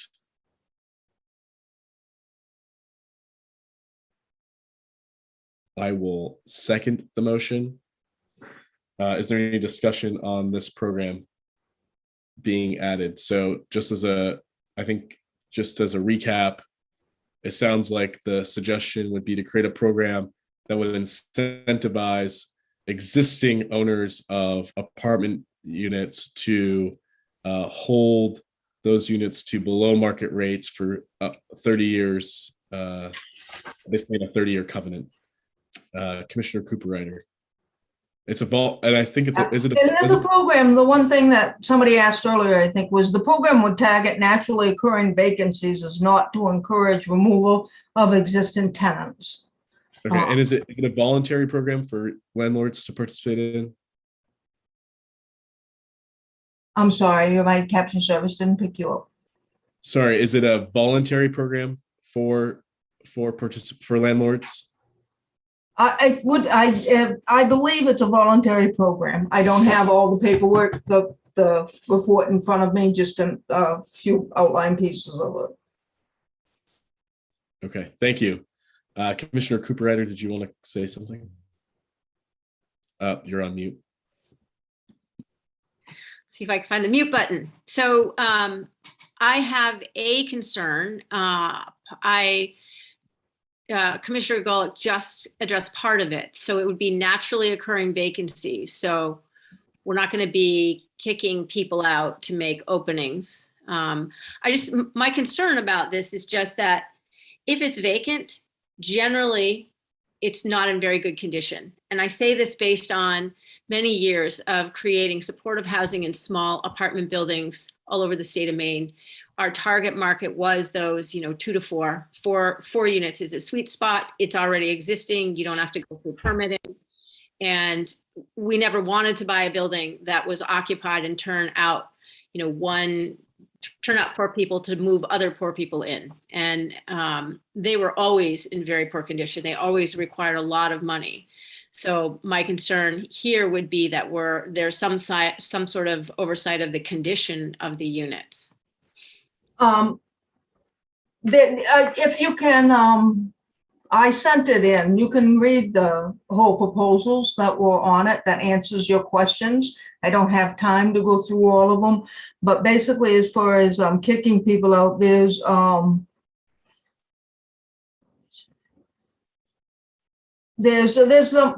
writing in it that explains that it's not for removing tenants or anything. And yes, the condition of the apartments have to be rentable. The money is to purchase these things to make them rentable, to then have the person that owns it sign a 30-year contract that they're going to leave them affordable for 30 years. Basically, is what it does.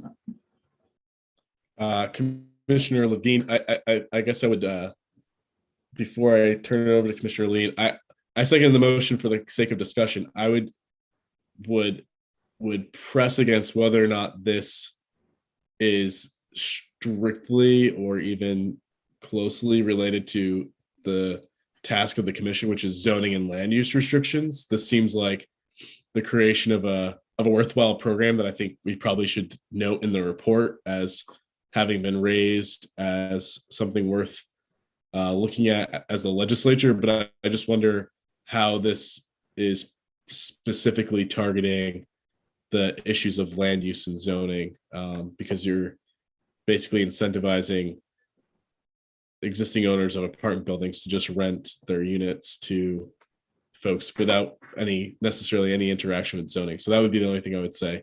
I don't know if Commissioner Jeff Levine, if you want to add anything. I was going to say something else, but I think you just raised an excellent point, and I would actually just like to reinforce that. I think this is something that we should mention generally, potentially as part of the report, but I'm not sure this is really a zoning and land use item. So I just second that. I have to go. Thank you all. Thank you, Commissioner Gold. Appreciate it. So there's been a motion in a second. I will take a vote based on the fact that those two things are in order. But I would stand by my suggestion that this at least be mentioned in the report if this vote is not successful. So at this point, I would take a showing of hands who would like to include this as a recommendation. And I presume if your hand is not raised, you're in opposition. So I think it's unanimous of those present in opposition to making this a recommendation, but certainly would like mention of that this was brought up in the report. So that concludes incentives and brings us to housing trusts. There were two suggestions in this regard from Commissioner Levine and Commissioner Dufour. Is there any motion in regards to housing trust? Commissioner Levine. Not going to move it. I'm going to suggest that just as the previous one was only peripherally related to zoning, in the interest of staying focused, perhaps this is something that gets mentioned in the report, but isn't a recommendation. Okay, thank you. Commissioner Dufour?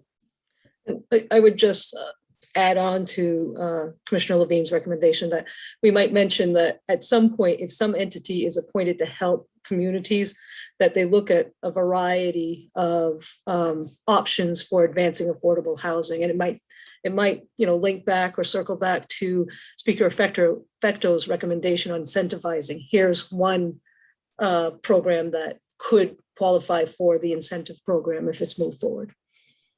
So perhaps in the recommendation portion of the report, Hillary, you might footnote that underneath the recommendation related to incentives and technical assistance, that while this suggestion didn't move forward as a recommendation, it certainly could be something that is tied into those two pieces.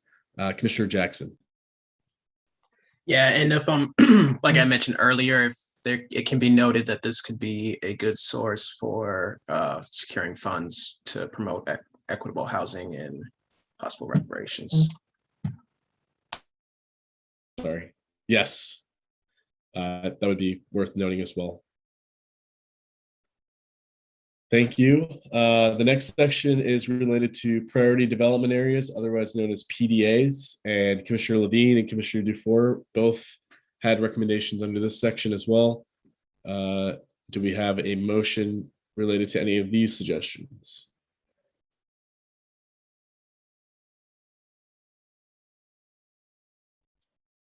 Seeing none. Commissioner Levine. I think this is more closely related to zoning. I would move my suggestion about creating a system of priority development areas, for at least to get the discussion going. Okay, is there a second? Second. Seconded by Commissioner Cooperrider, and Commissioner Cooperrider has her hand raised. You may you may speak.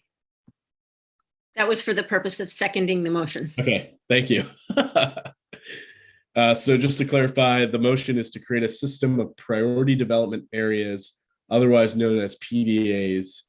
Each community should have the flexibility to decide where they would like to focus their housing production. While the current rules governing comprehensive plans provide some framework as few incentives or requirements, each community over a certain size should be expected to designate a reasonably sized area as their PDA. In a PDA, multifamily housing would have to be permitted at a minimum density without significant regulatory hurdles. Is that generally your motion? Okay. Yes. Is there any further discussion on this item? Commissioner Brennan. Thank you. I'm simply not familiar with them as they're capitalized, the capitalized term, and are they used in Maine or other states, or Commissioner Levine, if you can just give me more. I understand the concept, but just more on what they are and where else they might be used. Sure. I don't think they're capitalized because this is a term of art. But there are similar tools in other states where communities are asked to pick a growth area. And that's an area where state investment is focused in return for the municipality doing some upzoning or making some other, sort of you play ball, we'll play ball, you upzone, and then we'll put the infrastructure in place to make the higher densities work. But they're not called, I haven't seen the term priority development area in other states. There may be, but where I'm familiar with it, that's not the term that's used. Okay. It's a similar concept. Great. Any further discussion on PDAs? Not necessarily the best acronym, but we'll roll with it. Commissioner Cooper Ryder. So I like this concept. Again, drawing on my small town planning board experience, updating a comprehensive zone is a really big lift for a small town with limited resources. And having this sort of direction of where to look and how to think about it is exciting and I think helpful, and I am in support of this. Thank you. Any additional comments or questions? Commissioner Hill. Thank you. Are we going to, is there language in here that gives local municipalities a certain time limit to complete this task? There isn't in the suggestion. Commissioner Dufour, do you have a comment on that? I don't have a comment on Commissioner Hill's question, so I'll defer for now. Okay. Commissioner Levine. Yeah, there's no time limit right now. I'm trying to keep it relatively high level. I imagine there might be one put in a final set of regulations or a law. I would venture to guess that if these suggestions are turned into legislation, and I would imagine it would be worthwhile to add sunrise clauses to many of these suggestions to give municipalities the chance to actually implement them. That would be my perspective and opinion. Commissioner Dufour.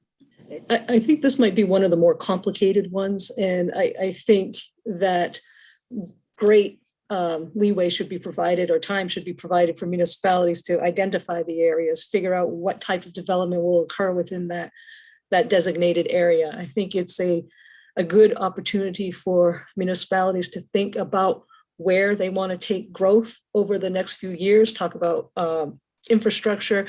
And I think the link to state financing for making those needed infrastructure improvements is going to be key to the success of this program. So I think it's almost stage two. If we look at our recommendations as, stage one, we've talked a lot about stage one recommendations. This may be a stage two recommendation. Once we at least get the ordinance issues addressed, now let's talk about new development. So I'm supportive. I think there's details that need to be worked out. I think it's a stage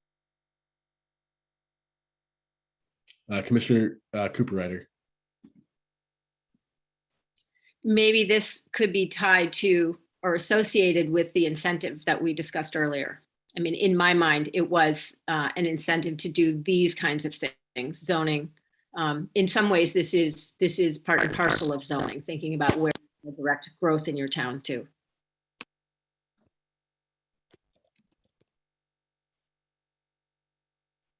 Great. Thank you for those additional comments. I think Hillary could definitely capture some of the additional comments that were made and tying it back to some of those other pieces that we've already discussed. Are there any further comments or questions related to the motion?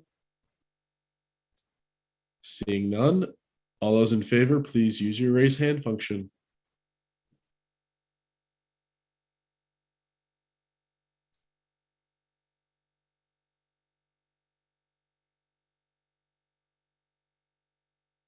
Hannah votes yes, if you can hear me. We can hear you. Okay, so I count 4 members or 5 if you include, sorry, 6. I got 6 members in favor. All those opposed?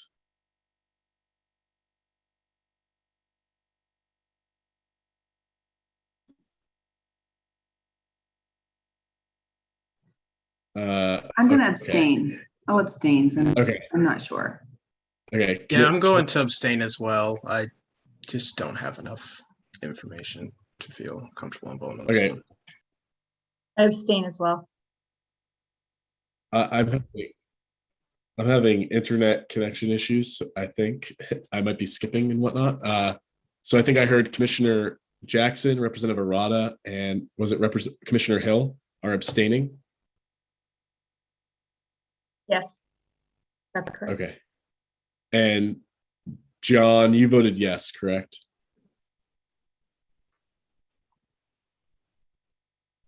Okay. I think that is Yes. Hillary, did you get everyone?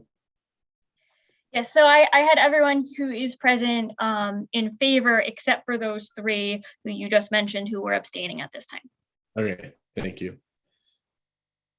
I have incredibly unstable internet connection at the moment, so if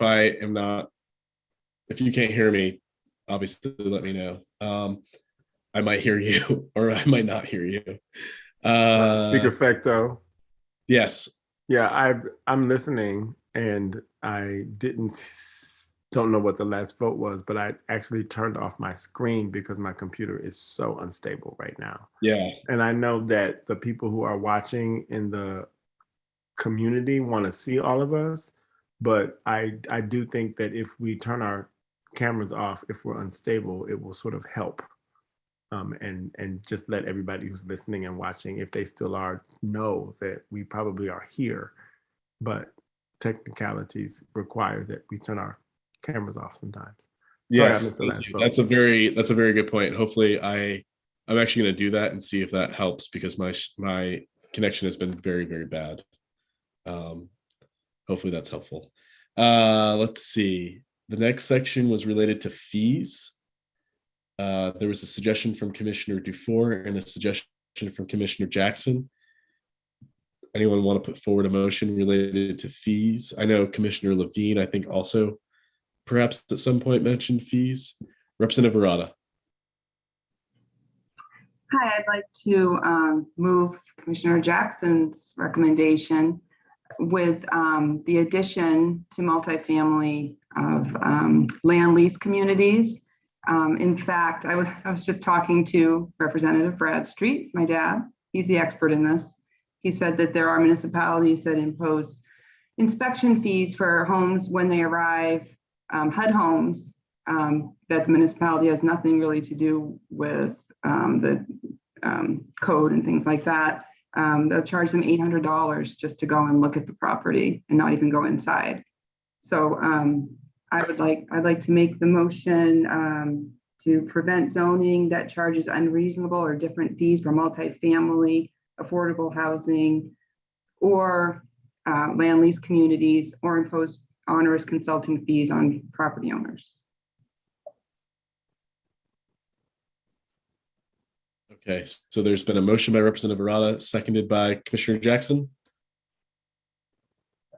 any discussion on this point? I guess one thing I would clarify is, I'm not sure if this is necessarily, I don't know if this is necessarily in zoning per se. I don't know if folks have zoning ordinances that say you have to charge a fee, than it is more or less an ordinance. So I just wonder if we should clarify that we're preventing zoning fees that charge, or yeah, I don't know. That's a good point. I don't know if Either way, we don't want it. obviously we can work out the language. We can work out the language anyway. Commissioner Dufour. I'll be opposing this recommendation just because of the over-reliance on the property tax dollars to fund everything. There's already a protection in law that protects people from unreasonable fees. There has to be a direct connection between the fee and the service that's provided. So tying communities' hands and shifting additional burdens onto the property taxpayers is nothing we're interested in. So for those reasons, I will be opposing this particular motion. Senator Hickman. Yes, thank you, Speaker Fecto. Any unreasonable fee to me is discrimination, and local control cannot trump that. So I'll be voting for this motion. Any further discussion? Commissioner Dufour, could you speak to your suggestion and how it differs from Commissioner Jackson's? Because I actually read them as relatively similar, but perhaps there's a distinction that I'm not catching on to. So my proposal is to tie the fee to the extent that a project is encumbered or helps the community meet its affordability goal. So I mentioned earlier the system that exists in the open space current use law, where to the extent that you are willing to encumber the ability to develop your property, you are provided a significant discount. So I think or property tax discount. So I think it starts at 20%.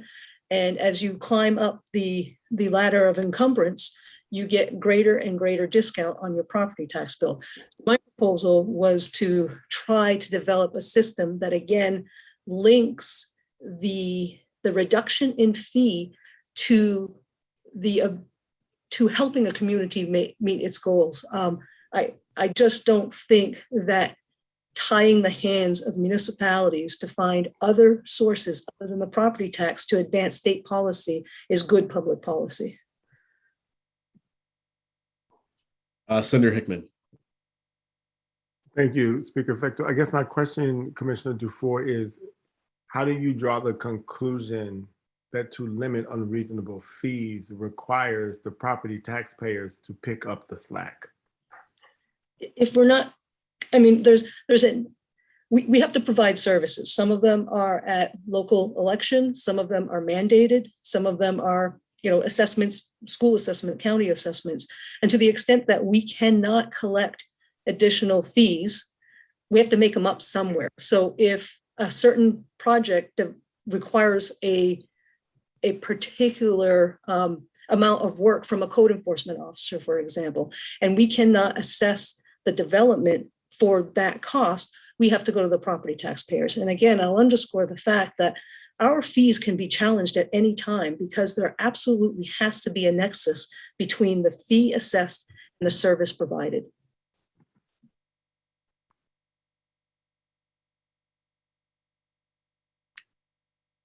Speaker Fecto, are you here? Are you with us? You may have dropped off. Yes. Yep. Speaker Fecto? Yep. Are you with us? Speaker Fecto? Yes, can you hear me? I can hear you. I just wanted to make sure Can you were you still hear with me? us. I can hear you. Thank you.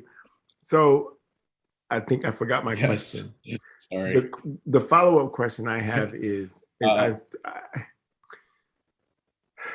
guess I'm still not understanding if a fee on its face or in effect looks as if it is restricting or has the effect of restricting a different kind of housing development.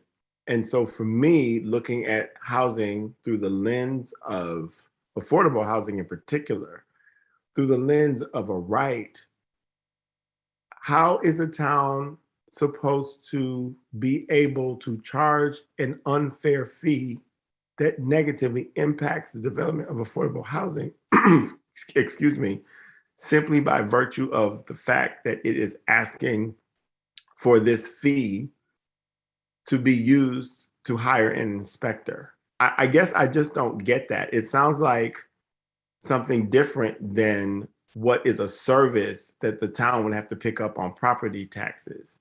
Does the town suffer if the fee isn't actually promulgated so that the person can inspect the project? I guess I just don't see how that affects a municipality in a negative way. May I respond? Yes, I will say yes, because I don't think that Speaker Fecto is probably stable. It's a connection is stable. If he is, great, but I will just say yes. You may respond because I'm asking you a direct question. Okay. Thank you, Commissioner. So we have a code enforcement program, and it has to be funded. And part of that is property tax dollars, and part of that are fees. To the extent that fee revenue is not adequate to run the program, then property tax dollars are used. Now, my recommendation attempts to thread the needle in that it links the benefit, in this case, a reduction in the fee that must be paid in exchange for public benefit, in this case, affordable housing. So my proposal is yes, to the extent that you are advancing affordable housing goals or helping a community meet those goals, you get a discount on those fees. But to say that a community cannot assess an unreasonable fee when the law already prevents it, I don't understand what that is. Somebody will have to define an unreasonable fee. And I think unreasonableness is in the eye of the beholder. Now, I'm probably the only one here that thinks that fees have an important role in protecting the property taxpayers, and that's fine. I'm okay being the odd woman out. It's not uncommon. Thank you, Commissioner, for that clarity. Commissioner Cooper-Ryder? I've been on both sides of this, both on a planning board in a small town where, the ordinances were written so long ago that the fee levels never kept up with what it actually costs to administer some of the programs. We rely very heavily in the state of Maine on our volunteer boards. And so I appreciate the difficulty. I also will say that this fees are, maybe we shouldn't use the fee specifically, but it's definitely a tool that has been used to good effect to prevent housing development in towns that don't want affordable housing development. So I think both, what Commissioner Dufour has suggested, which is a positive. Here is a discount for creating the public benefit that the community derives from the creation of affordable housing. That's one way to go about it. It's very narrow, and I understand why it was proposed so narrowly. And I'm not sure that we have the bandwidth at 5 o'clock after so many hours to land this in the right place. I suggest it's important, and we shouldn't, if all we can do at this point is put in a placeholder and say that this should be studied further, we should at a minimum say something about or do something about preventing this being used as a tool to prevent the production of housing. And I'm sorry, having better to offer. Thank you very much, Commissioner Cooper-Ryder. I think that I hear what you are saying about making a broad recommendation to look at fees so that they do not become barriers for communities to develop affordable housing. And so if I can have Hillary repeat the motion, because I don't know that I heard it exactly. I did say I was going to vote for it, but I just want to make sure that we have the motion. Is there any more discussion on this motion as presented? And Hillary, can you please tell us what that is exactly? Sure, yes, the original motion as put forward by Representative Arata was to prevent zoning that charges unreasonable or different fees for multifamily affordable housing or land lease, or impose on onerous consulting fees on property owners. And that was a recommendation by Commissioner Jackson. That the original recommendation was from Commissioner Jackson with the addition of the land lease communities by Representative Arata. Thank you. So Commissioner Jackson and Commissioner Arado, whoever wants to speak to this, can you please tell me if you are asking for this to be a recommendation that the state would mandate this in the law or revisit this in some other way so that we're clear on what exactly the motion is? Speaker Fecto is back. I see his hand up. I'll defer to you on the question pose. Yeah, and then you take back control of the meeting, please, because you are running this very well. I don't know if anyone wants to answer. Commissioner Jackson. Yeah, I was proposing it as a state mandate because it is used, I think, quite often to to make it harder to create housing, and that's kind of what we're here to do is create housing. So if there are fees that are being put in place that stop creating affordable housing, I think that those fees should not exist. And I think, like, with the language around preventing the unreasonable or different fees for multiple family housing or the land use, I think that is reasonable, and it does address a real problem that's going on in this environment that we're in right now. Thank you, Commissioner Jackson. Speaker Fecto, you have it again, and I see that Commissioner Dufour's hand is raised. Thank you, Senator. Yes. I have connected to a hardwire internet connection, so I think that will be an improvement over the Wi-Fi situation. Wonderful.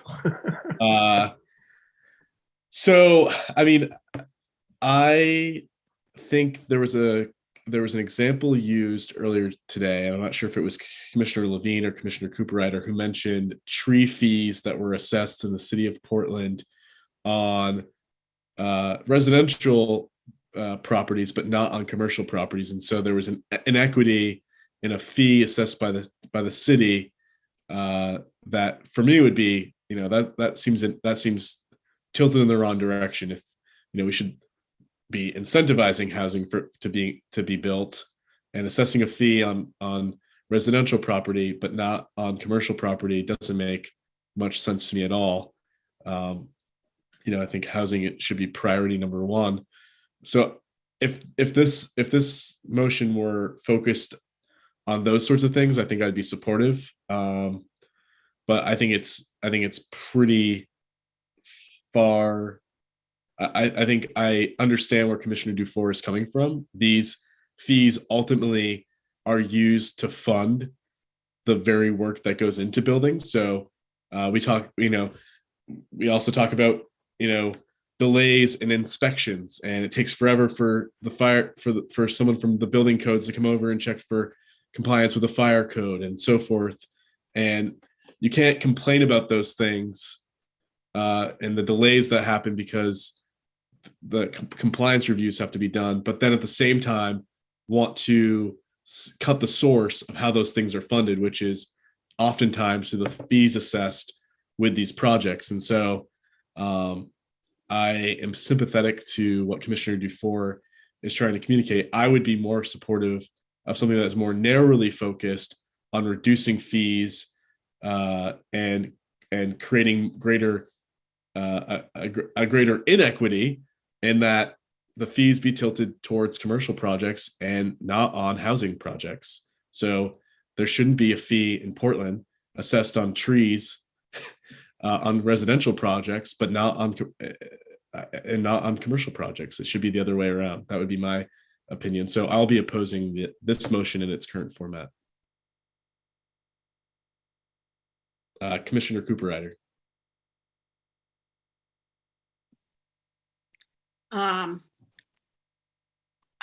So I was the one who brought up the tree fee, and I think that Commissioner Levine also clarified about how that came to be. I would suggest that this is sufficiently complicated that maybe the position we take is to strongly suggest that this is an area of further inquiry. So that we can, I mean, I don't know that we have the ability to understand, which fees where and how prevalent it is, but I have definitely seen them used to prevent housing projects from going forward. Commissioner Dufour. You're on mute. I'll be opposing the pending motion, but I will be offering a motion that recognizes that fees that serve the public good should be reduced to the extent that there is something for the community. So cognizant that there needs to be some sort of adjustment, but it has to be connected to the public investment, the public good. Thank you. Any further discussion on the motion as presented and amended? Seeing none, all those in favor, please use your raise the hand function.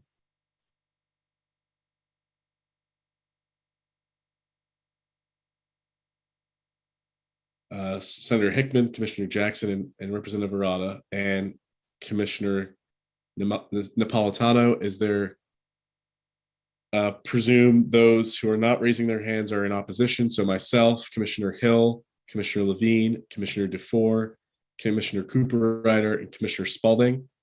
If I've misstated anyone's position, please speak up. Commissioner Spalding. Yeah, I just was late. I just got back, so I didn't hear the conversation. I feel like I should abstain. Okay, Commissioner Spalding is abstaining.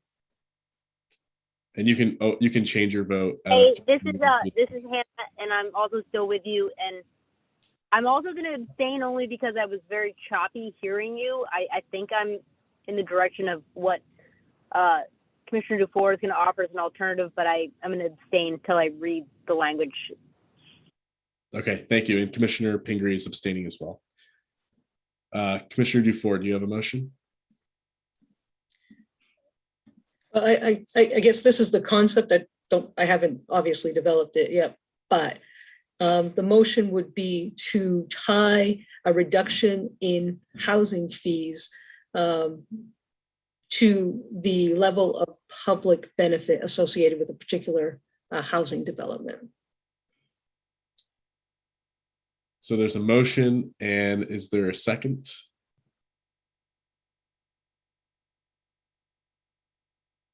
Seconded by Commissioner Levine. Is there any further discussion?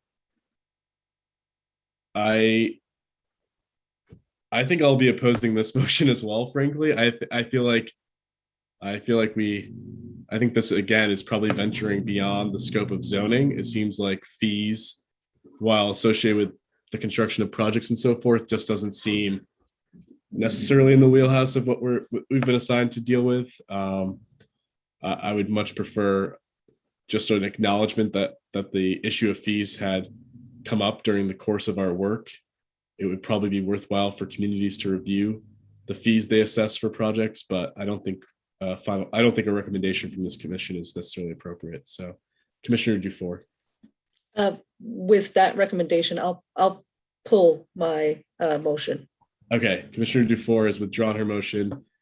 I think that, in essence, I would put that forward, Hillary, as a suggestion that we just acknowledge that this conversation occurred, and that fees certainly seem to be a really important conversation, but one that is quite complex. And I don't think necessarily we were able to really do a deep dive into fees. We never had any substantial presentations about fees or anything like that at any point during the course of our work. Commissioner Levine. Once again, you took the words right out of my mouth. I was going to suggest flagging this as an issue that we didn't have the time or weren't 100% sure was directly related to zoning, but that we're concerned about it. So thank you. Thanks, Commissioner. Senator Hickman. Thank you, Speaker Fecto. I think that given that Commissioner Cooper-Ryder has made it clear that she has seen these fees used to stop the development of affordable housing in communities, I do think it's within the scope of this commission to discuss. Now, we may not agree on how to look at it, but I do want us to flag that fees should be looked at, because these are the instruments, to me, of a society that would use its constitutional authority in a way that they can use it. Towns are absolutely authorized to charge these fees. I get that. But when we see something happening that disallows for the creation of affordable housing, we must say something about it. And so while we cannot agree today on what to recommend to the legislature, I would simply hope that the legislature understands that this is an issue, and we don't know how big it is or small, but if it's mentioned because one of our commissioners has seen it used to stop the development of affordable housing, and we have a commissioner who made this recommendation, another commissioner who moved it, I want the record to reflect that in its entirety. Thank you. Totally agree. Thank you, Senator Hickman. The next portion of the recommendations was revolving around income requirements. There's a suggestion from Commissioner Dufour, Commissioner Jackson, and Commissioner Topman. Is there a motion in this regard?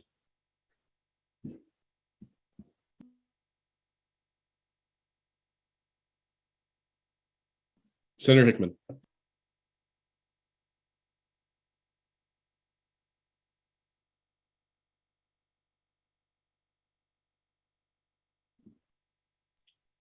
You might be on mute.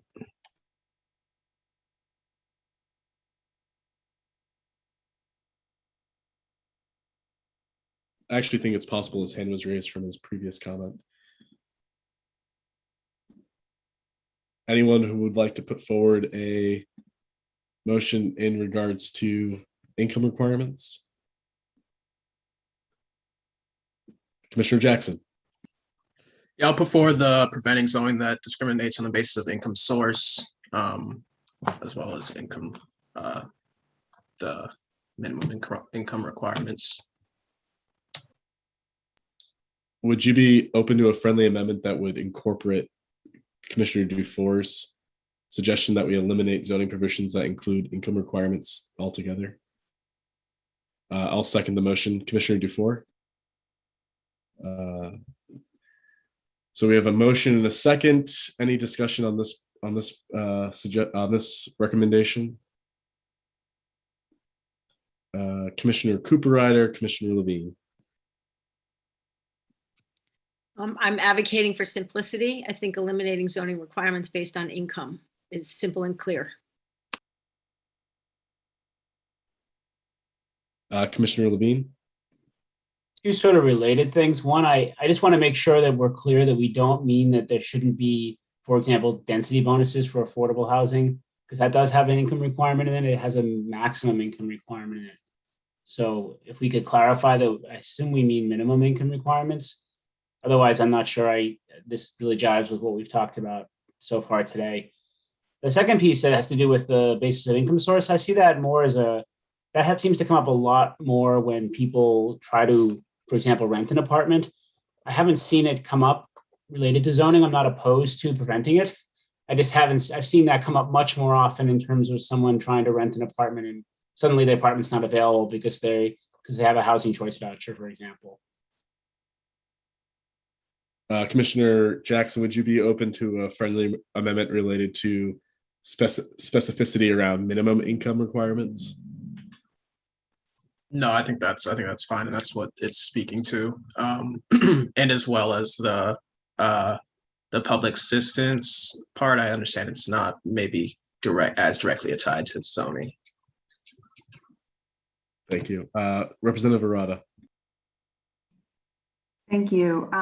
Maybe Commissioner Hill can answer my question. I've never heard of a zoning that has a certain income requirement as far as you have to be above a certain income. I assumed that when I read this, that this was concerning low income and that we didn't want to concentrate people with low income in one area, but I guess I was mistaken. I mean, unless maybe you're talking about like a golf course community where you have certain fees you have to pay, or you have to be a member of I mean, I'm not a golfer, I don't know, but that's the only type of thing, or maybe a yacht club. I can't think of anything, any zoning that would require a high income. Maybe Madeline Hill could answer. Question posed to Commissioner Hill. I haven't seen any zoning ordinances that have to do with minimum and maximum incomes. I have seen it as part of restrictive covenants for developments, subdivisions, things like that, but not in a zoning ordinance. Thank you. Commissioner Dufour.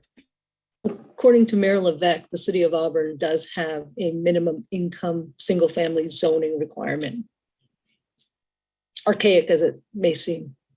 I think that required that was related to income source. Your income had to come from farming. A certain percentage of your income had to come from agriculture. That's what that concerns.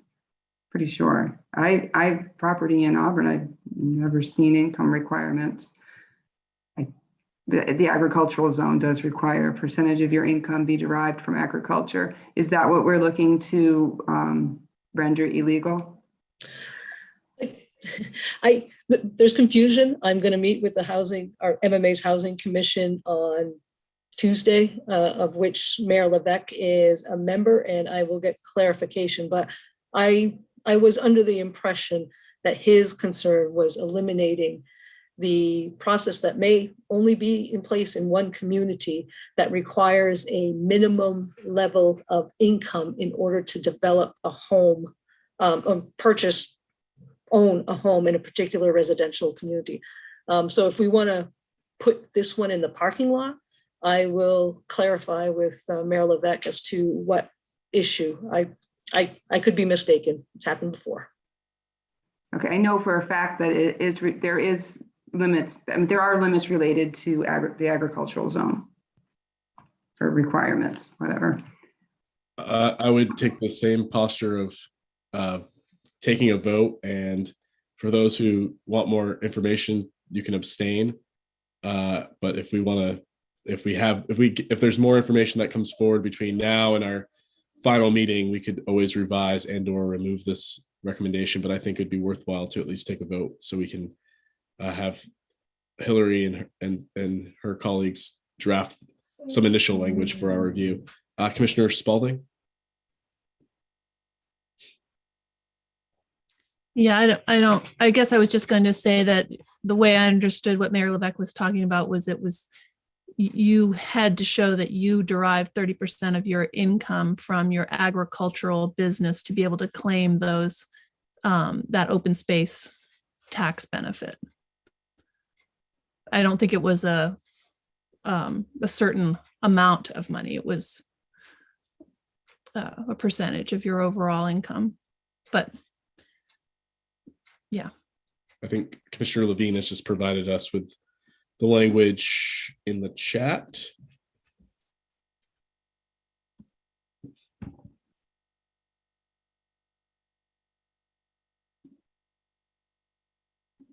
Any further discussion on this item?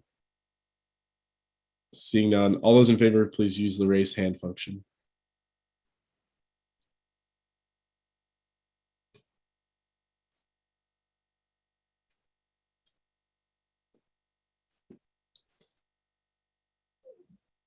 Okay, and Commissioner Hill, how would you like to be recorded? I abstain. Thank you. Thank you. Unanimous of those who were voting and one abstain. And we will. Sorry, Hannah votes yes. Oh, sorry. And Commissioner Pingree also votes yes. And we will revisit this issue at our last meeting as we get some clarity from MMA and so forth. So, but that will provide some direction to Hillary and the team. There was also a suggestion here from Commissioner Topman to require any development greater than 20 units to set aside 10% of the units to be priced as affordable to persons equal or less than 100% of median income. Is there any interest in pursuing this recommendation from anyone? Seeing none. Okay. The next section is lot size and parking requirements. Suggestion from Commissioner Dufour to reduce minimum lot sizes and relax parking requirements to support diversity of housing. sizes and types, and Commissioner Jackson cap parking mandates. How would we like to pursue a recommendation here? Commissioner Dufour. I'm wondering if it's fair to say that these recommendations might be captured in the ADU and the change to single family only zoning. It might be part of that package rather than a standalone, because I think it's directly linked to making family zones more inclusive of multi-unit developments. My understanding is that some of the requirements are separate from the zones themselves. So, like, for example, if you have a residential construction, every unit has to have X number of parking spots dedicated. I have seen some communities where that requirement is 1 for every bedroom. I've seen some where it's 3 for every unit. I would suggest that 1 for every bedroom or 3 for every unit is pretty high in today's world. And I would wonder if we would want to recommend some reduction if there are communities that have pretty high parking requirements for units. Which it may just be as easy as putting forward your recommendation, Commissioner Dufour, which is to reduce minimum lot sizes and relax parking requirements. And we could leave it at that without much specificity, and we can wrangle over the specificity at a later point during the course of session. I think generally that would capture the concept of what's important here. Commissioner Levine. You're on. No, you're fine. Oh, am I okay? Yep. I'm going to move Commissioner Dufour's language. I do think this is a separate thing that is worth flagging. We may not have the exact answer, but this is clearly a challenge for housing production nationwide. So I would move this. Motion by Commissioner Levine, second by Commissioner Dufour. Any further discussion on this suggestion? Representative Arata. Thank you.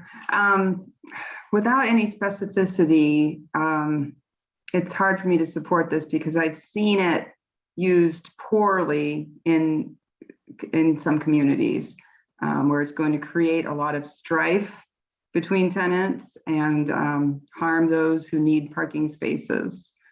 So I think I'm going to abstain if I don't have more specificity about what we're talking about. Thanks. Thank you, Representative. Commissioner Jackson. My concern just might be because we're trying to get a general idea of it, but I'm kind of just curious how this would be implemented, because, or is it just a suggestion for others to come up with a way to implement it?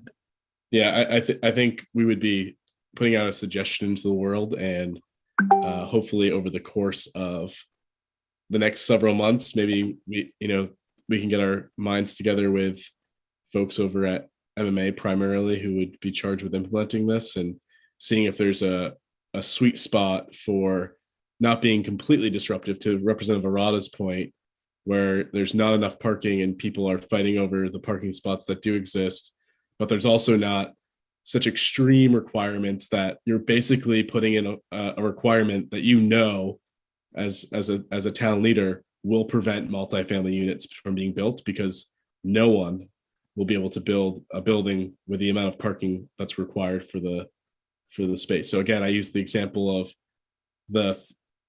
a parking spot for every bedroom. I would argue that the community that has that requirement is basically trying to prevent multi-housing from being built. I mean, that's pretty strict requirement. 2 and 3 unit apartment units in a 6-unit building. You do the math pretty quickly. It's a lot of parking to have. And this is off-street parking, right? So you're not accounting for if there's on-street parking available as well, or a parking lot that's city owned or parking garage that's city owned, that where there could be spaces available for tenants. So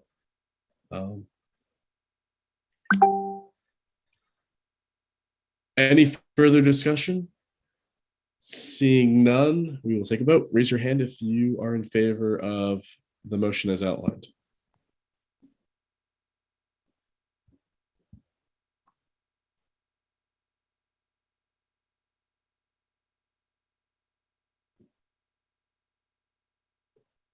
I see everyone's hand is raised. I know Commissioner Arata specified that she would be abstaining. And I think Commissioner Pingree, do you have a vote on this? Yes, Hannah votes yes. Hannah votes yes. Great. Thank you, Hannah. I'm Great. glad I'm providing some comedy at the end of the day. Thank you, Commissioner Pingree. We have arrived at the miscellaneous and additional suggestions category, which is numerous.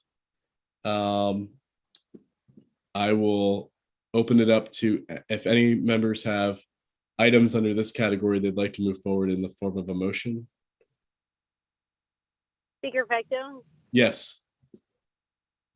I was just going to suggest, this is more a suggestion that we make a bucket of things that require more study. And I think certainly the short-term rentals seem prime for something along those lines, as well as the housing for farm workers.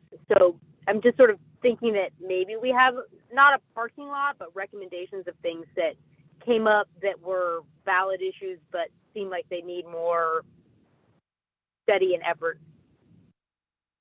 I think that's a good suggestion. I think there's probably a lot of items that we haven't acted on that probably could be parked in that category. Again, I think we should find a way to reflect suggestions that were brought forward but weren't necessarily put forward as final recommendations. But obviously, there's been a ton of input over the course of the last 2 months that are very valuable suggestions and points, but it ought to be reflected in the final report. Senator Hickman.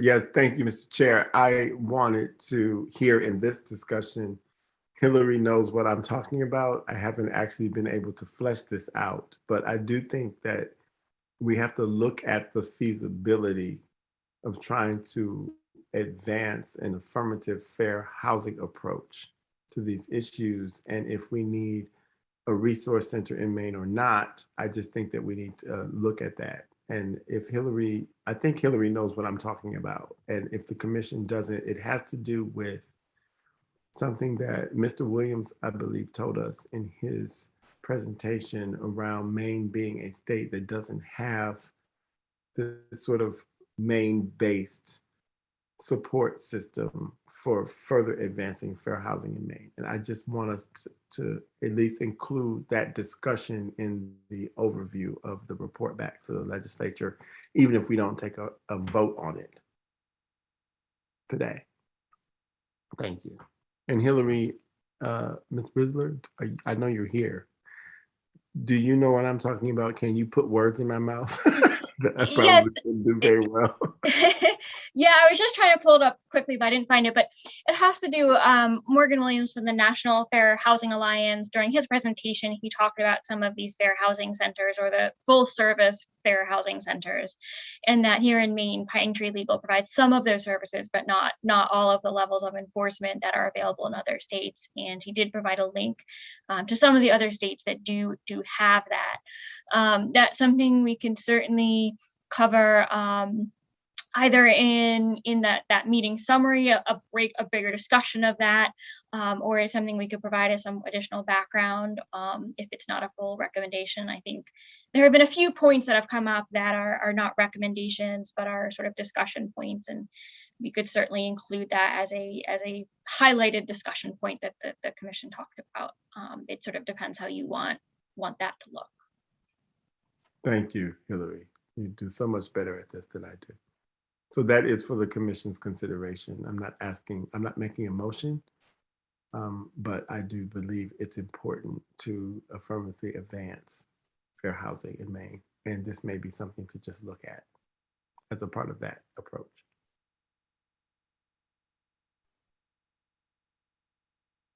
I would be supportive of making sure that that piece is reflected as well. I think if you look at the items under the miscellaneous and additional suggestions, I'm reading through them, and there are certainly a number that I think venture into the category of not necessarily being related to zoning and land use, but more so the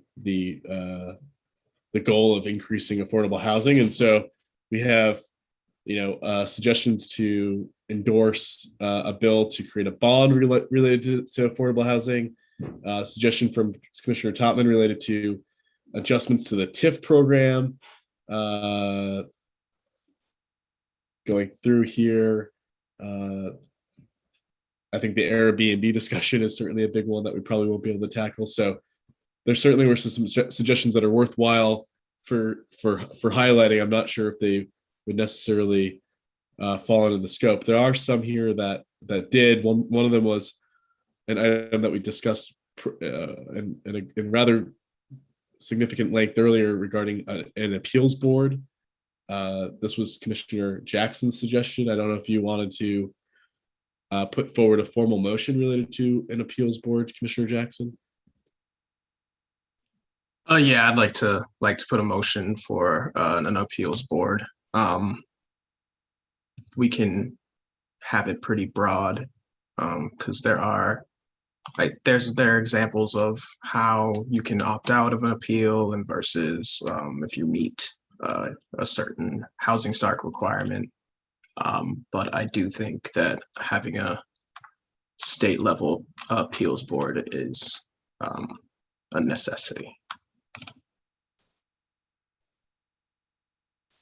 Is there a second? So it sounds like, generally speaking, the motion is to suggest that the legislature consider the creation of an appeals board for decisions made at the local level, the details of which could be spelled out further in the course of debate around that particular issue, whether it's a binding decision, whether it's just related to affordable housing. We can hammer those things out later. Commissioner Totman?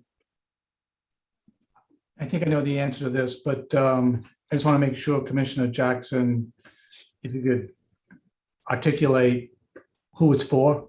I'm not real supportive of something that allows neighbors to further appeal their unhappiness with possible affordable housing. So can you just clarify who would be appealing? Yeah, so I mean, the original proposal is having an appeals board where developers who contain, let's say 20% of affordable housing can appeal for a decision. Thank you. So there was a motion. Was there a second? I'll second. And Senator Hickman? I was just going to second the motion. Thank you. Any further discussion? Seeing none, all those in favor, please use the raise hand function.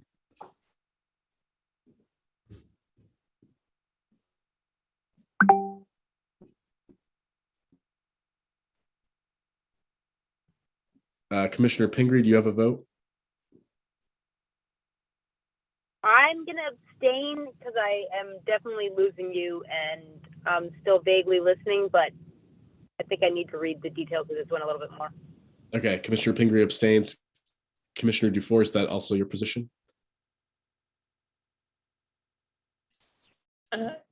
I guess so. I am clearly not comfortable with this proposal. There's a significant erosion of local control, but I think to the extent the way Commissioner Jackson as well as Commissioner Totman described it, there may be some benefit to communities. So I am leaning opposition, but I do want to run this by MMA's Housing Commission, and they may have thoughts on what this appeals board could look like. So soft opposition for now, with a concrete recommendation coming next week. Thank you, Commissioner Dufour, for that clarity. So abstain, and Commissioner Hill, is that also your position? Yeah, I'm going to abstain as well. For me, Commissioner Dufour took the words out of my mouth. It's a local control thing and local appeals boards issue. So I'll just have to get clarification from my association. So I'll abstain for now. Thank you. Thank you, Commissioner Hill. Are there any additional items from the list of miscellaneous suggestions that anyone would like to pose in the form of a formal motion?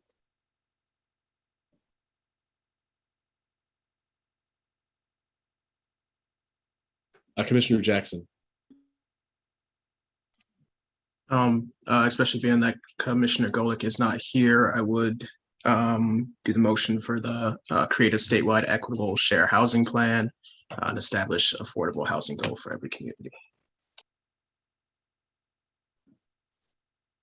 So I think the purpose of this would be to require local communities to establish a minimum affordable housing goal for their community. So that it would require them to put forward what their goal is on an annual basis, I presume. Is there a second on this motion? Seconded by Commissioner Cooper-Ryder. Is there any discussion? Senator Hickman. Thank you, Speaker Fecto.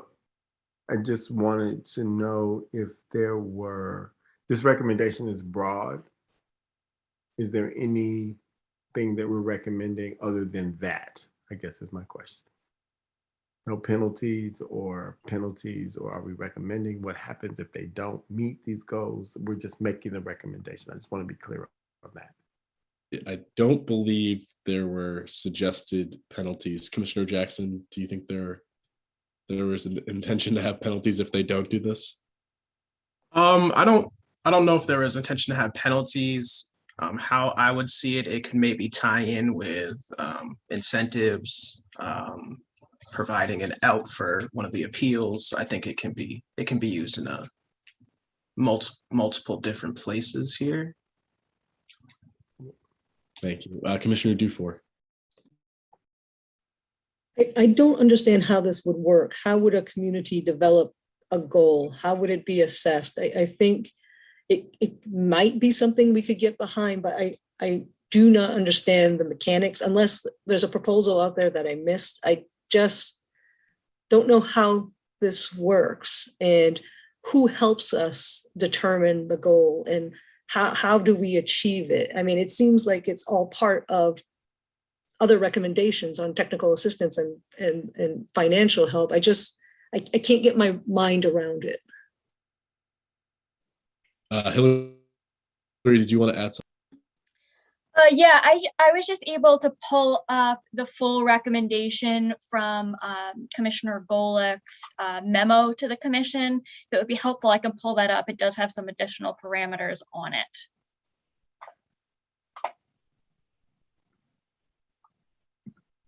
Yeah, I think that would be helpful. Yes, thank you. All right. So here, the recommendation was for the statewide equitable share housing plan and establish a minimum affordable housing goal for every community. That the legislation would mandate that every community work to ensure that at least 10% of its existing housing stock is affordable, and allow towns to use averages to achieve AMI caps. The plan would encourage the development of affordable housing in all areas, expanding housing choice and preventing poverty, concentration, and segregation. That the program would offer financial incentives to develop housing that reaches lower income bands, as well as supportive, accessible, and integrating housing opportunities with people for people with disabilities and those who are experiencing homelessness, and that success would require proper messaging to explain the benefits for communities accepting an equitable share of affordable housing, along with providing successful examples of various types of affordable housing developments. Mhm. Thank you, Hillary.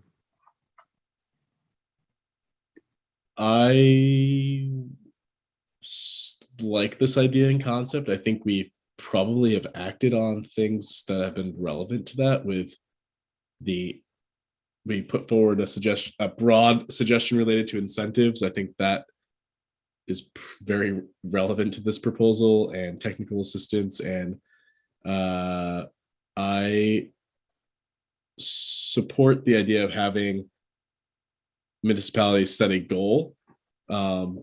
I think goal setting is good, and I think it's good for them to contemplate what it is what they want to see in their communities around the construction of affordable housing units. But there's a lot of details in that proposal that I think I'm not sure I'm behind. So I will be opposing the motion in its current form, but would be I will probably offer a motion to require communities to establish a minimum affordable housing goal after we take this vote. Is there any further discussion? Seeing none, all those in favor, please use the raise hand function.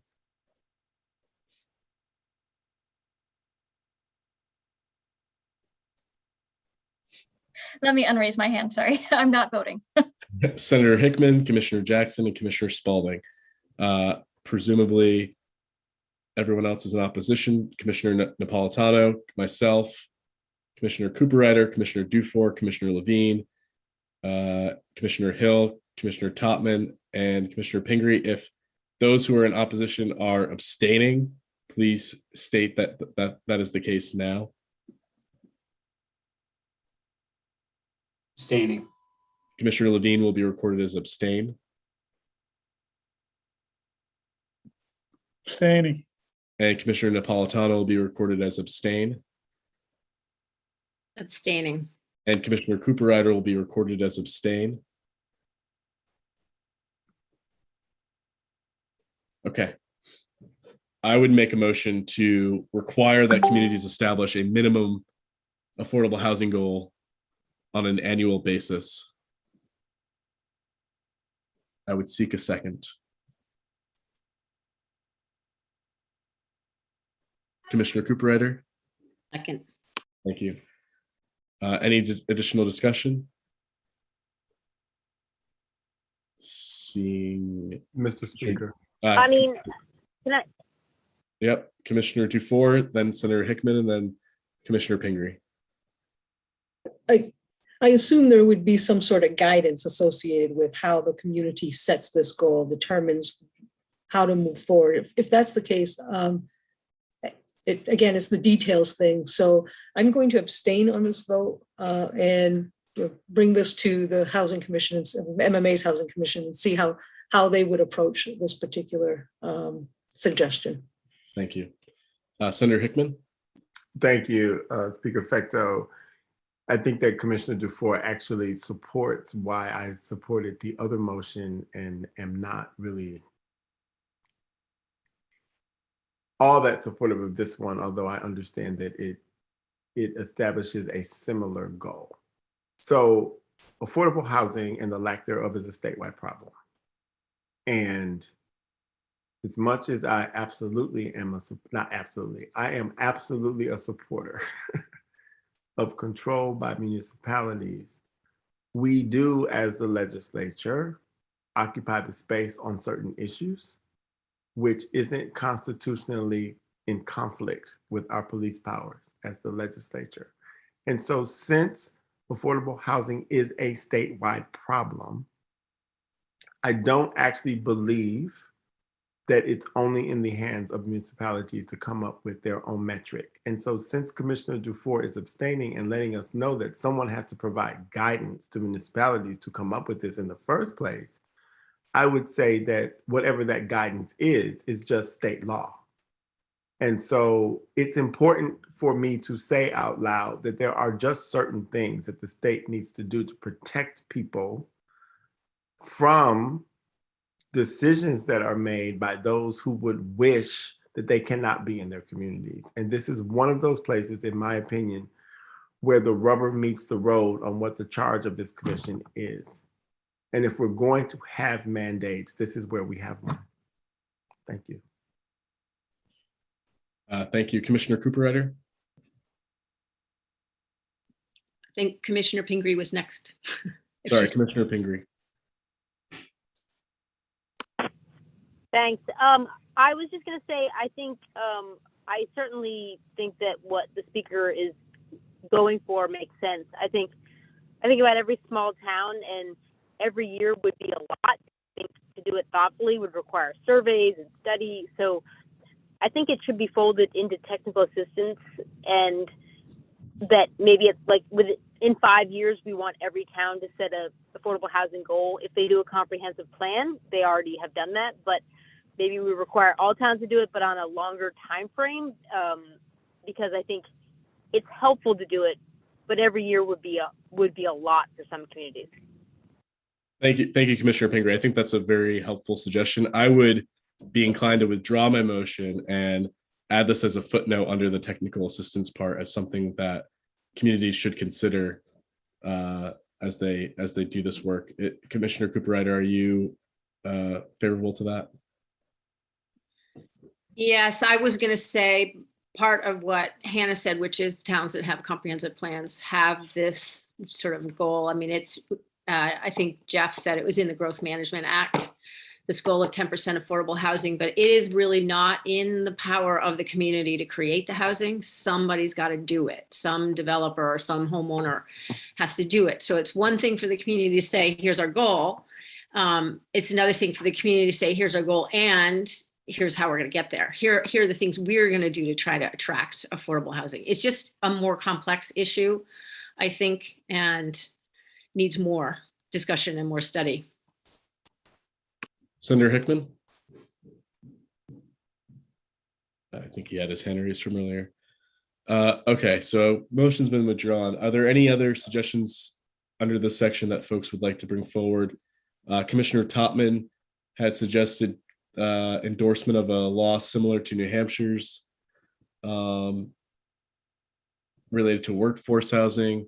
Is there any interest in that, Commissioner Topman? Sorry, I've been stepping in and out here. If we, I guess my question is the equitable share housing plan, did we vote on that? We did.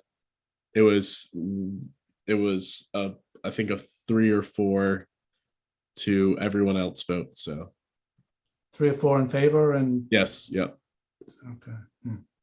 I was going to say if that passed, then essentially the New Hampshire law is sort of a watered down general version of that sort of says, you know, each town has to have a goal. Doesn't say what or anything. It's just a rather vague. They must provide reasonable and realistic opportunities for affordable housing. And you know, on the one hand, I think it's not that meaningful or meaty.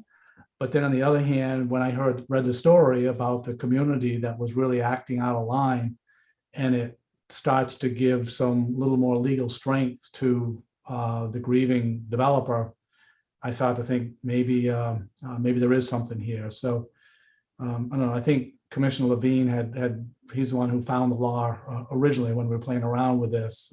So anyway, I think it has some merit. I don't know. So maybe it's still a little too vague in its present form to embrace. Given that we sort of just had this conversation and ended up withdrawing the motion on something very similar, perhaps noting it in the report, but maybe not necessarily taking a vote on. That would be fine. That'd be great. Any other items listed here? Commissioner Jackson, you had a suggestion related to desegregate Connecticut, which would eliminate the terms character, overcrowding of land, and undue concentration of population from legal bases for zoning regulations, and allow towns to only consider physical site characteristics. Is that something you want to put forward in a formal motion? I think this might be able to fall in with the fair housing section. I think that's a good idea. In fact, Hillary, we might want to note taking some of that language and perhaps adopting it into that fair housing statute revision. Good suggestion. Any other items here? I've looked through them numerous times. I don't think anything else stands out to me as having not in some way already been acted upon. Are there any items that we did not discuss in any category? Commissioner Jackson. I don't know if it's like an actual suggestion here anywhere, but having some sort of state entity that continues to do research on this and that is their main task, I think is something that really should happen. And because, us going here these couple months, we were able to barely scratch the surface. And to really get a good grasp of this, I think it would take a team of a couple people at least to really dig in and see what we need to continue to do, and also provide the information to municipalities about what the hurdles are and how people are approaching them. So I think it'd be good to have, I don't know, whether it be a position, a team, but having a dedicated research team that can give out models or do studies on zoning sustainably, I think would be very important. And just housing policy in general, because I think if one thing we've learned, like there were a lot of suggestions here that were not necessarily related to our charge, but certainly were valuable for this conversation around how do we ensure there's more housing available to folks. So I think what you just said would be like absolutely perfect, and like a concluding paragraph in this report that the work we did was limited in its scope, but in terms of its focus and the time that we had, and we did not nearly complete as much as we would have liked to, nor could we. And having some continuation of this work, whether it's through a public entity like the state of Maine, or a private entity or a nonprofit organization, there needs to be some continuation of this work moving forward, or quasi-state like Maine State Housing, for example. Senator Hickman. Thank you, Speaker Fecto. I guess to piggyback a little bit on Commissioner Jackson's point, I'm not going to make a motion for this, at least for this commission's work. But you're right, we haven't really been able to do much more. We've done great work, and we're going to do great work when we put the report out, because the staff is going to do great work to make sure that our great work is reflected. But the state planning office, or whatever it was called, has come up. It's come up in emails. It's come up in concerns from folks. It's come up a lot in emails. And we definitely talked about it a little bit, but I feel like we didn't talk about it enough, because as much as municipalities had a resource that they could go to for all sorts of issues that would include housing, it just seems to me that statewide solutions to statewide problems are in the hands of the people of the state through their representatives in the legislature, and that it's not necessarily for nonprofits and private entities to take control over, even if they help us do our work, or they inform our work, or we have public-private partnerships to do our work. But I do think that there should be in that language, that paragraph or the footnote or wherever we're putting this, that we need to look at the reconstitution of that office in some form that works for the time. even if that one doesn't work anymore, we still need something like that that works for the time. And we mentioned that there were a lot of folks who were scattered. There was like a diaspora, if you will, of folks that left that office and ended up in this agency or that agency or this quasi-government agency. And I just think that we need to look at where they are, what they cost, and if we were to reconstitute them in a place that would make so many of the discussions around housing and not housing efficient. We need that in Maine right now. And so I want to just put a plug in that for our analysts to include in the report in a highlighted section of footnotes, if you will, because I do think that that is a big part of the solution to these problems. Thank you, Senator. Hillary, do you have anything to add? Yeah, I was just going to add, certainly Senator Hickman, that the discussion around the state planning office was, I think, much more in depth at our last meeting, and that's something that will certainly reflect in the report, the number of those deep conversations I had throughout the work, not just this meeting, not just last meeting, but all the meetings that came up. And even if they didn't end up in a recommendation, what we'll work on doing is providing a bit of a framework for these broader discussion points that are important and where the discussion led. So that that's reflected in the report. So someone reading that report can say, well, they didn't get to this topic, maybe we should look into it down the road or whatever it may be. But that'll also be an opportunity once that framework is set up, that at our next meeting, that's an area where after reading the report, you realize, the report doesn't mention this. I really think it's important that we say something about whatever it may be, that framework's already set up and we can pretty easily plug in a few extra points there if we need to. So that's something we'll try to make sure that we have those components that are clearly important to the work that you've been doing, but didn't ultimately lend themselves to a full recommendation. Thank you, Hillary. Senator Hickman. Thank you, Mr. Chair. I think I'm good. I think I didn't lower my hand. There we go. Thank you. No worries. Are there any items that we did not get to that anyone else wants to raise? Seeing none, I would just say, wow, we've been here since 11:30 and we have worked through a lot of really in-depth conversation with a great deal of depth about a lot of the issues that we've raised over the course of this commission's work. And I'm incredibly thankful for your dedication, your time. I know that this is not something that you're necessarily doing because you're going to get paid to have done it, but you are doing it because it's out of the goodness of your heart and because of your passion for our state and its future and making sure that we have more housing for more people across the state and every part of the state. And so I just want to say thank you for your dedication. It means a lot to me. I know it means a lot to everyone who cares about this issue. So thank you. Senator Hickman, did you want to say anything? I just would echo that. I mean, I think that when we reached out to have people help us present to us, both within state and outside of the state, most of what we got was all of this excitement that we were actually looking to do this work.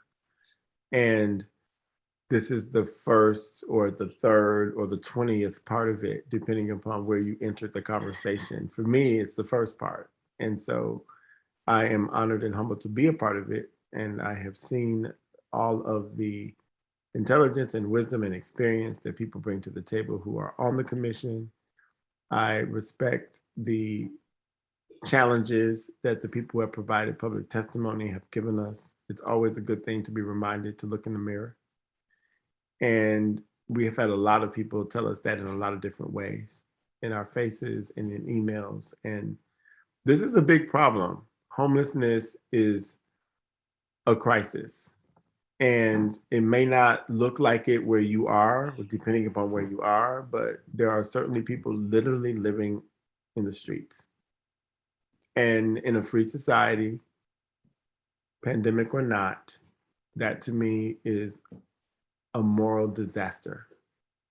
And we can do something about that, and we are. And so I hope that, whatever I know what we voted on, and I know some of the things that are outstanding, but whatever the legislature and the corresponding executive agencies and the quasi-governmental agencies and the nonprofits do about what we say is where the rubber meets the road. And I hope that we can be bold and that we can have the gut, if you will, to find the resources to make sure that we don't have people living in the streets. Thank you, everyone, for your work and your dedication and just taking the time out of your lives in a very strange year, in a very strange time frame. It's October 28th and my farm has not had frost, not even a slight frost. The okra is still growing. We've got some issues. We've got some issues that we just need to address. And this is a big one. So I'm glad to have been a part of it. Thank you, Senator Hickman. Thank you all of you. And we will be in touch about when our next meeting will be. I wish Hillary and Sam and Deidre a great deal of luck as they put this report together. They have no shortage of resources and information. So good luck and thank you again. Really appreciate it. Thank you. Good night, everyone. Thanks all. Have a good night.